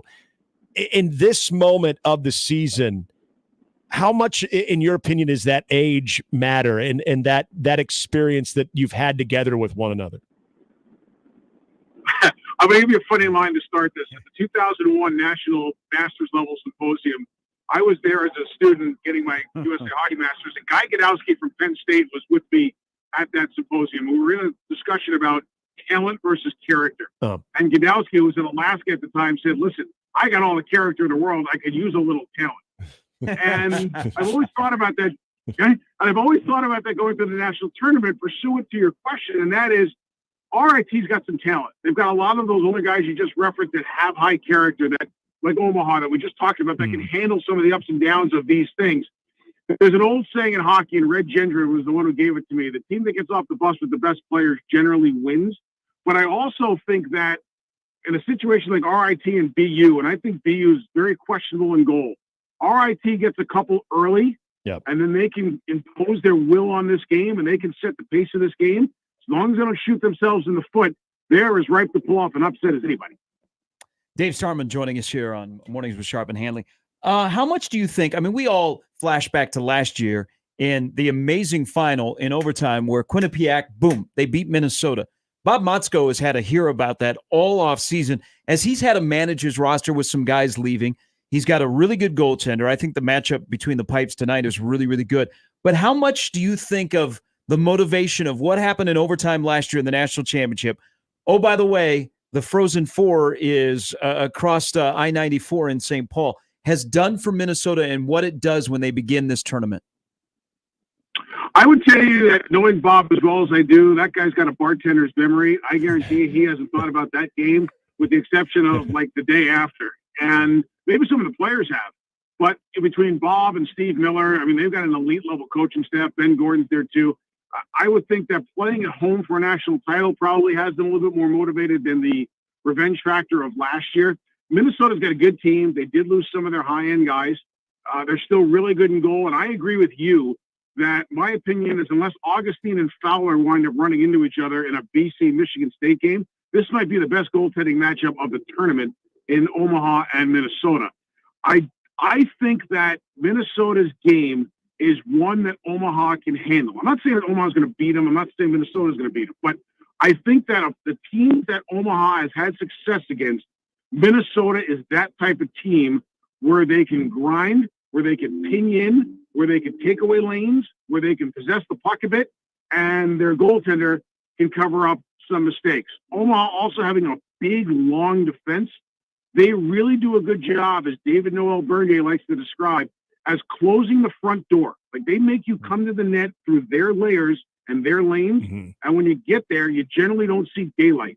So I think for Omaha, they are built and structured in a way to play teams like Minnesota if they're playing on top of their game. And that's interesting, Dave, because we've seen it. We just saw it on Saturday night, but we also saw it, and Gary and I were pretty critical of what we saw the last time that Omaha and Denver played in Omaha. And after that series things really kind of turned around for the Maverick hockey team this season. What is it about Denver's style and Omaha's style that seemed to really favor the Pioneers, other than the obvious of what they have with talent?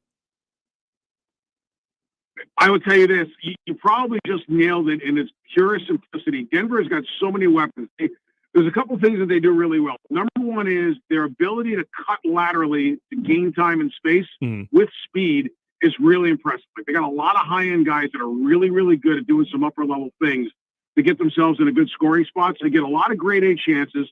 They've got 6 guys on their team up front that can all score on first shots from within the top of the circles. And Latkoczy is a smaller goalie, so they did a pretty good job at picking up on the top of the net when Latkoczy would go down early. So I give them a lot of credit for that. And part 2 for Denver, that's got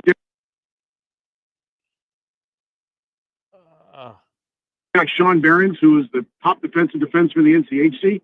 He's the top defensive defenseman. A, he can defend pretty well. B, he's got the puck all the time. Yeah. So, like, he's defending with the puck. That's one of the reasons he's so good. So Denver creates so many matchup issues because A, they're really deep, and B, they got 4 defensemen who can play like forwards. Hey, so Boston College has been the number 1 team for most of the year, and they are explosive. They don't have a lot of experience playing in the NCAA tournament, but they could have the Hobie Baker winner. People get to see Will Smith, Gauthier as well. They're great in net with Jacob Fowler. Is there anybody that can knock off Boston College to win the championship this year? Or if there is, who would be some of the candidates in your mind, Dave? You know, it's a good question. And here's where Boston College is going to be very unique. And they're kind of like Denver. Like, them and Denver are really, really young. Where BC could stub its toe is in its inexperience. But the other part of it is this. They've got a core of guys. They've got, I think, 7 guys that all played on the World Junior team that all came through the National Team Development Program. So they've all played in the Under-18 World Championships a couple of times. They've all played in the World Junior Championship gold medal game and won it. And now they get to the Frozen Four, where you can make a case that they'll see some teams that may not be as offensively dynamic as the teams that they beat en route to winning a gold medal at the World Junior Championships. So I think for BC, despite their youth, they've got a lot of big game under the bright lights experience. I'm not quite sure who can pick them off style-wise because I haven't seen everybody.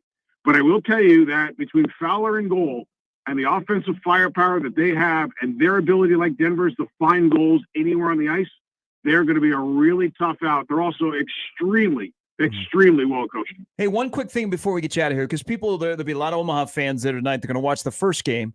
How does Celebrini from BU, who is just a freshman, I mean, I just ran off a guy who I think from BC might win the Hobie Baker. He didn't even win Hockey East Player of the Year. How good is this freshman at BU? He's scary. Like, he is so much fun to watch. The thing that makes him so good, he's got a great combination of speed and skill, but he can use that skill at top speed. Like, when you're an elite player, that has got to be an ingredient of you can do all these amazing things, but you can do them in 5th gear. And he's got that ability to do it. He's got an NHL release. He reads ice well. He takes his ice well. But the most important thing for him is whether he's moving a puck, getting into space for a puck, getting it and delivering to the net, not dusting it off, whatever the case is, he does everything really, really well at top speed, under pressure, and that's why he's a legitimate threat every time he touches the ice. Hey, this is going to be a great road to St. Paul. It was so great to hear you a lot on Omaha games this year on the CBS Sports Network, and, of course, for Omaha to make it to St. Paul. We always appreciate it, Dave. Enjoy the next 4 days of hockey. Absolutely. You guys, too, and hopefully we get a chance to see the Mavs return to St. Paul. That'd be a ton of fun. That would be. Thanks, Dave. You got it. See you guys. Yep. BU is the number 1 seed. They take on RIT, who is the 4 seed. They play at 4 today. Macklin Celebrini is who I'm talking about. He's 17 years old. 17, 31 goals already? Correct? Yeah. I know there was some comparisons to, if you're making more of a recent comparison in the college game, that a guy that just stood out, and Adam Fantilli, who played for Michigan, that there was a lot of comparisons to the way that he's able to move on the ice and just create as a goal scorer. But I mean, it's kind of crazy. 17 years old, is dominant in that league, in that conference as well. There's some stars in it too. And that's why it's kind of cool to see the way that you got this grizzled Omaha team where you could say maybe Jack Randall's their dude, but the way Zach Erdahl's playing lately, a lot of praise on what Tanner Ludke as a true freshman is starting to do as well. There's just different ways that they can hit you. This is where you do get style and system versus maybe just overall talent. Interesting thought though about Minnesota's overall game and their style and how that sort of complements what Omaha does really well. We'll see if that plays out tonight. I'll say Lacosi against Close. That'll be how it's be decided tonight. All right, Brian Edwards to wrap the show coming next. Mornings with Sharp and Handley on 1620 The Zone and 1620thezone.com with Gary Sharp and Nick Handley. For the Jays, the Huskers, and even you Jayskers, we are 1620 The Zone. It's the most time-honored tradition to start the weekend, grabbing a cold one from a local Nebraska brewery. Let's be real here. It's cold outside, and you don't want to drink the same boring beer as those Hawkeye fans. Drink Nebraska-brewed beer, cider, or seltzers instead. Each week, we're putting the spotlight on a unique Nebraska brewery with One Beer Friday. Share your brew on social media with the hashtag One Beer Friday, and you'll be entered to win a $25 gift card to a local Nebraska brewery. Nebraska is the good life with great beer. Click nebraska.beer to learn more. Getting quality employees to fill positions in your company is essential, but finding those people can be a major hassle, unless you use ZipRecruiter. ZipRecruiter makes finding quality people a breeze. And right now you can try it for free at ZipRecruiter.com/radio. With ZipRecruiter, one click sends your job to hundreds of top job sites. But more than that, ZipRecruiter's advanced technology identifies the candidates with the skills you need, sends you a list of great matches to review, then actively invites them to apply for your job. And the results speak for themselves. 4 out of 5 employers who post on ZipRecruiter get a quality candidate within the first day. That's right, the first day. Now you can focus on your business and let ZipRecruiter do the work finding the best people for you. See for yourself. Experience the ease, efficiency, and power of ZipRecruiter for free. Just go to ZipRecruiter.com/radio. That's ZipRecruiter.com/radio. ZipRecruiter.com/radio. It's Champions replacement window season, and we're celebrating with buy 2 windows, get 2 free. If your windows are drafty, difficult to operate, or costing you money on your energy bill, it's time to replace them. Champion Windows is here to help. Champion builds our own windows right here in the USA. We make the process easy. We help you choose the best design options for your home. We then build your project in our very own factory. Our install team manages your project every step of the way, and it's all backed by our lifetime guarantee. Turn your house into your dream home with more livable space in a new Champion sunroom, or enhance your curb appeal with new siding, now 30% off. Don't wait, this sale won't last long. Buy 2 windows, get 2 free, and 30% off sunrooms and siding. Call 877-GO-CHAMPION or visit championsavenow.com to schedule a free in-home estimate today. All discounts apply to our regular prices. Select styles apply. Minimum purchase required. Cannot be combined with other advertised offers. See store or website for details.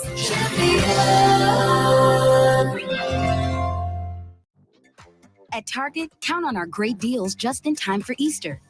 Save $5 when you spend $30 on toys with Target Circle, so you can fill their baskets with fun, like cuddly stuffed animals or 50-piece sidewalk chalk, all from only $5. Add an Easter chocolate phase at BOGO 50% off, from Cadbury to Reese's Mini Eggs and more. And get great family picks with new Easter looks. It's easy with 20% off dresses, polos, and more. Hop in fast for our best Easter deals, only at Target. Restrictions apply.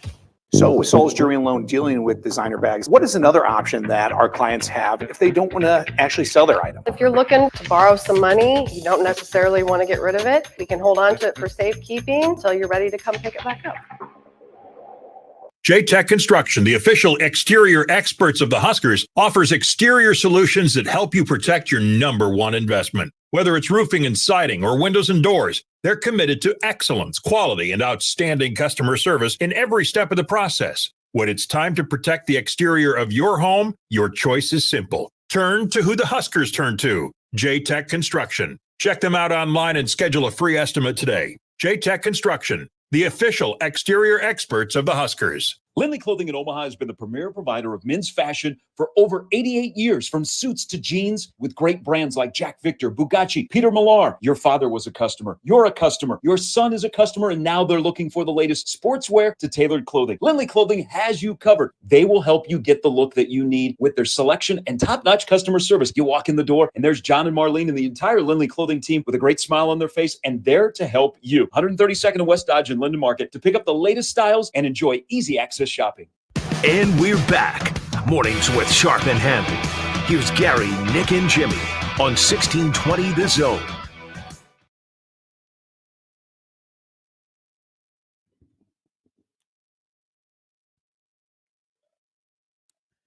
All right, it is time to talk to our good friend who by the way, is sitting on a futures ticket for Creighton and is headed to Vegas. Watch out.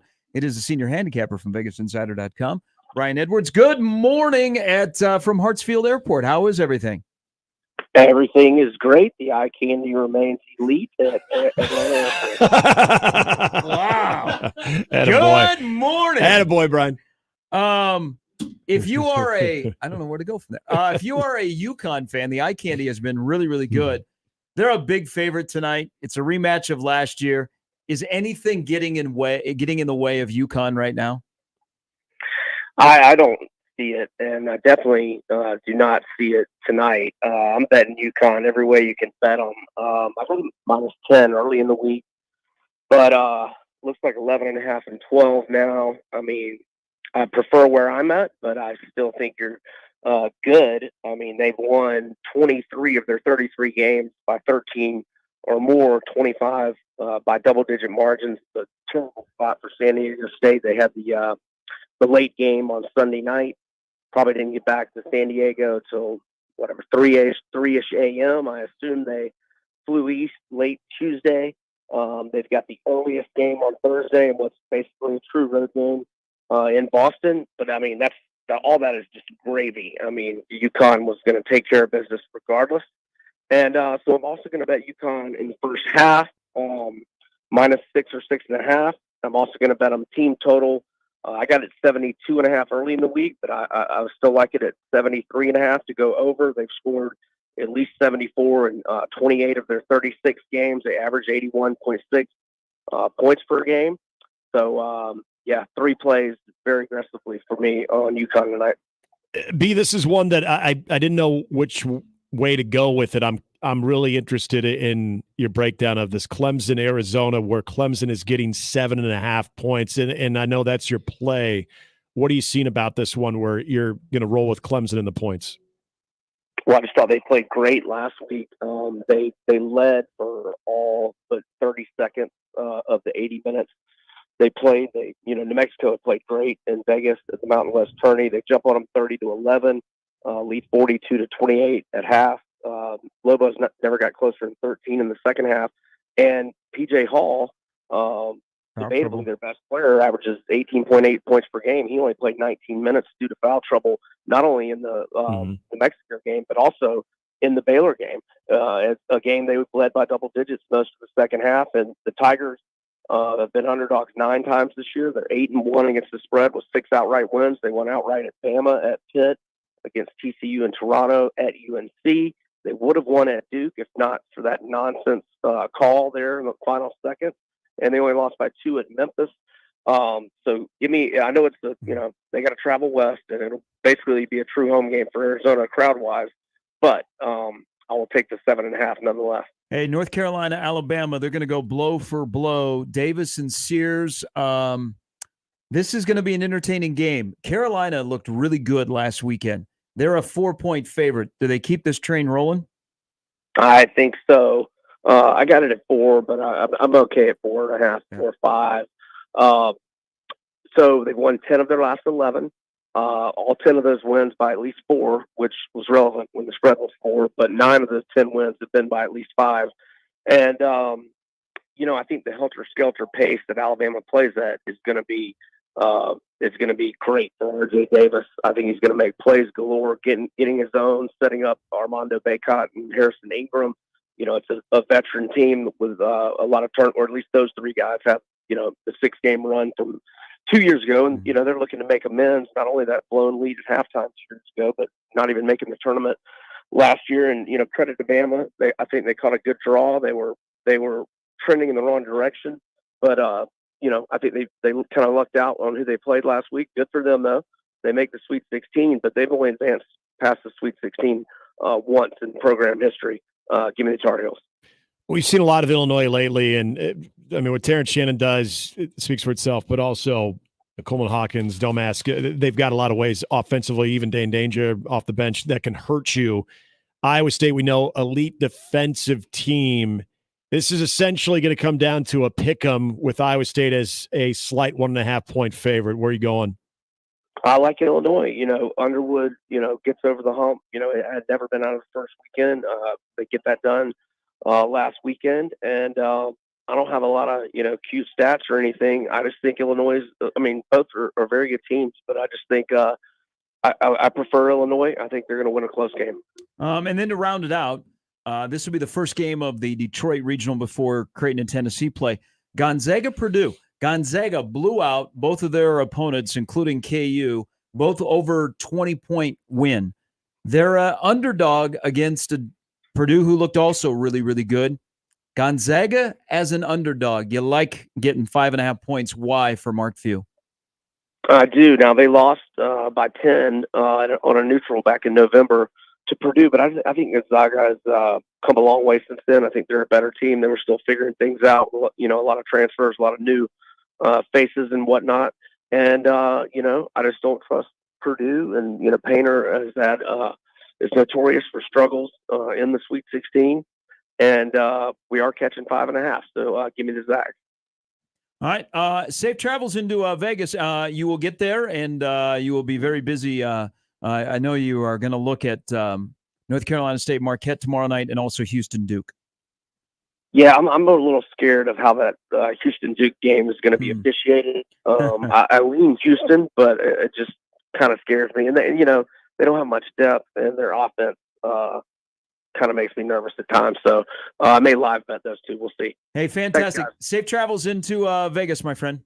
Appreciate it. You have a great weekend. Brian Edwards, senior handicapper at VegasInsider.com. You can follow him on Twitter at VegasB Edwards. That'll do it for us tonight. Omaha, Minnesota, over on 1290. Mike and Terry will have the call from the Denny Sanford Premier Center in the opening round of the NCAA hockey tournament.